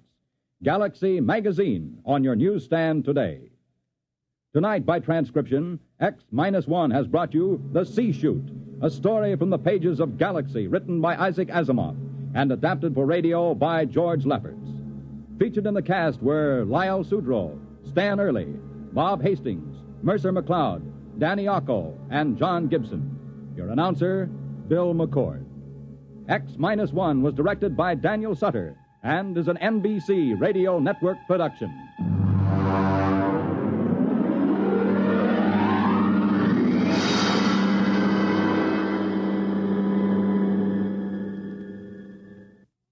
Next week, on a distant planet in a forgotten colony of Earth, a man is ordered to commit a murder. Listen to Skulking Permit on X-1 next week. You are listening to Golden Age Radio, rumble.com/C/GAR. Brought to you by G3PL.com.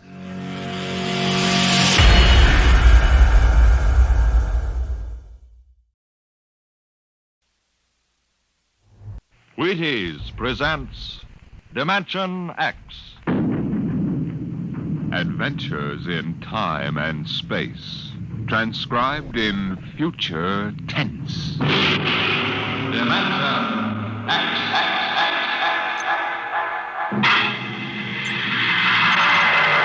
On stage tonight, Dimension X, another in the Wheaties' big parade of exciting half-hour presentations. Just about the time you're getting up tomorrow morning, you know what's happened? You've been without food for so long that you gotta get more if you're going to get your work done. That's why first you need your Wheaties. Sure, Wheaties. Because when you dip into those golden flakes, you're getting real whole wheat. Yup, every single Wheaties is a kernel of wheat. And you know what that means. Vitality for working well, feeling well, looking well. Whole wheat energy, whole wheat vitamins. All the goodness of plump whole wheat in crisp little flakes that are mighty nice to meet any morning of the week. So be good to yourself. Tuck into the Wheaties at 7 a.m. and see if you don't feel the difference. Have yourself breakfast of champions and see how Wheaties at 7 can help at 11. Come on now, try 'em.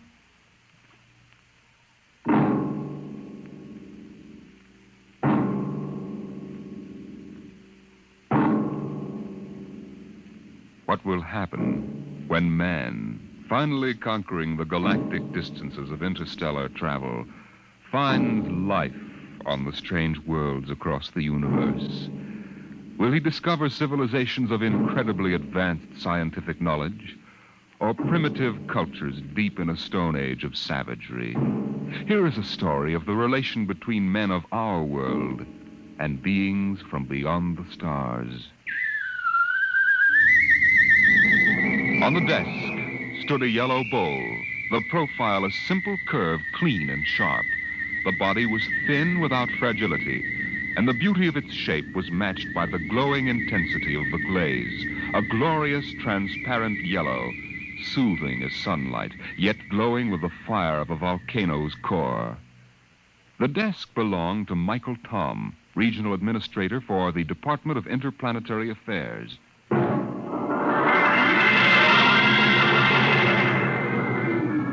That bowl? Why, it's a souvenir.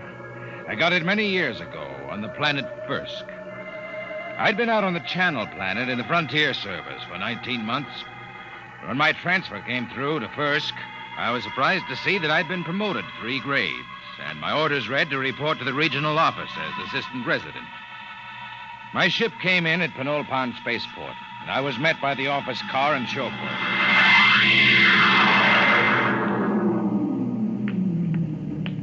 Mr. Tom? That's right. I'm Wirachek, sir. Welcome to Fursk. Thanks. Well, I didn't expect to find a 1992 Rolls here.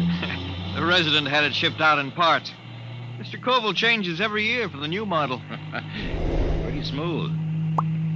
Hey, this is certainly different from the Channel Planet. Nothing there but ice, frost fleas, and the dullest aborigines in the system. Well, you won't find the aborigines very dull here. What kind of people are they? The Mituan? Well, they're humanoid. Very close to us systemically. Tall, sort of amber-colored and graceful. Oh, is that one, the girl balancing the bowl on her head? Yeah. Yeah, she's a Mituan. Uh-huh. There isn't a very big human population at first.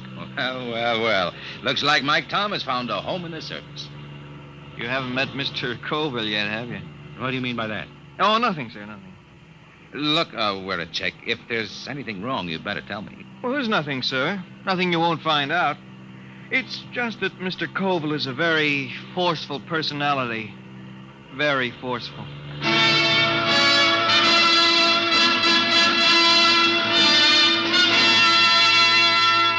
We drove through Penolpon, threading our way through narrow streets between rows of low houses of reed, parchment, and wood. Canals of green water laced the city, and the bridges trailed ivy and orange flowers. Suddenly, we turned a corner, and there on the bank of the main canal was a large concrete and glass building, Earth-style. This was the district office, and in a room that gleamed with black plastic and glass, I found George Koval, senior resident. You're Tom? Michael Tom? Yes, sir. My last junior took off for the hills with a dancer from a Mituan grog shop. If I have any trouble with you, I'll ship you back to Earth with a -50 efficiency rating. That clear? That's clear, sir. And don't get edgy with me. Sit down. Now listen, Tom, I'm easy to get along with. I like things done right the first time. Got to give a good example for the Gooks. Gooks? Yeah, the natives. I don't know what's good for them. I brought in a high-grade silica yarn to replace the root fiber they were using in fish nets. Took me 3 months to talk them into using it. I thought the Bureau policy was to avoid introducing Earth technology to stable cultures. Yeah, that's what those boneheads at the main office say. They don't have to live here. Have you seen those pigsties they live in? There isn't a concrete building on the planet. The Me Too and delegation, Mr. Colville. Tell them I'm busy for 15 minutes. Yes, sir. Well, I'll be going along then, sir. Why? Well, if you're busy. Forget it. I always let those gooks wait at least 15 minutes. Softens them up. They're not hard to handle, if you know how.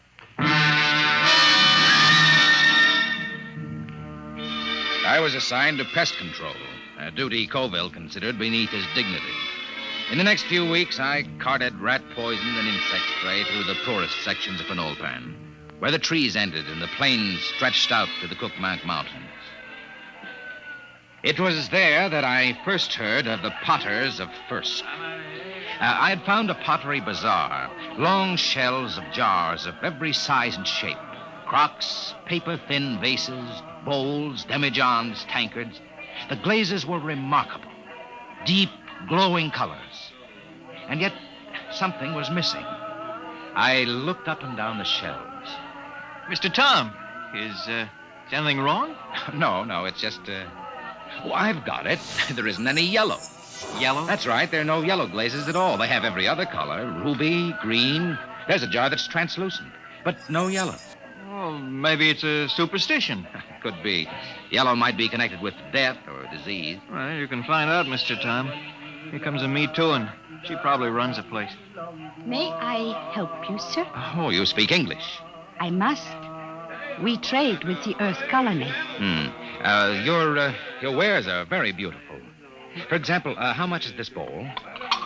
75 credits. That much? They are our ancestors. And to sell them as cheaply as wood or glass would be irreverent. Your ancestors? You mean the bowls? Yes. Uh-huh. Tell me, where's the pottery made? In Penolpan? No, back there. In the mountains? There our ancestors go and the pots are brought back. Aside from this, I know nothing. The Metuan fear the potters. Why? No one knows what lies beyond the first hill, Earthmen. Sometimes we see the glow of furnaces.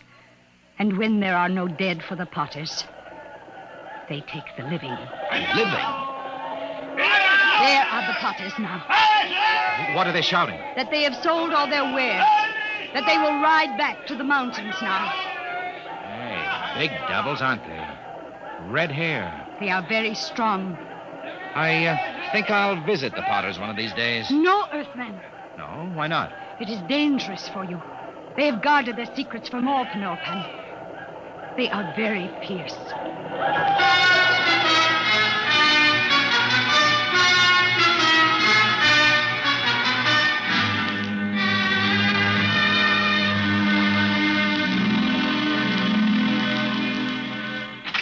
Tom, where the devil you been? I told you to get the estimates for that power plant. I put them on your desk, sir. Oh, yeah. Yeah, so you did. Say, what do you know about the potters back in the Cookmanks, Mr. Colville? Huh? Oh, they're a tribe of bandits or something. Why? I was at the bazaar today. A girl called the vases ancestors. It seemed strange. Ancestors? Well, it probably has something to do with religious death rites. They take away the dead bodies and cremate them for a fee or trade goods. The girl said that when they don't get the dead, sometimes they take the living. What? Well, so that's it. What, sir? Raiding. About every month or so, a couple of Me Too and turn up missing. The whole city clams up like tongue-tied parrots. For 2 years, I've been trying to track it down. Tom, these potters must be behind it. Raiding, huh? Well, we'll see about that. No, we don't know anything definite. Well, we will. Get Weircheck to roll out the copter. We're flying out to those mountains. I'll put a stop to this if I have to blow them clean off the planet.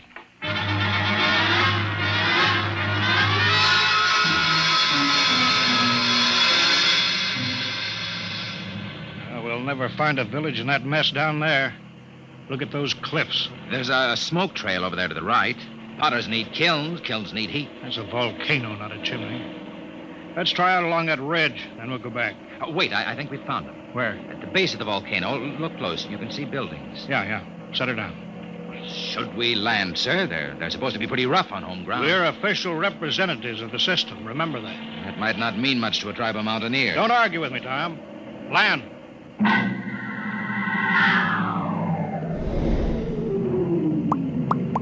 Get your pistol ready. I don't see anybody. The village is deserted. They're hiding. It's the Potters, all right. There's a heap of old broken jars. But I don't see the kiln. We'll stay here till something moves. What's that? One of the Potters. Wait a minute. Here they come. 3 of them. You cover them, Tom. I'll do the talking. Hey there, you! What brings strangers to the village of the Potters? I'm Colville, chief of the Planetary Affairs Bureau in Penulpan. This is an official visit to see how things are going with you. We make no complaints. Oh? I've heard reports of you Potters kidnapping me, too. Is there any truth in that? There is an ancient agreement. The Potters are granted the bodies of the dead, and occasionally, when the need is great, we do anticipate nature by a year or 2. You mean you admit it? The soul lives forever. In the bowl it's beautified. What do you mean? Look here, just what do you do with the corpses? Our glazes require lead, sand, clay, alkali, spar, and lime. All but the lime is at our hand, and this we take from the bones of the dead. I see. Well, we don't want to interfere in any native customs or rights. Corpses, that's between you and the meat turn. If you need lime, I can ship you in tons of it. Natural lime is a poor substitute for fresh live bones. The spirit of the person is in the bones, and it passes into the glaze and gives it an inner fire. Well, you listen to me. I don't care what you use as long as there's no kidnapping or murder. Tell me, Potter. I don't see any furnaces. Where are your kilns? Our firing is done by the great monthly burn. You mean the volcano? Yes, Earthman. Once each month, the heat roars up white and glowing. I see. Potter, why don't you ever use yellow glaze? Yellow glaze? We have no metal to give the pure, rich yellow, the color of the sun. It is strange, Earthman, that you talk of the yellow, for my people have sought the sun glaze for thousands of years. Listen, if there's any technical help you people want, that's my business. But there'll be no more murder. If necessary, I'll put a stop to the potting altogether. Your words are not friendly. Don't think I can't do it.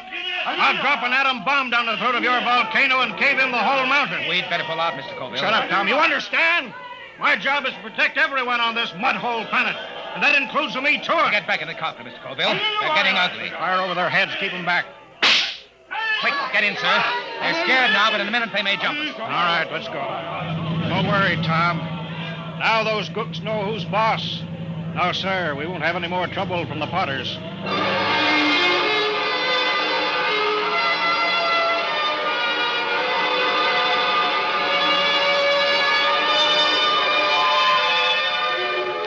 Colville kept me pretty busy the next few weeks, but I got to spending a good deal of time at the Pottery Bazaar with the girl.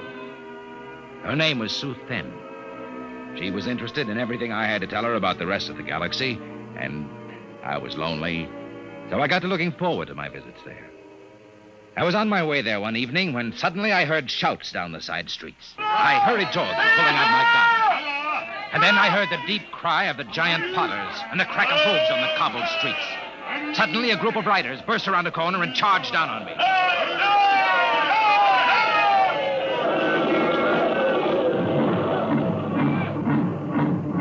When they were gone, I hurried to the Pottery Bazaar.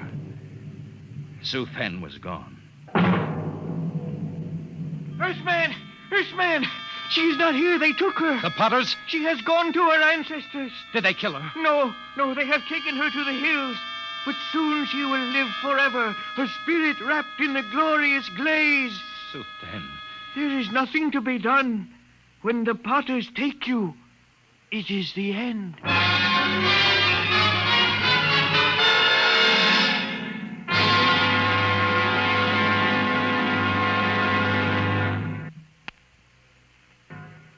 They've been raiding again, huh? Pour me two in tonight.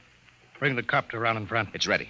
Tom, I'm going to break out the atom bomb from the arms locker. You fly out there and drop it down that volcano crater.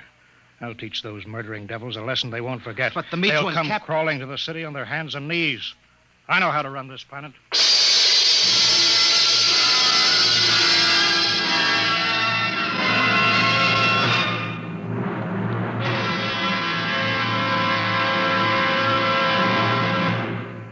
Dimension X will continue in just a moment.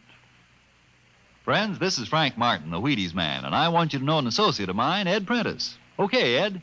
Folks, I'd like to have you meet a good friend of mine and a prominent member of a fine little organization known as the Chicago White Sox, Mr. Lucius Benjamin Appling. Ooh, Ed, don't say it like that. Whoever heard of a ball player named Lucius? What if I went around calling you Paul Edward Prentice? Let's just make it Ed and Luke, huh? All right, Luke. Say, just how long have you been with the White Sox? Over 20 years, Ed. Golly, I played in darn near 2,500 games. Been at bat almost 9,000 times. Man, I'm from way back. Well, Luke, you don't look it. How do you keep up the pace, anyway? Well, Ed, I sleep good. I eat good. I eat mighty good. Wheaties about 4 mornings a week. Those little old flakes put a lot of snap, even in an old-timer like me. Must be because they're 100% whole wheat. I sure like Wheaties and milk and fruit. You know, Luke, that's exactly what I hear from a lot of ball players and plenty of other people, too. No wonder they call Wheaties the breakfast of champions. Thank you, Mr. Prentice and Mr. Luke Appling of the Chicago White Sox. Mighty nice of you to say those good things about Wheaties. Now, folks, you and I may not be playing baseball for a living, but we can use those whole wheat Wheaties, too. Step around to the grocery tomorrow yourself for Wheaties, breakfast of champions. Breakfast for you.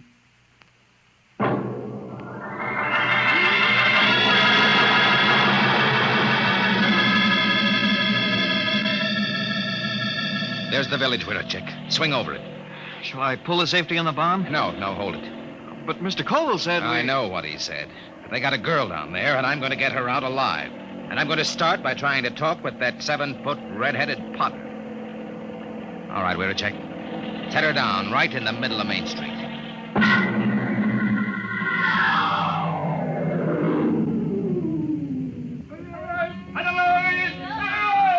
Have your gun ready, Weird Check. Here they come. Tall one's the chief. So, this is the insolent lordling again. Come on, out of the copter. Good.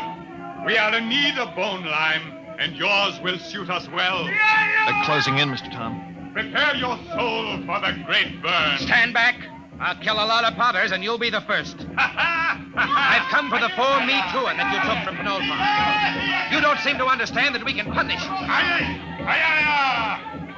We can kill you before you can do much damage. We Potters do not fear death. Death is merely eternal meditation from the glass. Potter, listen to me. I didn't come here to threaten, but to bargain. You have a Me Too-in girl. Is she still alive? She still lives. Chief Colville gave me orders to destroy your volcano. We can do that easily. If I'm harmed, the next bomb will drop on your village. I've come down here against his orders to bargain. Bargain? With what?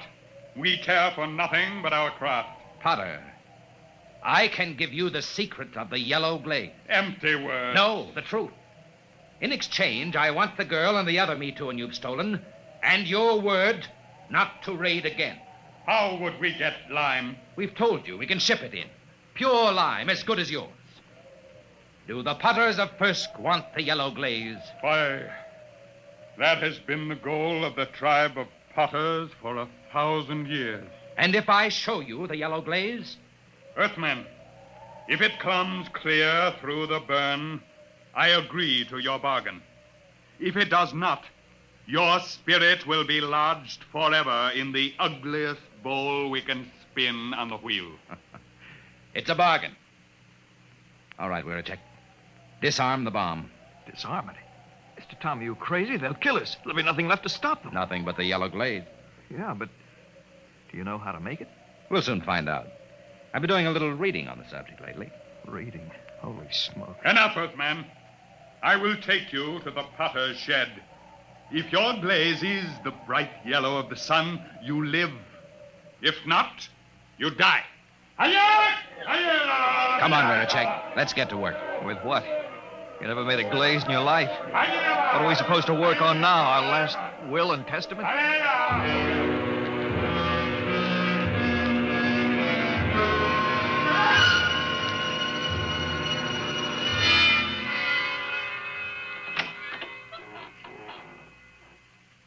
Who's that? Suspense.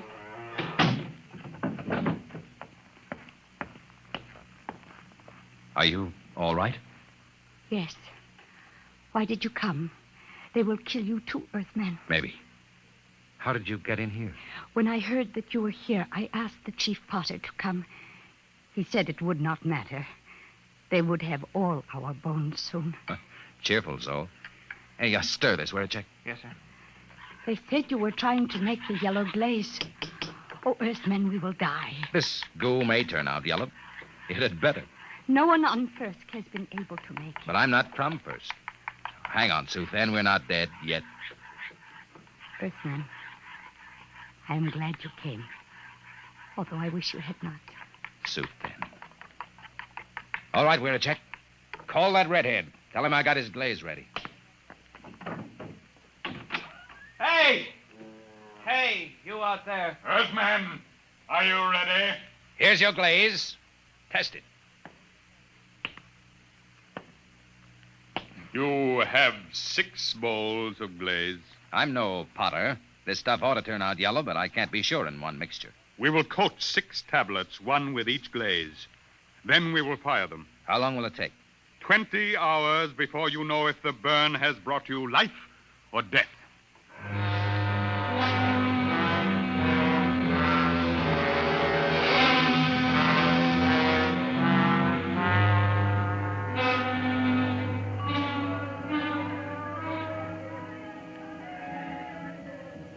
How long can they keep that up?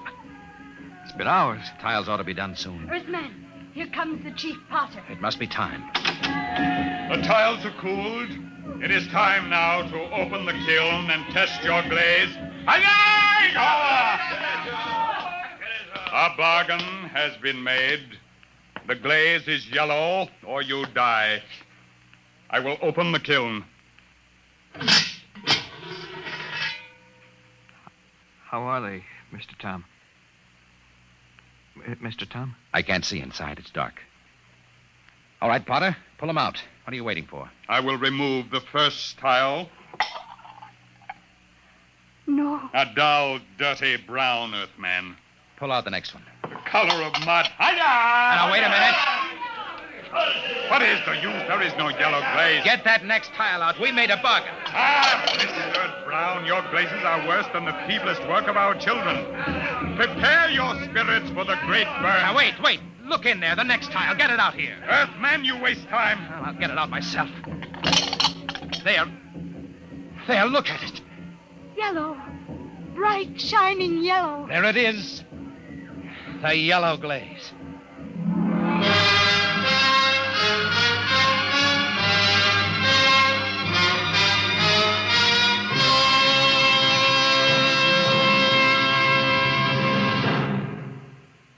Tom, where in thunder have you been? Mr. Colville, I've been I trying sent you out on business which should take 2 hours, and you stay 2 days.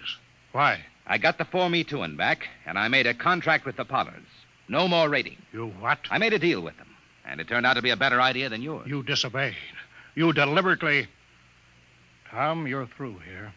Through with planetary affairs. Listen, Mr. If a man Colville. can't be trusted to carry out orders, he's not worth a lead nickel to the Bureau. Get your gear together. Leave on the next ship out. Yes, sir. Wait. You're on company time till 4 o'clock tonight. Until then, you obey my orders. Take the copter back to the hangar. Bring the atom bomb back to the armory. I can't. What? I've been trying to tell you. There's only one way I had to make that yellow glaze. Tom, what the devil have you done with that bomb? I gave it to the Potters. What? It was a uranium salt that made the yellow glaze. The Potters didn't have any, so I gave them the uranium out of the bomb. That was part of the bargain. What? You gave that murdering tribe of gooks that uranium? You heard me. And if you think you could have used it better by blasting them out of that mountain, you're crazy. Why, you abysmal, blasted imbecile. That's the only bomb we had. Those Potters could tear Penulpan off the face of the planet. If you want that uranium, Colville, you can go out and get it. And if I'm fired, I'm through now. Why, you fresh smut, you yellow-livered louse. I ought to If you kill asked you. me, I'd say it'd be dangerous business trying to get that uranium back now. Where a check? Where a check? Yes, Mr. Colville. Yes, sir. Get the copter fuel. Get me a double holster and a full bandolier of ammunition. Yes, sir. Tom, when I get back, I'll see that you rot in the deepest cell in the Gallatin Tower. I'm going out now to those hills. I'm going to bring in that uranium myself.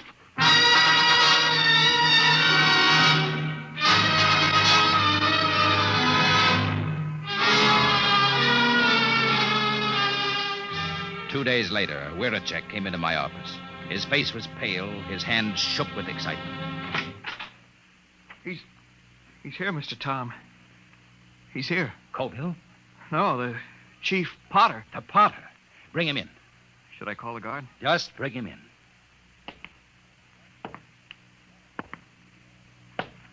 Well, Potter, I was just going to the mountains to see you. Earthman, does that bargain we made still stand? Just a minute. First, I want to know what happened to my chief. He has not returned. A madman came to the village of the Potters. He said you had no authority. He said he could not allow the Potters to keep the heavy metal that makes glaze like the sunset.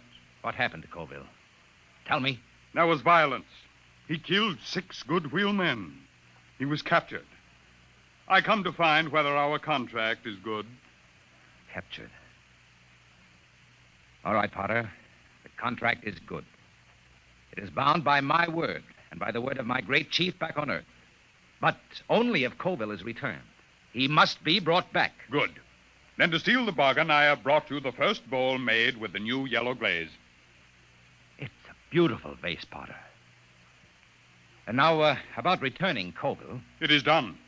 The madman is a lucky man indeed, for his spirit dwells in the brightest glass ever to come from the great burn. You mean that Colville? Here, I return him to you. The fiery soul of the madman has given luster to an already glorious glaze. He will live forever in the shining light.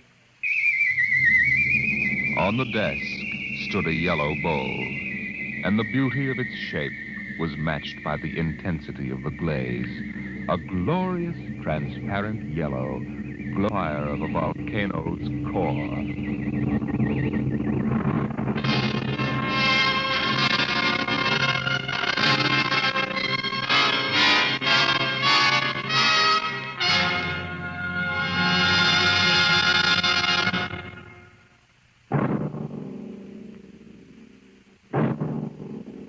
Tonight, Dimension X has transcribed The Potters of Fursk, written by Jack Vance and adapted for radio by Ernest Kenoy. Featured in the cast were Carl Weber as Michael Tom, Wendell Holmes as Colville, and Raymond Edward Johnson as the chief of the Potters. Your narrator, Norman Rose. Music by Albert Berman. Engineer, Bill Chambers. Dimension X is produced by Van Woodward and directed by Edward King.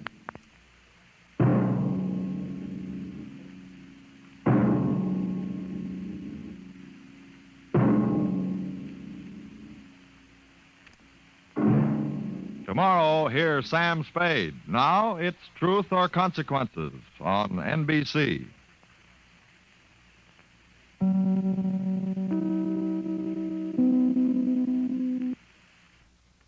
You are listening to Golden Age Radio, rumble.com/C/GAR. Brought to you by G3PL.com.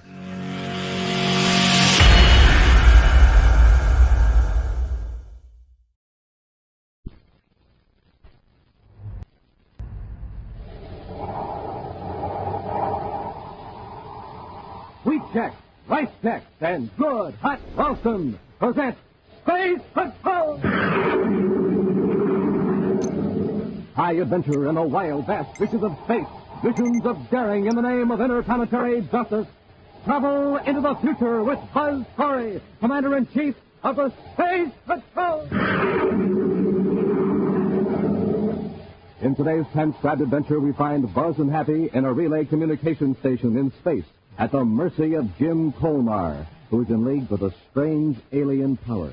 Using some mysterious crystals, Colmar is forcing Buzz and Happy to obey him against their will. Follow me into the generator room. Commander, crystals are getting brighter. That's all I can see or think about. Just the crystal. Try to look away. Keep walking up to the generator. Closer. Closer. Find it, Happy. Touch the connection. Reach out your hand. Happy, don't touch it. I can't hold back. You've got to. If you touch it, you're finished. We'll be back in just a moment with today's Space Patrol story, The Seed Crystals of Zeldabrand. This is Space Patroller Dick Tufeld, gang, and boy, am I excited. We have a new machine here at Space Patrol headquarters, and it's terrific. It's called the Flavor Meter. It's used for testing the flavor of food. Now, I have a plain, ordinary cereal right here, so let's test it. The better it tastes, the louder it'll ring the bell. All I do is put the cereal in this slot and push the button. Not much flavor there, is there? I suppose we put in some other ordinary cereal. Well, not even a tinkle. Now, here's a couple of super cereals I'd like to test. I'll put them both in. Wow, that did it. Those cereals really ring the bell for flavor, you bet. They were Rice Chex and Wheat Chex. Chex, the cereals with that modern bite-sized design. Chex, the super cereals that help to supercharge you. Test them yourself, gang, in your own cereal bowl. Believe me, they'll really ring the bell for flavor. Rice Chex, Wheat Chex. And now, today's Space Patrol adventure, the Seed Crystals of Zaldabrand.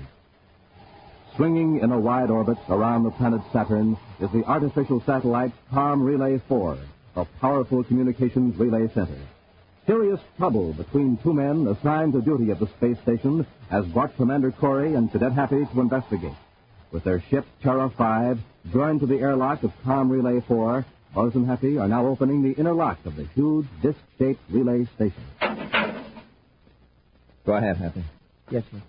Welcome aboard, Commander.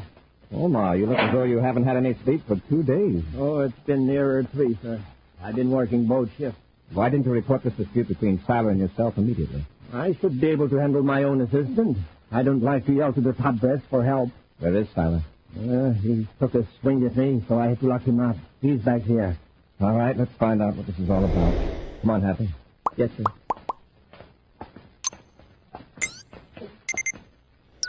He's in here. All right, come on. If you'll wait for us in the control room, Happy and I will have a talk with Siler. Yes, Commander. I hope you can straighten him out. All right, Happy, open the door. Yes, sir.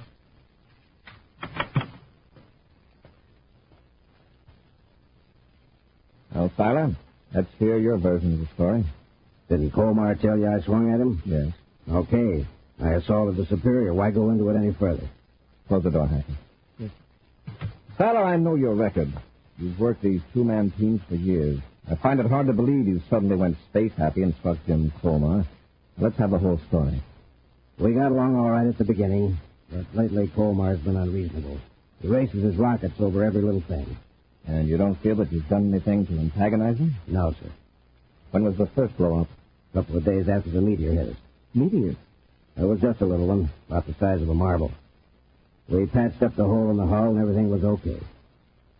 And one day I walked into the control room to relieve him a little early. It was a favor, see, and he jumped down my throat. What did he say to you? Said he was tired of my sneaking up behind him. He kept his hand clutched around something as though he were afraid I'd steal it. He acted like a spoiled kid. Was that when you swung at him? No, it was later. He kept finding fault with everything I did. Well, I finally blew up.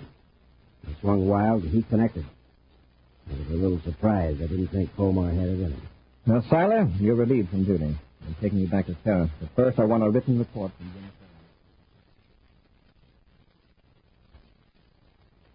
Commander, I just put Bob Siler aboard the spaceship for Venus. Well, a few weeks in the rest camp at Lake Geyser will fix him up all right. He certainly was grateful to you for not entering that row with Colmar as a black mark on his record. I'm putting it down as a flare-up of temperament due to confinement and strain. Actually, beginning to think Colmar could do with the rest at Lake Geyser, too. Oh, by the way, sir, the applicant for duty at the COM Relay is waiting to see you. His name is Jack Perkins. All right, Happy, show me. Commander will see you now, Mr. Perkins. Thanks, Cadet. Good morning, Commander. Well, sit down, Perkins. Thank you, sir. So you want to be assigned to duty at Saturn COM Relay 4, huh? That's right. You know who's in charge there? Sure, Jim Colmar. Best space patrol engineer in the solar system. I won't argue with you there. But you had a serious dispute with him about 4 years ago. He had you court-martialed. Oh, I had it coming. I've learned a lot since then, Commander. There won't be any more trouble. You'll be notified of my decision. Thank you, sir. Believe me, I want this assignment more than I wanted anything before in my life. Well, goodbye, sir. I'll wait until I hear from you.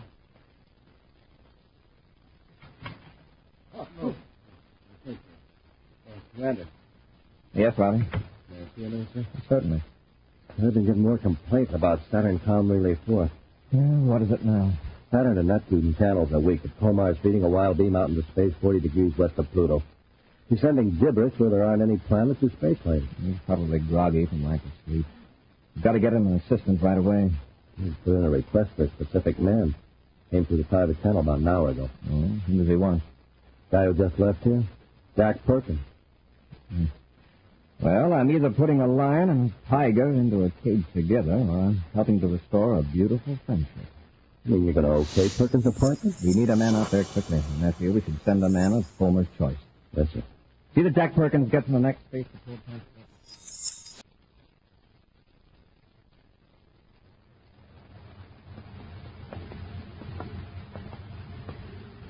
Thanks for asking for me, Colmar.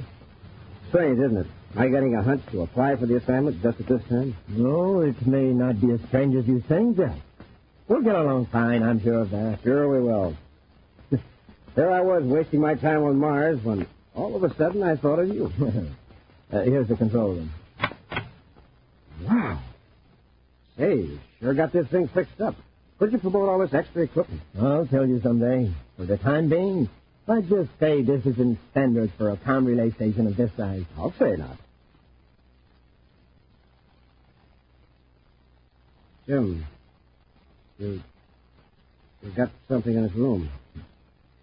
Something strange, magnetic. Something behind the amplifier.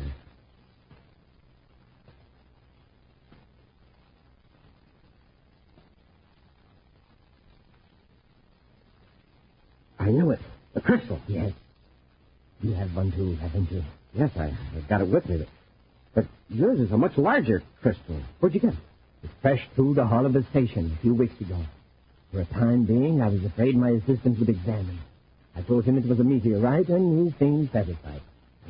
This one fell at my feet when I was hiking across a plain on Mars. Mysterious, isn't it? Yeah. It even seems to be trying to tell me something. To tell me where it's from. From a world far away. Beyond the solar system. Aldebaran, perhaps? Yes, Aldebaran. What does it mean, then?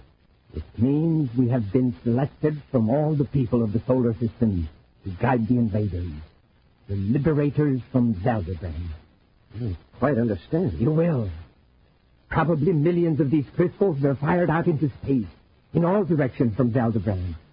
Just on the chance that one or two might come to rest on an inhabited planet. But, Jim, are the crystals alive? No, not in the usual sense. But they vibrate in sympathy with the life force of the men of Aldebaran. That's how they communicate with us. Project the thoughts of these men. You've learned all this from the crystal? Yes. And we must keep these crystals a secret from everyone. Those are the orders. Yes, I know. All who have the crystal will be brought together, as we were. Only by working in secret can we guide our masters here, the conquerors from Aldebaran. Come, we got work.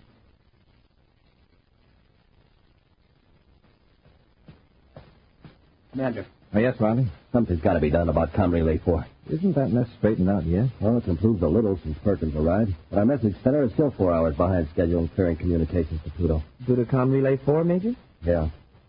Pluto reports signal strength is weak from Relay Center. We've run the code tape through twice. Have Fulmer or Perkins given any explanation? None that makes any sense. Well, I'll get some sense out of them. Robbie, beam all outer-planet spaceophone signals through Jupiter Com Relay 3. Right. Happy and I are blasting off for Com Relay 4 to find out what Perkins and Fulmer...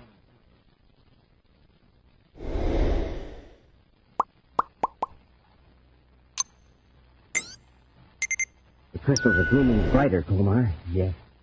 I'm using their pulsations to modulate the spaceophone signal. Amazing.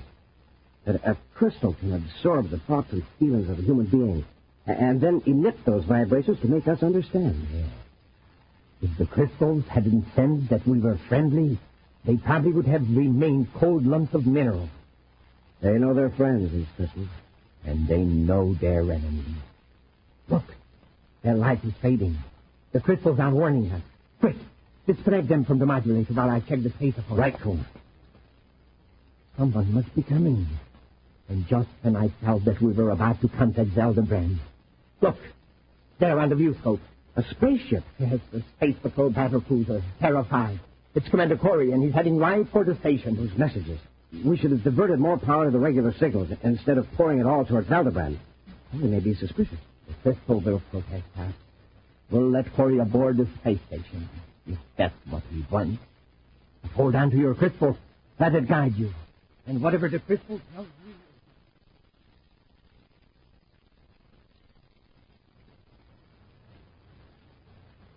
They're in the airlock. Hold your crystal firmly. And don't be afraid. We'll get out of this. I'm not afraid, Jim. Well, I hardly expected you back so soon, Commander. Hello, Colmar. I'm surprised to see you looking so well. I feel much better since Tyler left and Perkins is here. Well, that's fine. But what about your relay transmitters? Pluto can barely pick you up. You've got a beam 40 degrees west of Pluto that nearly burned out our meters. Yeah, we tested it when we came in. I want an explanation, Colmar. Very well. We are diverting the power of the space relay station to more important matters. What's more important than your duty, relaying official messages? I'm afraid you'll never know. Come with me, Commander. You're a little confused, aren't you? You take orders from me, remember? I said come with me. Follow me. You must be space happy, Commander. And what are those little bottles they're holding? Colmar. Percy. What's in those bottles? They are crystals. Crystals from another universe. Now come. Come, Commander. Commander. Something funny is happening. I can't take my eyes off those crystals. Follow me into the generator room. Have to try to look away. They've got our reactions controlled somehow. Crystals are getting brighter. That's about all I can see. Walk up to the generator. Touch the connections. Then you will know what we are doing with all the power. Happy, don't touch it. I can't hold back. Reach out your hand. It is not I, but our masters of Zeldabrand who command you. Reach out your hand. Take the power connections in your hand.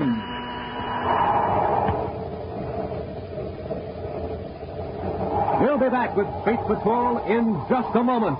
But first, this is Commander Corey and Captain Dick Dufeld, reminding you that pulling up to your breakfast table is like pulling up to a filling station. Give them out example, Dick. Right. A jet cycle has just pulled into a filling station to get its tank filled. The man has it filled with ordinary fuel. Listen. Not much go in that jet cycle, is there? But now listen to that same jet cycle filled with super fuel.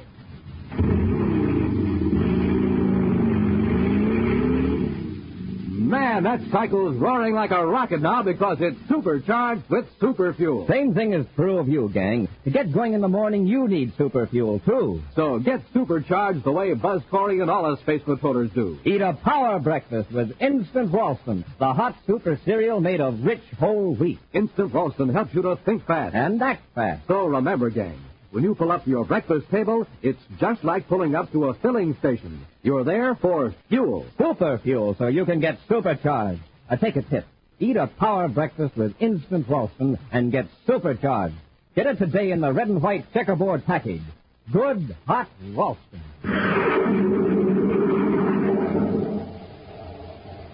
And now, back to our Space Patrol adventure, the seed crystals of Zeldabrand. Two mysterious crystals have found their way into the solar system from outer space. One crashed through the hull of a communications relay station in the Saturn orbit. The other landed on a Martian plane.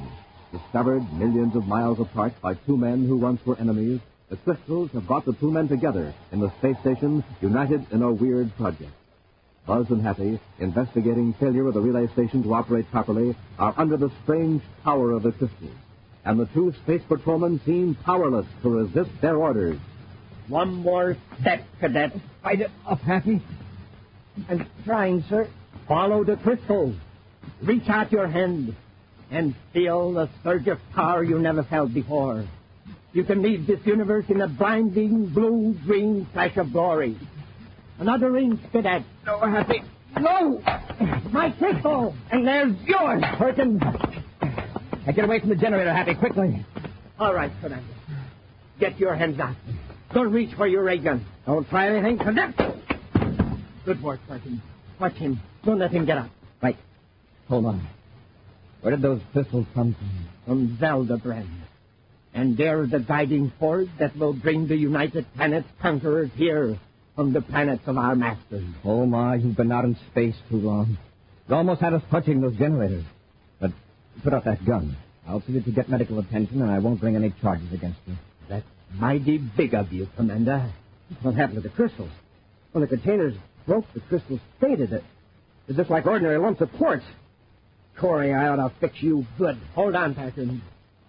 Let's wait and see what the crystals say. They may have other organs. Lock Corey and the cadet in the empty compartment. We'll try to revive the crystals. Commander, how are we going to get out of here? Omar and Perkins are completely out of their minds. Yeah. Yes, sir. Put your ear close to this ventilator. Listen to me.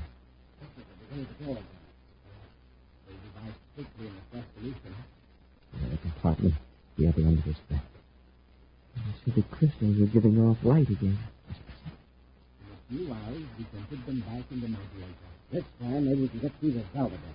I think the beam is weakened by the cosmic rays from the sun. If we could take this relay station out beyond the Pluto orbit, how can we do that? There is one other person in the solar system who has found one of the crystals. He has helped me already by bringing me equipment I needed. Who is he? A very wealthy man on Terra, Voltan Cephalou.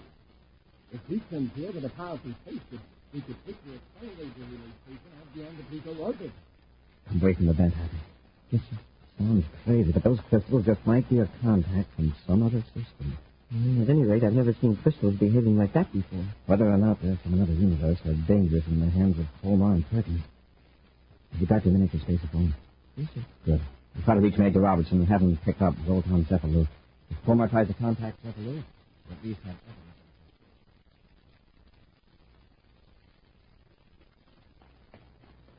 The crystals have revived enough to handle Corey and the cadet. This time, we'll be more careful. Unlock the door. Wait. That's right, Robbie. Hold Cephalou. You've got a peculiar crystal that gives out a violet light. Take that, too. Hurry up. They got a spacephone in there, a miniature. Quickly. All right, Corey. We'll just take that little spacephone. Spacephone? What spacephone? Come on, hand it over. You'll get a worse clout than you did before. All right. Here you are. I'll take this little device. There. Now let's see you contact anybody. Soon we will be carrying out the will of our masters, the rulers of Zeldabrand. You really believe that stuff, don't you? If you were fortunate enough to sense the vibration of the crystals, you would believe it too. Omar and I know things you'll never know. About a superior race of men, far out among the stars. These crystals are seeds they have scattered throughout space. When they find fertile ground and receptive life, they bloom and glow. With our spacephone equipment, we can transmit their pulsations back to Zeldabrand. Then our masters will know they can come here to a new home.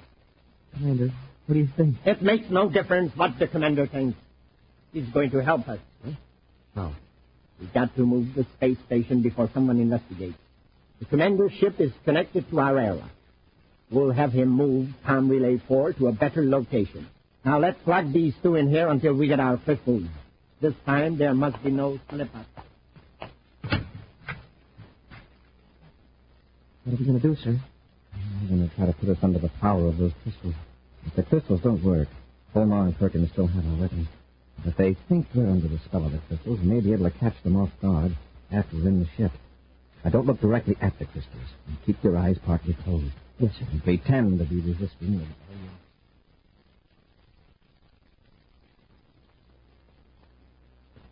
Come on. Follow the crystal into your ship. After me. That's it. Try to stall them, Happy. Hold back. I can't. My feet keep moving in spite of all I do. Come on. Don't fight it. It's no use. That's it. Now close the inner hatch. Take your usual position at the control panel. Quickly now. Now watch the crystals and listen. You will start this ship gently at first, so as not to pull away from the relay station. Is that clear? Yes. Now go ahead. Your usual procedure.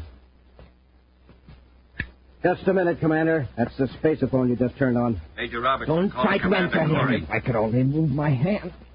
Look at him. He's straining every muscle to turn on the microphone. Major Robertson to Commander Corey. I've tried to reach you for 20 minutes. Here's the message in case you can't acknowledge. Zoltan Cephalou has been captured. Cephalou had us completely in his power until I found the crystal. Then we grabbed Cephalou without any trouble. Repeat, Major Robertson. Turn that off. We've got to get away from here quickly. Corey, start the ship. Stand by to fire rockets. Half the acceleration. Standing by, sir. 1/2 G. Fire rockets.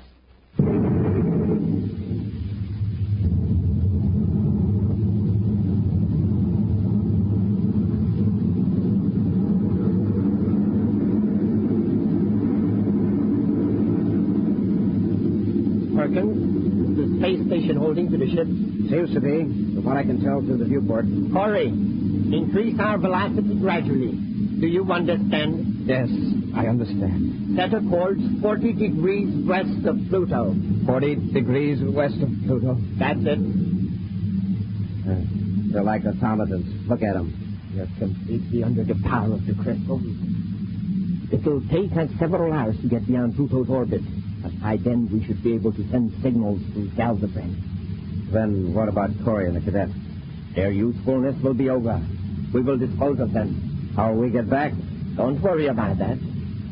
There are supplies for wits in the space station. We will calmly await the arrival of our masters from Zaldabrand. Correct course. 1.5 degrees west. 1.5 degrees west. 3 degrees high. 3 degrees high. Happy. Are you under control? Under control, Commander. Then I give the word and quickly rush them. As steady as you go. Yes, sir. Now, get back to your control. Give me that crystal, Colmar. Let go of that crystal, Perkins. I got one of them, Commander. Here's Colmar. Hold it. All right, Colmar, stand back. I've got this ray gun on you. Corey, you fool. You've only temporarily broken the power of the crystal. Give them back. You know, that's an idea. We will give them back, but not to you. We'll fire those crystals out of the ship. That's the only way to break their control. Happy, quickly. Open the cosmic torpedo gun. Right. Breach open. Put them in and close it. All right, Happy. Fire the torpedo.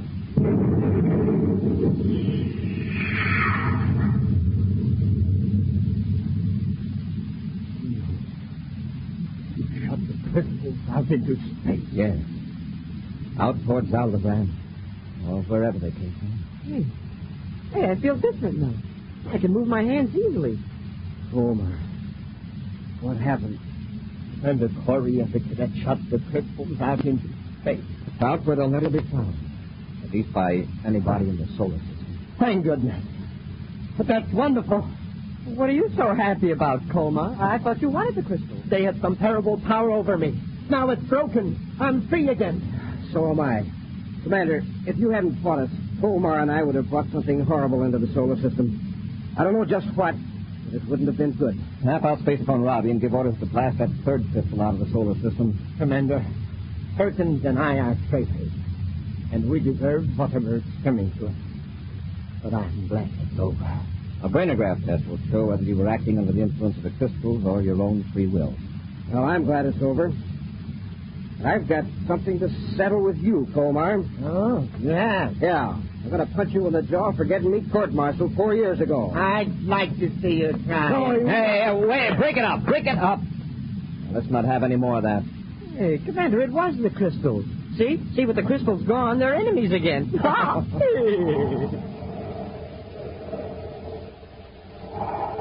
And so, once again, Commander Corey's quick thinking and daring have prevented a disaster in the United Planets. But even now, events are taking place that may mean more danger for Commander Corey. And now, an exciting preview of next week's Space Patrol adventure. Buzz and Happy have landed on a small planetoid. At this moment, wearing their spacesuits, they're approaching the airlock of a prospector's cave, where a criminal is believed to be hiding. Have your ray gun ready, Hap. I'll see if I can open the airlock. Right, Commander. Where did that come from? Someone's firing at us. That one came from the other direction. The airlock won't open. We have no protection. Whoever's controlling those weapons can just keep firing until they get us.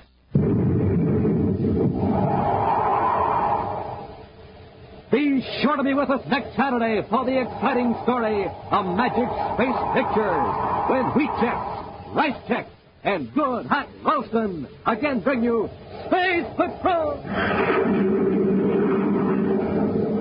High adventure in the wild, vast reaches of space. Missions of daring in the name of interplanetary justice.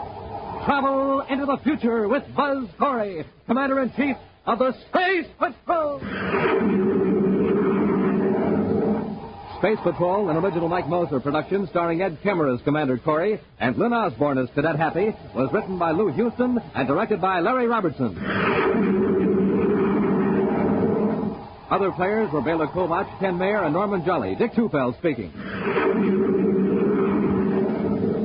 Now, don't forget to tune in next Saturday and every Saturday when Wheat Checks, Rice Checks, and Good Hot Roastin' again present the new exciting Space Patrol! And be sure to see another exciting Space Patrol story on your local ABC television station. Consult your local paper for time and channel. And now, a word to mothers about the salad of the year. Peach Coronation Salad, a brand new idea inspired by the crowning of England's lovely new queen. A salad that looks like a queen's crown, studded with jewels. But the kind of a salad a man can go for. It's made with creamy cottage cheese and luscious canned cling peaches from California. Give your peach coronation salad that perfect touch. Serve with delicious rye crisp. Those toasty wafers with a hearty rye flavor. Boy, what a way Rye Crisp has of making other foods taste their best. Mm-mm. You will see the coronation salad featured in magazines and newspapers, and in special displays at your grocers all during the month of March. And when you serve this colorful new salad, be sure to serve it with delicious Rye Crisp. For your figure steak, make Rye Crisp your bread all the time. Only 21 calories in a double square. No waiting for the famous Rye Crisp reducing plan when you buy Rye Crisp. It's printed right on the package. Remember, it's smart to make your bread Rye Crisp. Space Patrol comes to you transcribed from Hollywood. This is ABC Radio Network.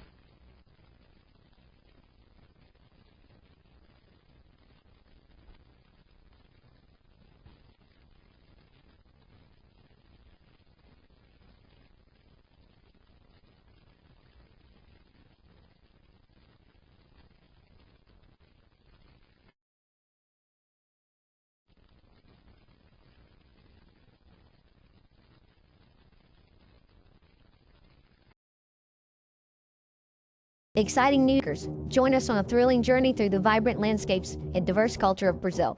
Lost in Brazil brings you to captivating videos showcasing heart-pounding adventures, mouth-watering cuisine, and hidden gems of this incredible country. From bustling cities to tranquil beaches, our videos capture the essence of Brazil's beauty. Experience the warmth of its people, the rhythm of its music, and the thrill of exploration. Click on the link in the description to find out more. I would like to extend my sincere gratitude to Old Time Radio Research Group for their remarkable efforts in preserving and archiving the captivating world of old-time radio programs. Their invaluable contribution allows us to step back in time and experience the magic of radio history firsthand. Their link is in the description below.